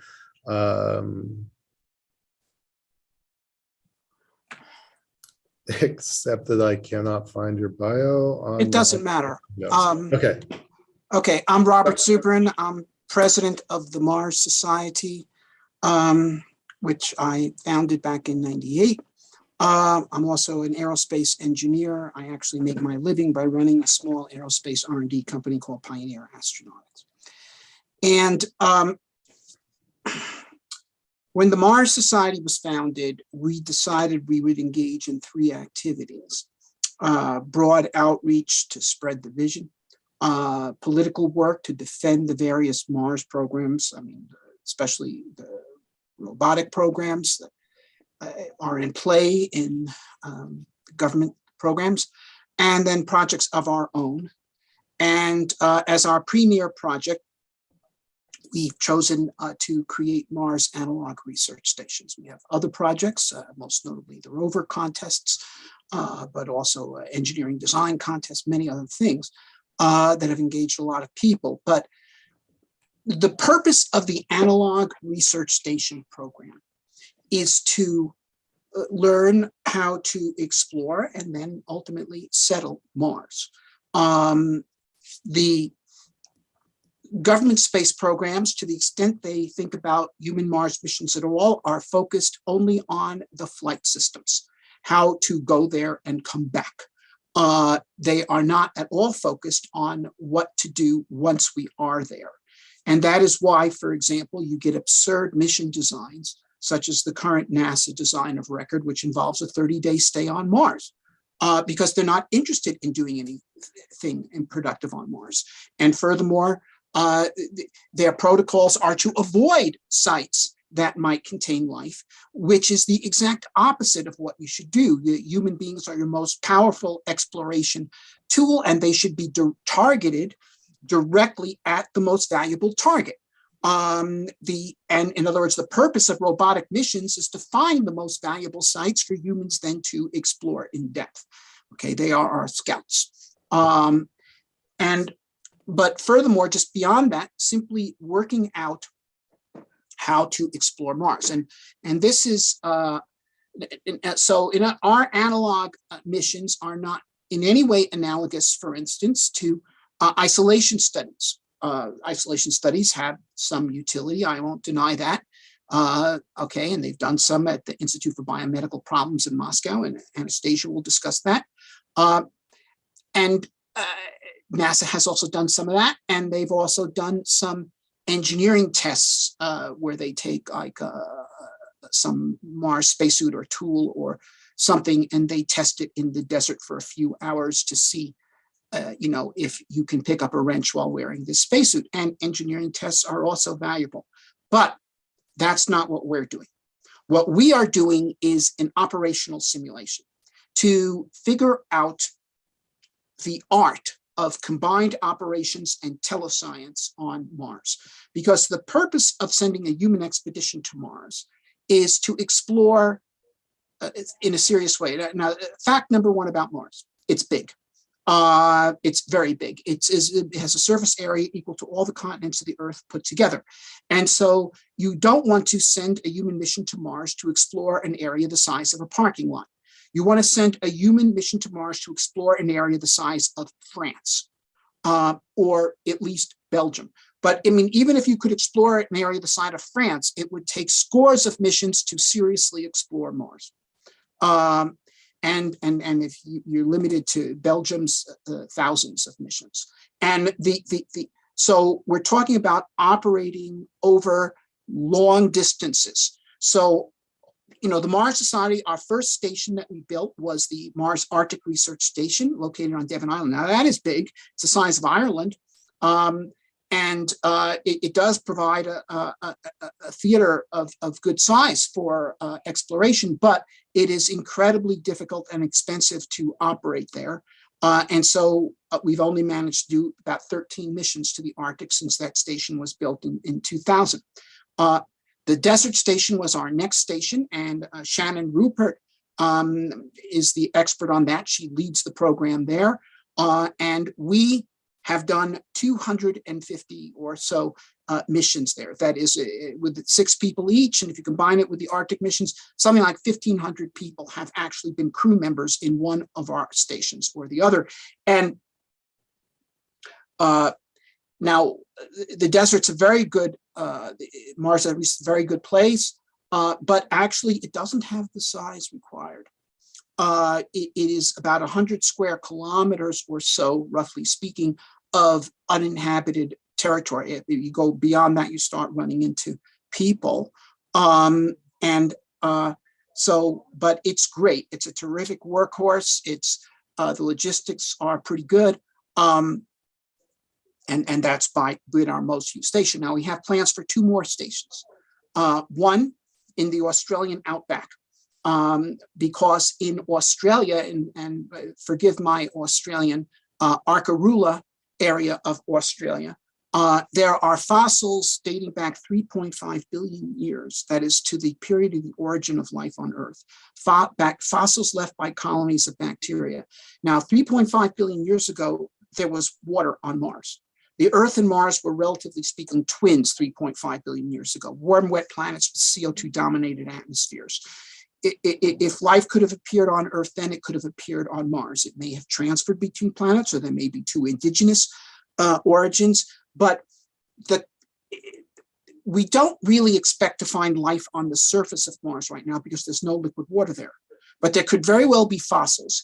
And if there are, the kind of fossils we're looking for are not dinosaur bones, although we have found dinosaur bones in the Mars Desert Research Station. And in fact, we have found them in SIM. And one of the finds, when it was followed up by professional paleontologists, has led to the largest dinosaur bone excavation in North America in half a century. It's a major find, and we did it in SIM. And I can tell you, since I was there the day we did it, no robotic rover could have even got to the place where we found those bones, or even found the place which you had to climb down into to. That's amazing. I've never heard that story. Okay, and it was done in SIM, and it proves the value of human explorers. Okay, but we're not looking for dinosaur bones on Mars. We're looking for stromatolites, and in the Australian station, if it gets built, we will be able to practice looking for exactly what astronauts will be looking for when they go to Mars. Now, finally, we have plans for a station in the Gobi Desert, Mongolia. People may know I just came back from there. We have an extremely strong Mars Society chapter in Mongolia. It's called Mars V. It has 3,000 members, including many influential people, bank presidents, cabinet ministers, this kind of people, as well as a very dedicated core of activists and others. And anyway, the Gobi Desert is vast. Now you're talking about a desert the size of France, okay? And with not just one kind of geology, but numerous types of very interesting geology. And the Mars Society of Mongolia, Mars V, has identified 20 promising sites. And invoking their nomadic heritage, they've come up with a concept not for a stationary Mars base like we have at the Mars Desert Research Station or in the Arctic, but a portable Mars base. It's actually based on using the GARE, essentially yurts that they have, but built to look like Mars habs, and each of them could be 8 meters in diameter, which is the same diameter as MDRS, except there's be single floor, so you'd have two next to each other. You'd have the same amount of space at MDRS or a flashline station. And they can be erected, in hours, and the supporting infrastructure within a day or two. And next year, they intend to begin operations in May in the Mid-Gobi in a site that I visited. Now, I'll tell you, both of our Mars stations that we have, the sites were chosen after considerable preliminary exploration. I mean, we explored all over the American West before we settled on where MDRS is. It was really, and that's what you have to do. You have to have a severe selection process if you're going to have a permanent station. But with a temporary station, you can try your luck in the first place and then go someplace else the next year. Or go someplace else even if it's great because you want to explore a different kind of geology. Now, the place that I went to, it was a gigantic labyrinth of erosion features that, as far as the eye could see, it was like looking out over the ocean. But it was a maze in it of erosion features. And if you looked at it, it was not apparent how far you could penetrate into this on an all-terrain vehicle. And, hiking on foot in a spacesuit, especially in this kind of stuff, you're not going to get very far. And so it was great interest to me if we could find a path into it. Now, after some looking and using an aerial drone, they found a path that led, more than a kilometer into that. And beyond that, we didn't keep looking, so it could go much further. But the point is, this is exactly the kind of place where you want to practice combined operations, combining the virtues of satellite data, aerial drone reconnaissance, pedestrian and motorized astronauts on all-terrain vehicles, the crew at the HAB, a remote science team in Ulaanbaatar, that working all these together to try to, how to figure out how to effectively explore such a region. So there's an art of combined operations there, analogous to military combined operations, where you have to combine the virtues of infantry, artillery, helicopters, fighter aircraft, satellites, whatever, to come up with the best result. But here it's these other entities that have to work together, but also telescience, okay? Because, well, everyone's heard, I think, about the idea of telemedicine. It's become fashionable. It's even being practiced to some extent. And that's where you have a general practitioner in, a rural town in Alaska has to do a heart transplant, and he gets talked through it over the internet by the experts in Mount Sinai Hospital in Manhattan, and so forth. Well, the science team on Mars is going to be generalists. I mean, you might have 2 scientists in a crew of 5 or 6 on Mars. And so you might have 1 geologist and 1 microbiologist. And that geologist is going to be a general practitioner. He or she is going to be a general purpose field geologist. And he or she is going to need to be backed up in real time by mineralogists and geomorphologists and paleontologists and all the other ologists that there are in geology, and consulting real time. Now, that's not how science is done now on Earth. The way science is done on Earth is the professors and grad students go out into the field during the summer, they collect some rocks, they bring them back to the university, they work them over the couple of semesters, and then they send in a paper to a journal, and it's published a year or 2 later. And that clearly that's not what we're going to do with Mars. The team on Mars is the point of the spear, and they're going to have to interact in real time, or at least on 1-day turnarounds with the remote science team. And so that is an art of telescience associated with combined operations over long distances, that we're working on in all our stations, but which we can potentially do on a much broader extent than we have so far in the Gobi. And there's one other thing about Mongolia, which is Mongolia is a free nation, but it is not aligned. So that it is a place that Americans or Western Europeans can go, and also a place that Russians and Chinese can go. And so in this now increasingly fractured world, it is a place where potentially scientists and others can still work together to further the hope and the prospect of human exploration of Mars. And I should add that people in Mongolia, the older generation, they speak Russian as a second language. The younger generation speaks English. So, and there's probably some people that could speak Chinese, although I didn't meet them. But there are people that speak Chinese, come to think of it. In fact, when we were in a little coffee house, there was a girl on her cell phone, a young woman really, and she was switching between Mongolian, English, Russian, and Chinese on some kind of business call. I have 2 brilliant Korean women that work with me right now in the State Department visa. They're fluent in a way I never even imagined. Yeah, it's quite amazing. It's difficult. I mean, frankly, it's difficult for me as an American to understand how facile Europeans are with multiple languages. I guess it's because growing up here, you don't really have an incentive to learn foreign languages as they do in Europe and elsewhere. But I mean, some of the Mongolians that, we did a rollout of the Mongolian edition of The Case for Mars, and the master of ceremonies was this woman, Sarao, and she spoke perfect British English. And then there was a secondary MC who spoke perfect American English. And anyway, I digress. But look, I'd really like to take questions rather than just talk on. So let's open it up to questions. Terrific, terrific. From Andrew Bond, he's asking, how critical is the temperature for analogs? It's not that critical.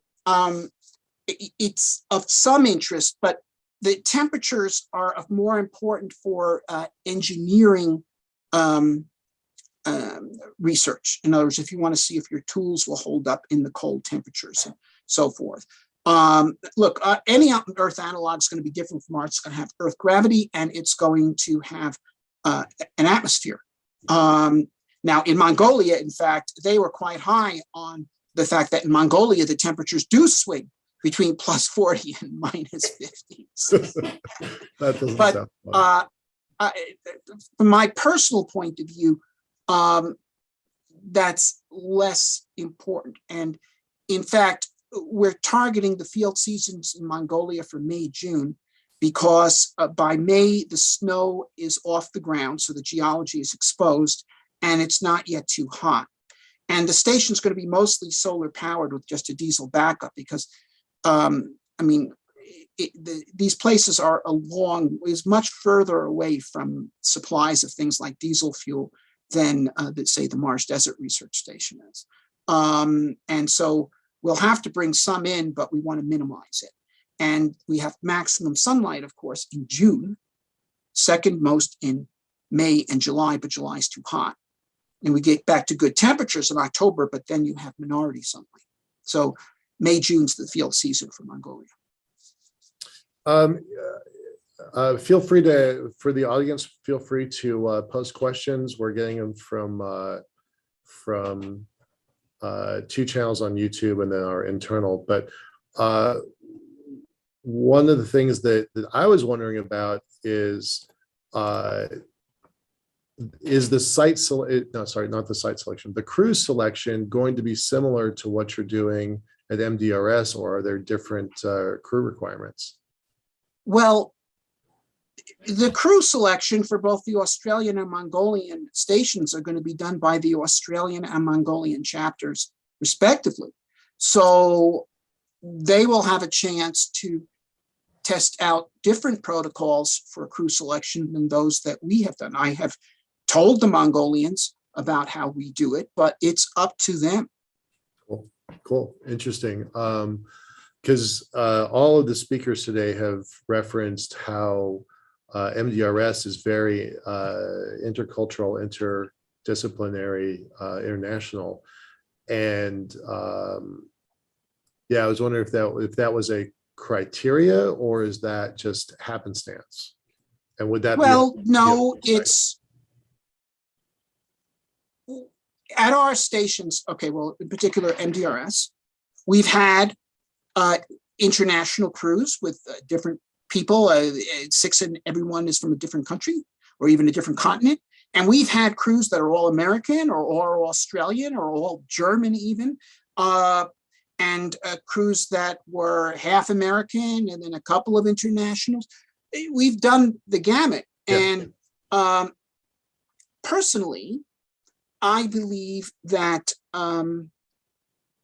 almost any,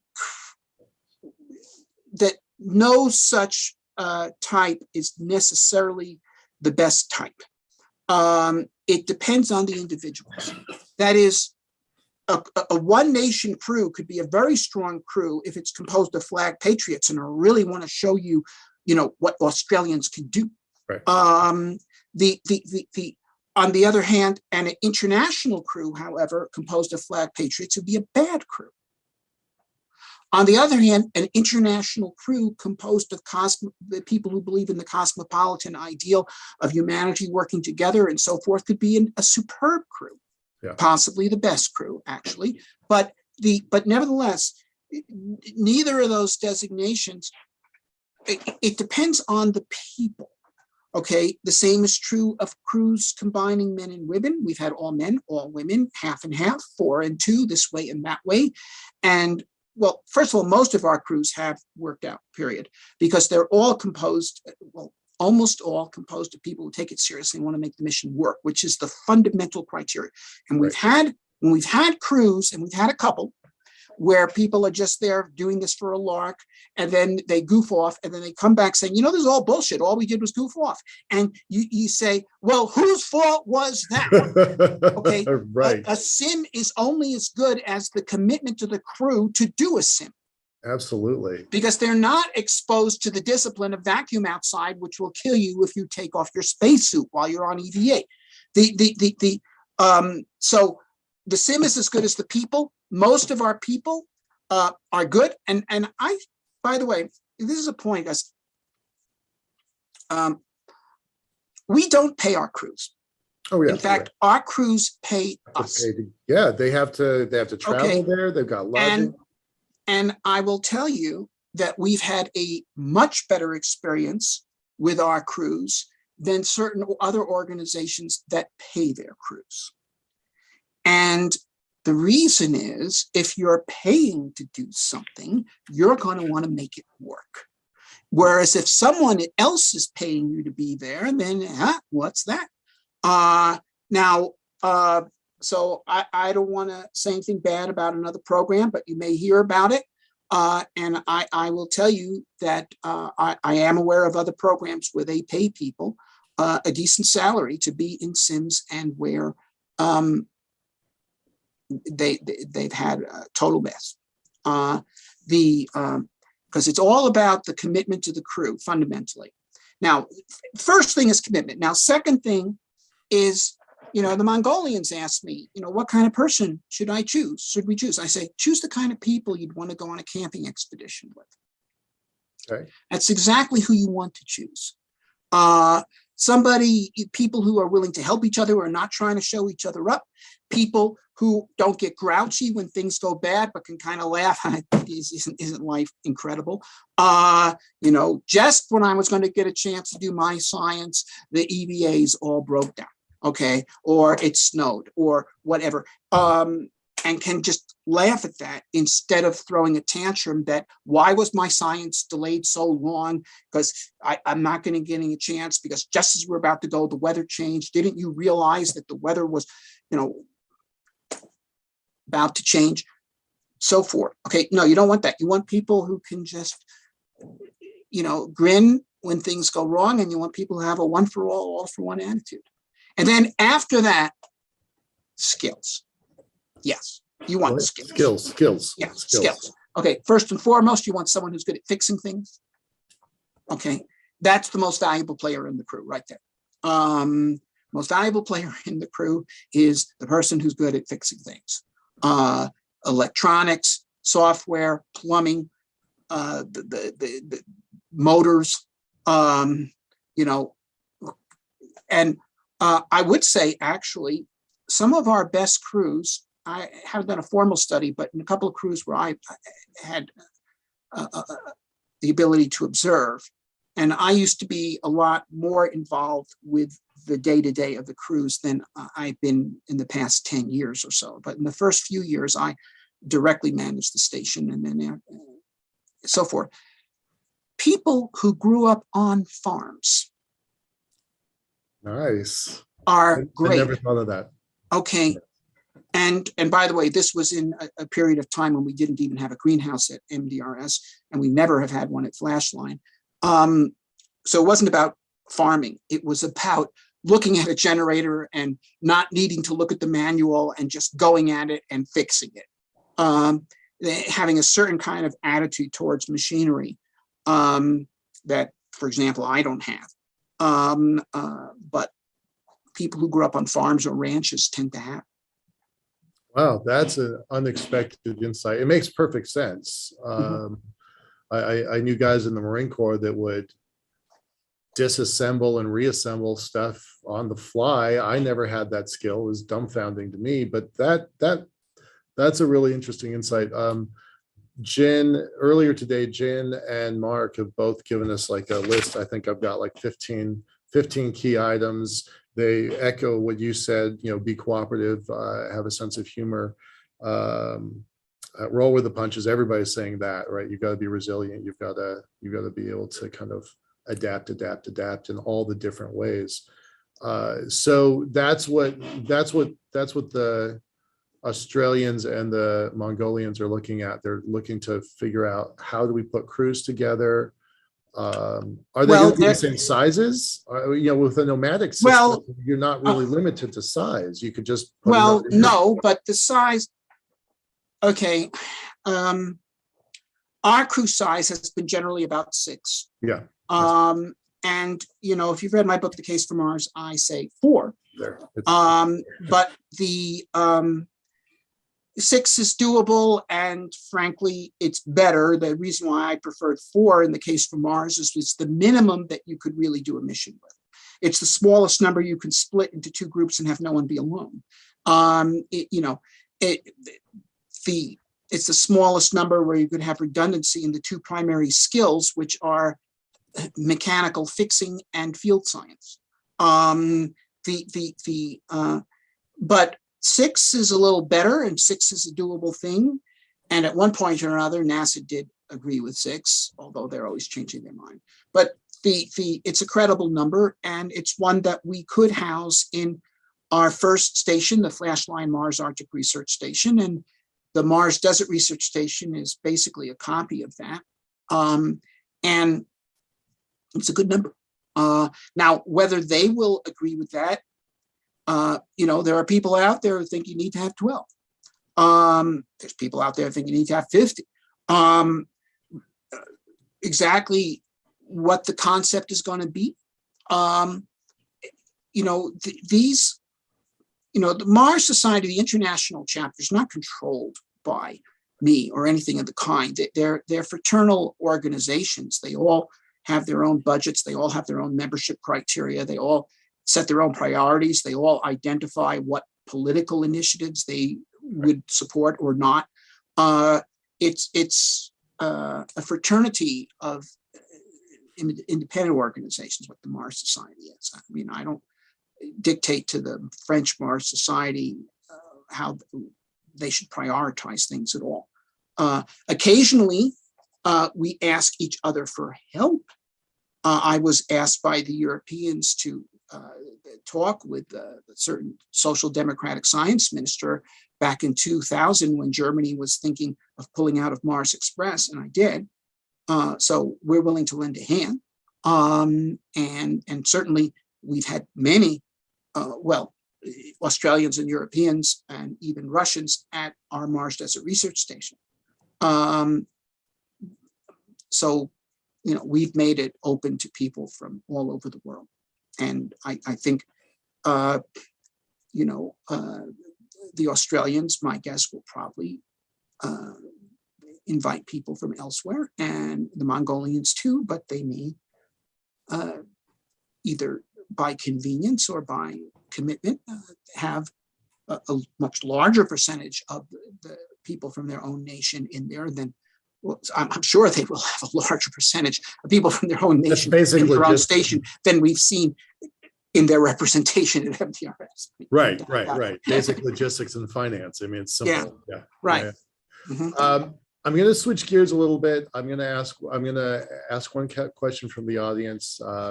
Elaine, I referenced you earlier today. It's from Elaine Walker. I referenced her earlier today doing a music video from MDRS. So she says, "Hi, Bob, Elaine here. How do you feel regarding the first group of humans on Mars? Should it be more about strict research stations at first, or do we dive straight into creating a second branch of humanity, having babies, etc., right away?" I assume the latter. Okay, my own preference is to have a phase of exploration followed by a phase of settlement. Okay, and I lay that out in the case for Mars. That is, so in fact, I agree in a way with the Mongolians who want to put the station here and then have a station there, and not just go here and build it up. I think we should probably land and explore 5 or 6 regions before we pick the one where we're going to build up a permanent base and settlement. That's what I think. Now, that said, when you're talking settlement, you are talking children. Okay. And so I was once in an event in which I shared the podium with Bas Lansdorp, who's with Yes, yeah. Mars One. Yep, Mars And One. and it was a very funny thing. It was in front of a large audience, and someone asked him first, "What's the government going to be like?" He said, "Oh, it's going to be a democracy." And then they said, "Well, will people have children?" And he said, "That won't be allowed." And I said, "Oh, okay." Okay. Really? Number one, if it's a democracy and people are living there, they're going to have children. And number two, if you want to have a Mars settlement, you're talking about creating a new branch of humanity. You're talking about a growing population. You're talking about children. Yeah. And once you are talking now on an initial exploration mission, children are an inconvenience. But if you're staying there, Right. okay, a 10-year-old's got a lot more mileage less on his tires than a 50-year-old. Okay. He's going to be able to do a lot more in the rest of his life than a highly accomplished 50-year-old, let alone a 70-year-old like me. Right. And so I think when settlers go, not only will they have children on Mars, but I think families will go that will include children. Yeah. I want to ask both of you. I know, Dr. Zubrin, you're busy, but tomorrow on the same event tomorrow, we're having Dr. Egbert Edelbrook talking about babies in space. That's his whole thing. And he's been on our show probably 6 or 7 times now. It's I think it's the holy grail problem. If he doesn't solve his work, you can't successfully solve yours, right? Because if we go anywhere, the moon, Mars, stations, asteroids, if we go anywhere without having kids, we're only camping. We're not settling there. Right. So I'm a big fan. Okay. Now, I do think, actually, just to comment a bit more on this subject. First of all, I think we should start getting data on mammals being born in 1/3 G, and we could do that on the space station or with free flying capsules or tethering Orion off to its upper stage that launch it to orbit and spin it up to create a temporary artificial G space station. And I could go on this subject, that the world's space medicine programs have been over-controlled by zero gravity health effects researchers, and they need to diversify their research to include partial gravity and artificial gravity. But beyond that, I think to get closer to Elaine's subject, do you know why the British won the battle for control of North America from the French, despite the fact that France at that time had about 4 times the population of Great Britain? It is because British women came to the English colonies and French women did not go to the New France. And in consequence of this, and I could get into also why this was the case, but in consequence of this difference, by the time the final struggle came down to it in the 1750s, there were 2 million English-speaking people in North America and 50,000 French. And despite the fact that the French military leaders were more talented than the British commanders, the result was inevitable. The result was absolutely inevitable. And the reason why British women came to North America and French did not go to New France is because the British colonies were oriented towards creating communities. Wow. Okay, you know, the Pilgrims land in 1620. Harvard is founded in 1638. Yeah, right. Okay, and not just the universities and churches and schools. And you know, at the time of the American Revolution, literacy in Massachusetts was 90%. That's as high as it is today, and vastly higher than anything in Europe at the time, because they had not exactly public schools, but they had lots of schools, and they were creating a place that, well, not only male adventurers would want to go to, but women would be willing to go to, including both single women and wives of families. And this now is an interesting thing here, because there was recently a conference that I participated in on extraterrestrial liberty. And some of the speakers expressed concern that extraterrestrial colonies would be tyrannies because the government could turn off your air. And my answer to that is that no extraterrestrial colony that succeeds and grows can be a tyranny, because no one would want to move there. Right. Okay. That is, you have a new world. Okay. A new place that needs to be populated. Okay. And I apologize, because of course North America was not unpopulated. There were Native Americans here, but as far as the British were concerned, there was no population there already that would be part of the kind of states they were creating. So the places that drew immigrants grew, okay?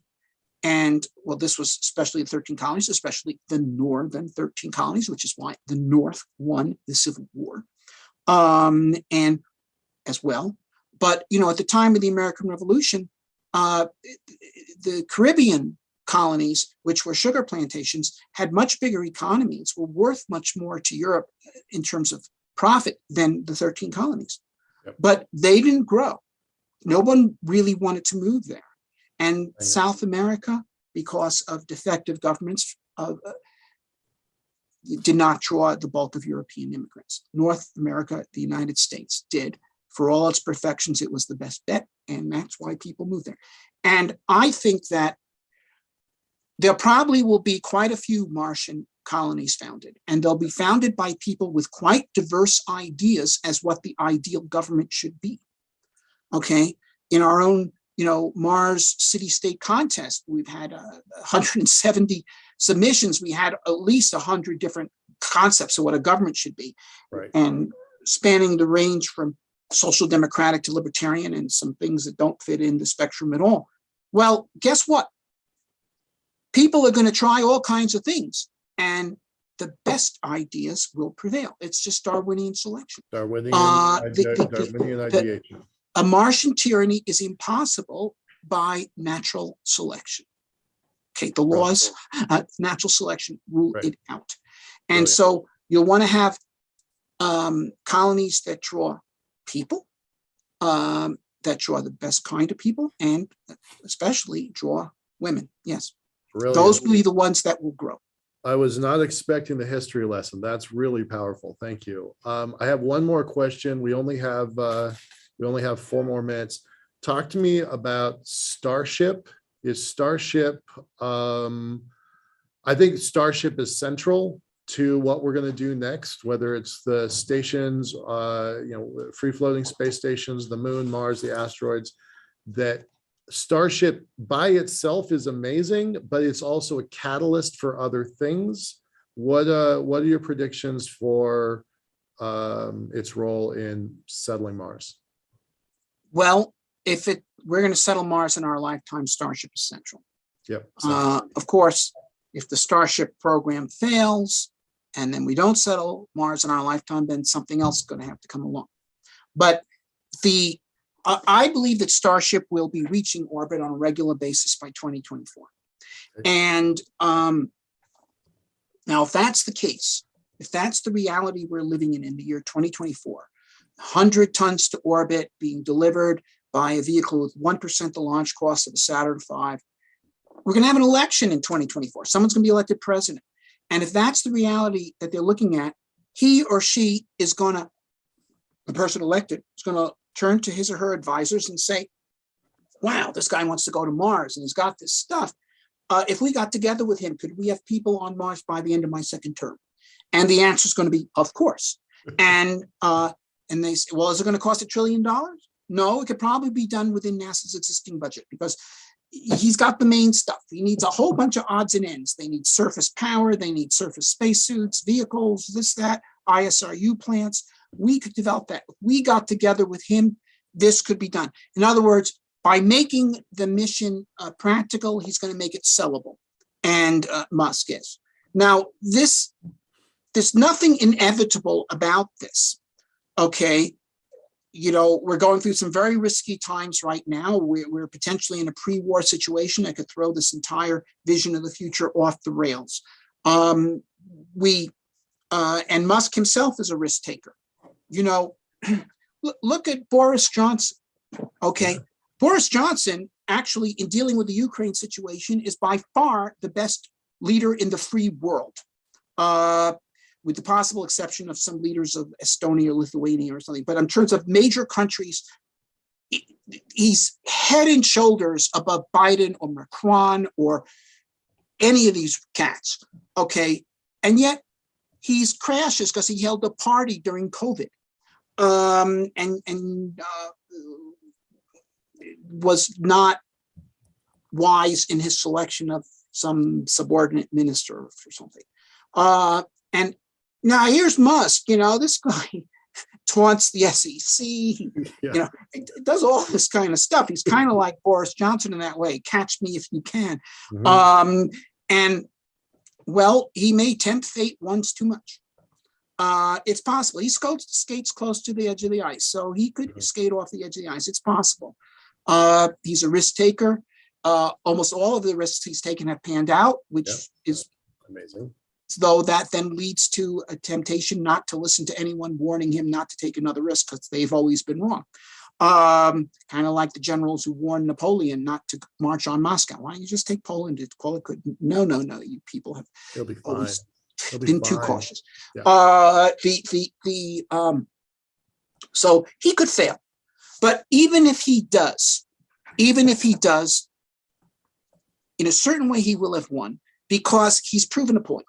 He's proven that it is possible for a well-led entrepreneurial team to do things that the mainstream space programs had deemed would cost 10 times as much, take 3 times as long, or be impossible altogether. He's shown it can be done. And if Musk should fail, there will be others who will pick up this banner now because he's shown them how to do it. Brilliant. All right, sir. Thank you very much. Always a pleasure chatting with you, Dr. Zubin. Okay. Good luck with the rest of the conference here. Thank you. Safe travels. Okay, Take bye. care. Bye-bye. All right, y'all. Direct from the proverbial horse's mouth. Thanks a lot. I'm going to bring on Anastasia. And let me bring her bio up. Anastasia, are you here?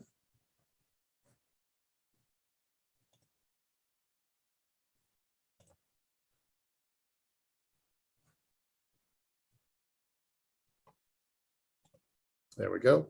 It's coming online.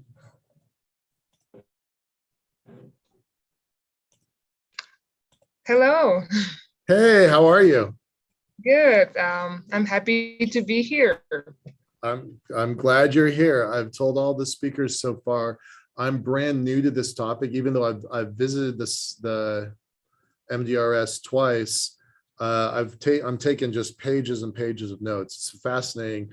It's, you know, even though we put this thing together, I didn't know that much about this topic. So I've just had a great time today. Let me read your bio here. Mars 160 involved the same 7 people Mars 160 involved the same 7-person crew doing similar science operations for the same period of time, 80 days, initially at the Mars Desert Research Station in southern Utah in the fall of 2016, and then continuing at the Flashline Mars Arctic Research Station in northern Canada in the summer of 2017. Anastasia Stepanova, a dedicated space enthusiast, participated in many experiments and projects helping human exploration of space, PhD candidate in space resources at the Colorado School of Mines, crew member of international space projects, Mars 160 and Sirius 19, the first female test subject in the experiment Dry Immersion, an engineer, space journalist, and public speaker. Anastasia Stepanova, it's a pleasure to have you here. Thanks for joining us. Wow, that was a long one. I'm sorry.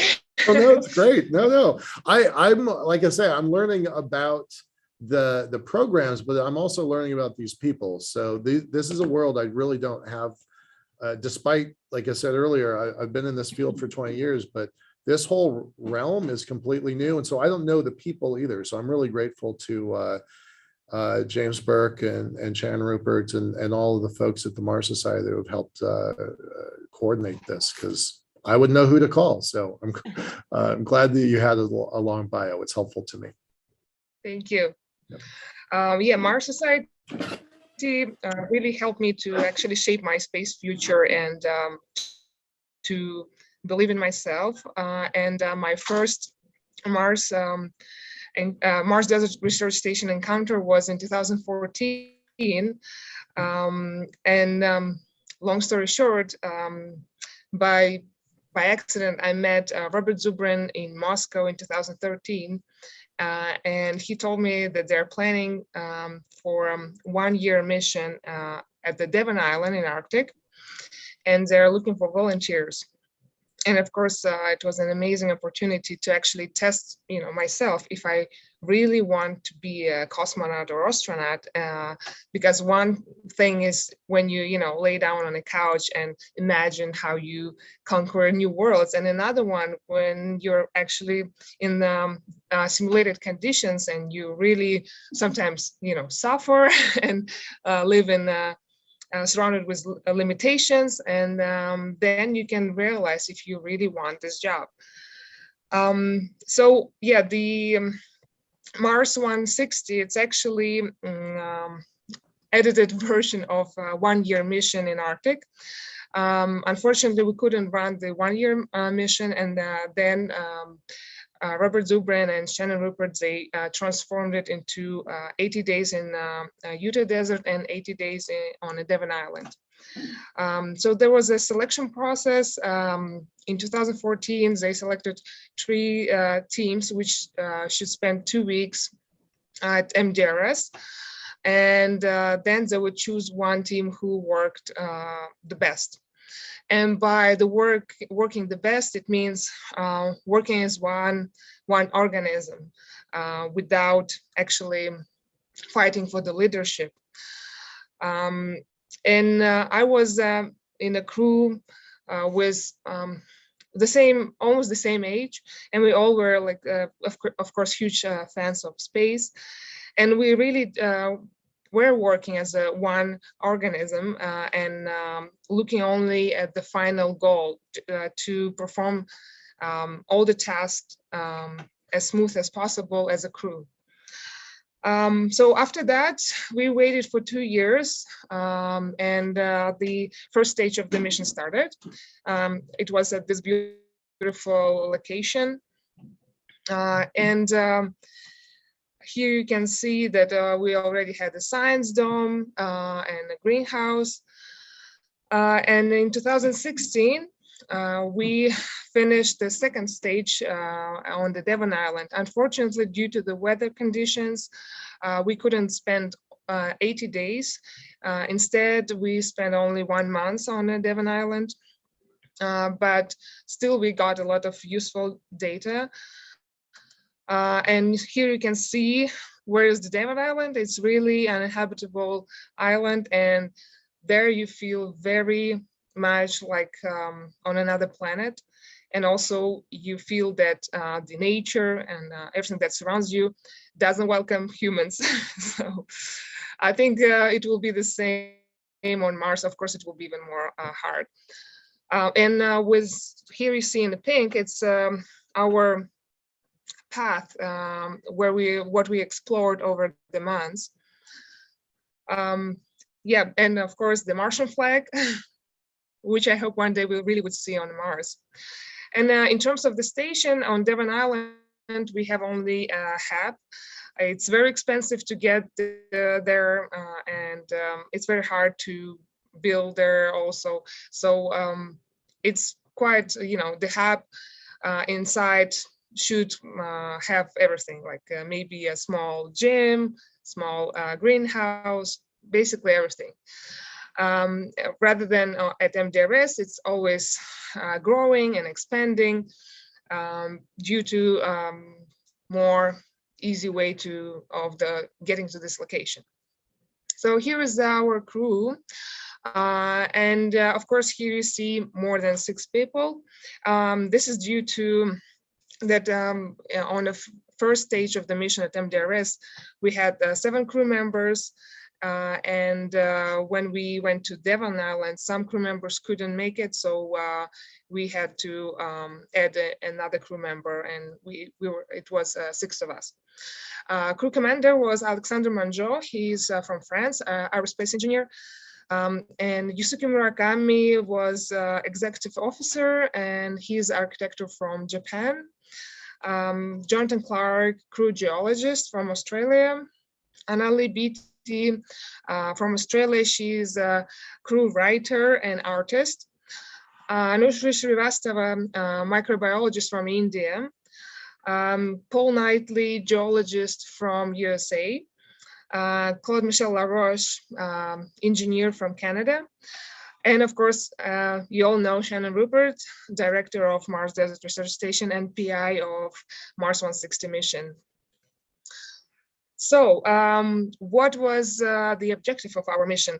I must say that our mission was really unique. Before, Mars Society didn't do this, to have almost, the same crew members, the same research and science objective, but different locations. First of all, of course, what we will do when we go to Mars, we will look for life or traces of life. And so our main objective was is microbiology and geology. We've been looking for microorganisms which survive in extreme environments. And my favorite ones, for example, is halophiles. They live in gypsum. And on the left-hand side, you see gypsum that we found in Utah, and on the right hand in Arctic. And it's quite different, but both beautiful. So what we did, we actually collected samples of gypsum, and then we smashed it into powder, added special liquid, and we've been adding salt, because halophiles, if you translate it from Greek, it's a salt loving. So these microorganisms, they love salt, and we've been monitoring them, and I think in 2 weeks after adding salt more and more, they woke up and started to eat it. And then we had to send these samples to NASA research facilities, because we don't have the expensive equipment to actually analyze how old are those halophiles. And we think that on Mars we would do the same, because on Mars we have a lot of gypsum, and also gypsum will be really useful to actually mine to get from this gypsum water. So it's another water resource on Mars. Hypolith is it's a colony of cyanobacteria, and we've been also finding them. They're quite smart ones. They hide beneath rocks, and rocks should be a little bit translucent. So basically, these rocks, they protect them from harsh UV light, from cold, and at the same time provide them with moist. And here you can see these spacesuits. They're a bit different in Utah and in Arctic, but most of all, of course, we've been simulating what it would be like to work in them. Overall, the weight is around 14 kilograms. And of course, you have limitations in your vision, and you don't hear anything. So yes, it gives you an idea what it will be like to really work and even build something on Mars and explore Mars. And I think the most challenging part is to create the new design of spacesuits. As you know, in space now, in outer space, we use pretty heavy spacesuit for EVA. So it's around 100 kilograms, but since it's microgravity, you don't feel it. So, and we're not gonna have microgravity on Mars, and we really need to figure out what we will do. So I think we should have like totally new approach to these spacesuits. And we had this test. Yusuke Murakami, he brought the dome project. He came up to this idea when there was an earthquake in Himalayas, and he brought this domes that you can put together quite easily in 30 minutes. And it can be like a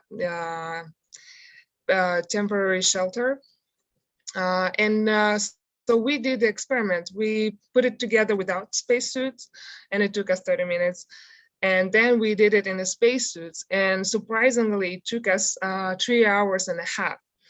So it also tells you what should be done to the spacesuit, the bulkiness of your gloves, the limitations in your view.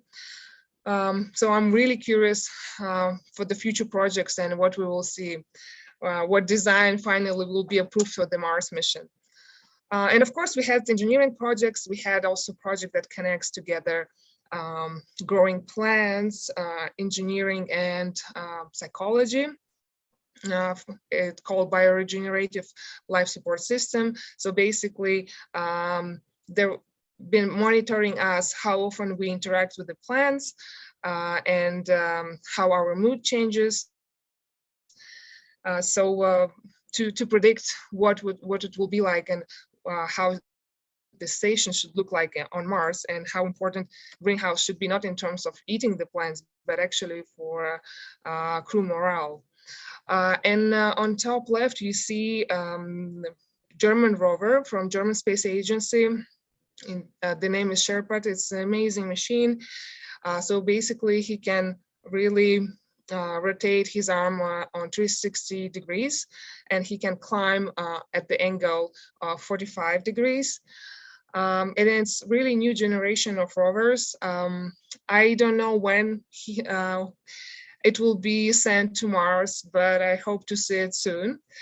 And our crew commander was also adjusting the spacesuit design and putting different sensors that would help crew members on their EVAs. Of course, the food is dehydrated. And since I've been to different missions and different durations, so my longest one is 4 months in isolation and eating dehydrated food or canned food, I just imagine that it will be really hard to stay on Mars for several years with the same menu. So what happened with my cruise is that after 3rd months, you stop having a pleasure from the food, and you just eat it because you have to eat. So your portions start to decrease, and people started to lose weight. And this can be also quite a big problem if we talk about spending 2 years on Mars. And here you can see the crew quarters. So it's basically 3 meters long and 1.5 meters wide. This space is quite enough if you're not claustrophobic, and I think it's quite good just to spend some time alone with yourself. And of course, we use the general space wisely, so it can be a gym, it can be a living room or a lab. Yeah, you have to be creative to live in these conditions. Okay. Yeah, and I hope it will play. Oh my God.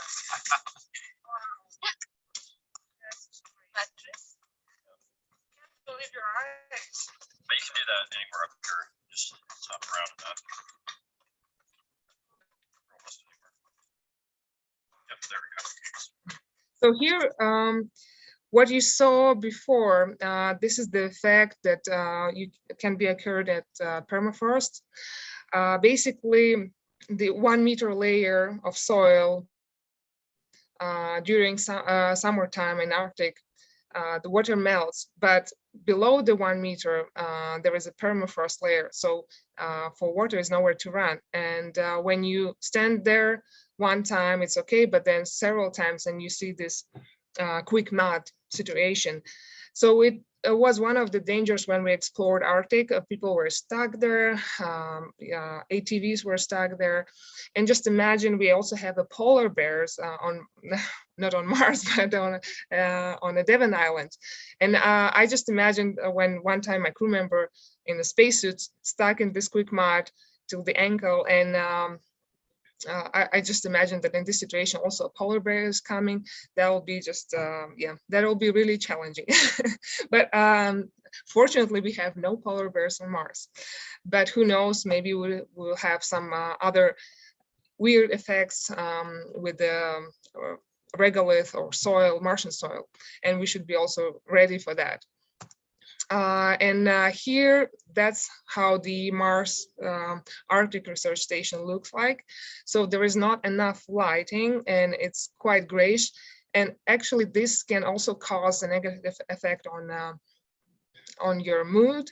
If, you know, this grayishness and cold, and if you experience it over several months, you will get quite depressed condition. So on a real Mars station, it's very important to have great artificial lighting that will bring the best in you and support your psychological state.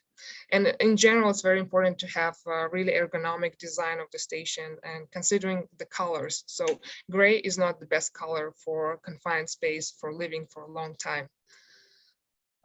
Here we have a psychological survey, psychological research that we did together with Institute of Biomedical Problems in Russia. It's a leading organization, Space Medicine and Biology, where I used to work. And you can see here the dynamics of anxiety level of the crew members. So for some crew members, the anxiety level always stayed low. For example, for crew member number the B. And for others, it really changed. So in the beginning, it was okay. And then by the end, and especially in the middle of the mission, it was quite high. And of course, in these crazy conditions, I think it's very important to have a sense of humor. I heard Robert Zubrin was describing which person will be the best for the Mars. And he should also add the sense of humor, because yes, without that, it will be really hard. So here you can see our crew commander wrote to our psychologist this letter that, "Dear Pauline, I hate my crew. They're mean to me. I'm crying all the time." And of course she didn't believe him, but at least we made fun like that. Thank you. I think I have some, 10 minutes for the questions, and I'll be happy to answer them. Thank you. Thank you very much. I was getting curious. I was curious. Where are you, by the way? What time? What's the time zone? Yeah, I'm now in Colorado. You're in Colorado at school. Yeah, Okay. yeah. Okay. Because we have a bunch of folks from Europe calling in tomorrow, and so we've moved the schedule back to adjust for them. But good. I didn't want to be the middle of the night. I would have planned better. All right. We've got some questions. Again from Elaine Walker. Hi, Anastasia. I've always thought of the NASA Houghton Mars project. She participated in Devon Island for 5 seasons as more of an analog, and the Mars Society's research station is more of a simulation, but that view might be outdated. Can you please get me up to speed on your views about simulations versus analogs? I realize the difference might be a kind of subtle. I see strengths in both. And she says, I can tell that HMP and MS don't talk to each other enough. So I think that's an interesting aside. So what's the difference between an analog and a simulation?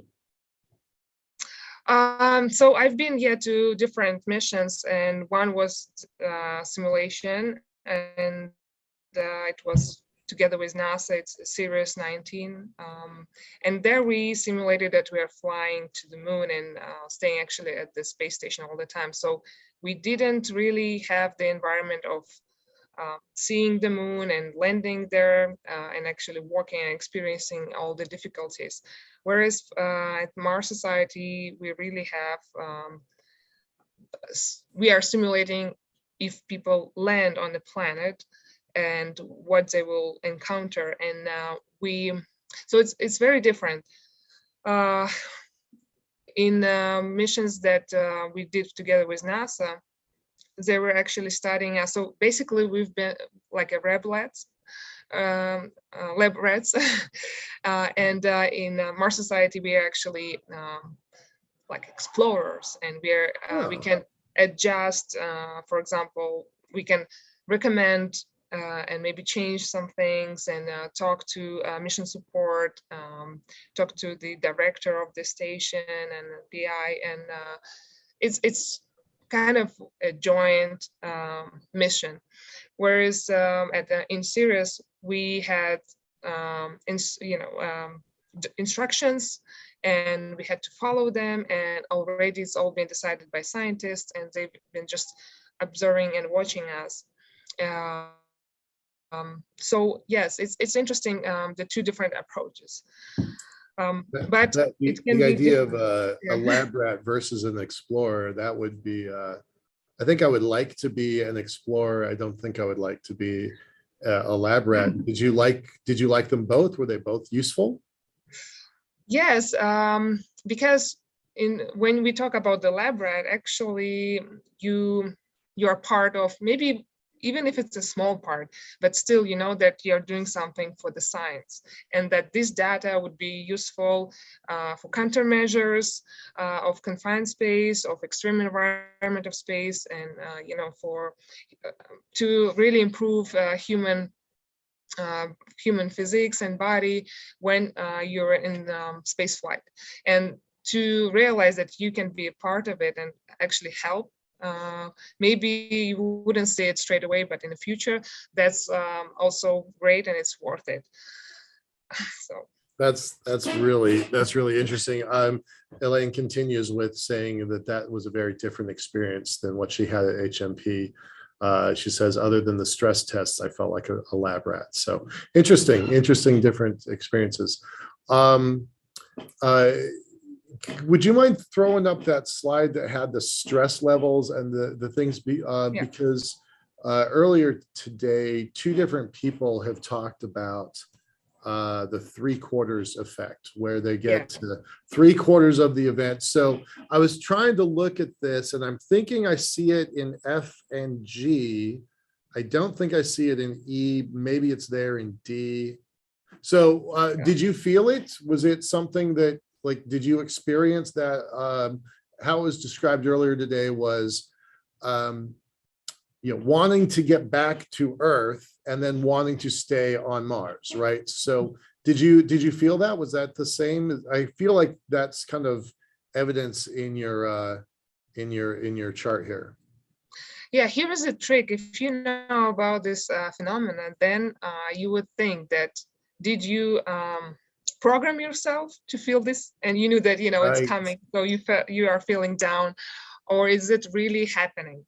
But also another positive thing when you know about this effect is that you can prepare for that, and even if you feel grumpier and depressed in these days, you can actually remember that, oh, I guess I'm having this effect. Nothing wrong with me. It's just overall.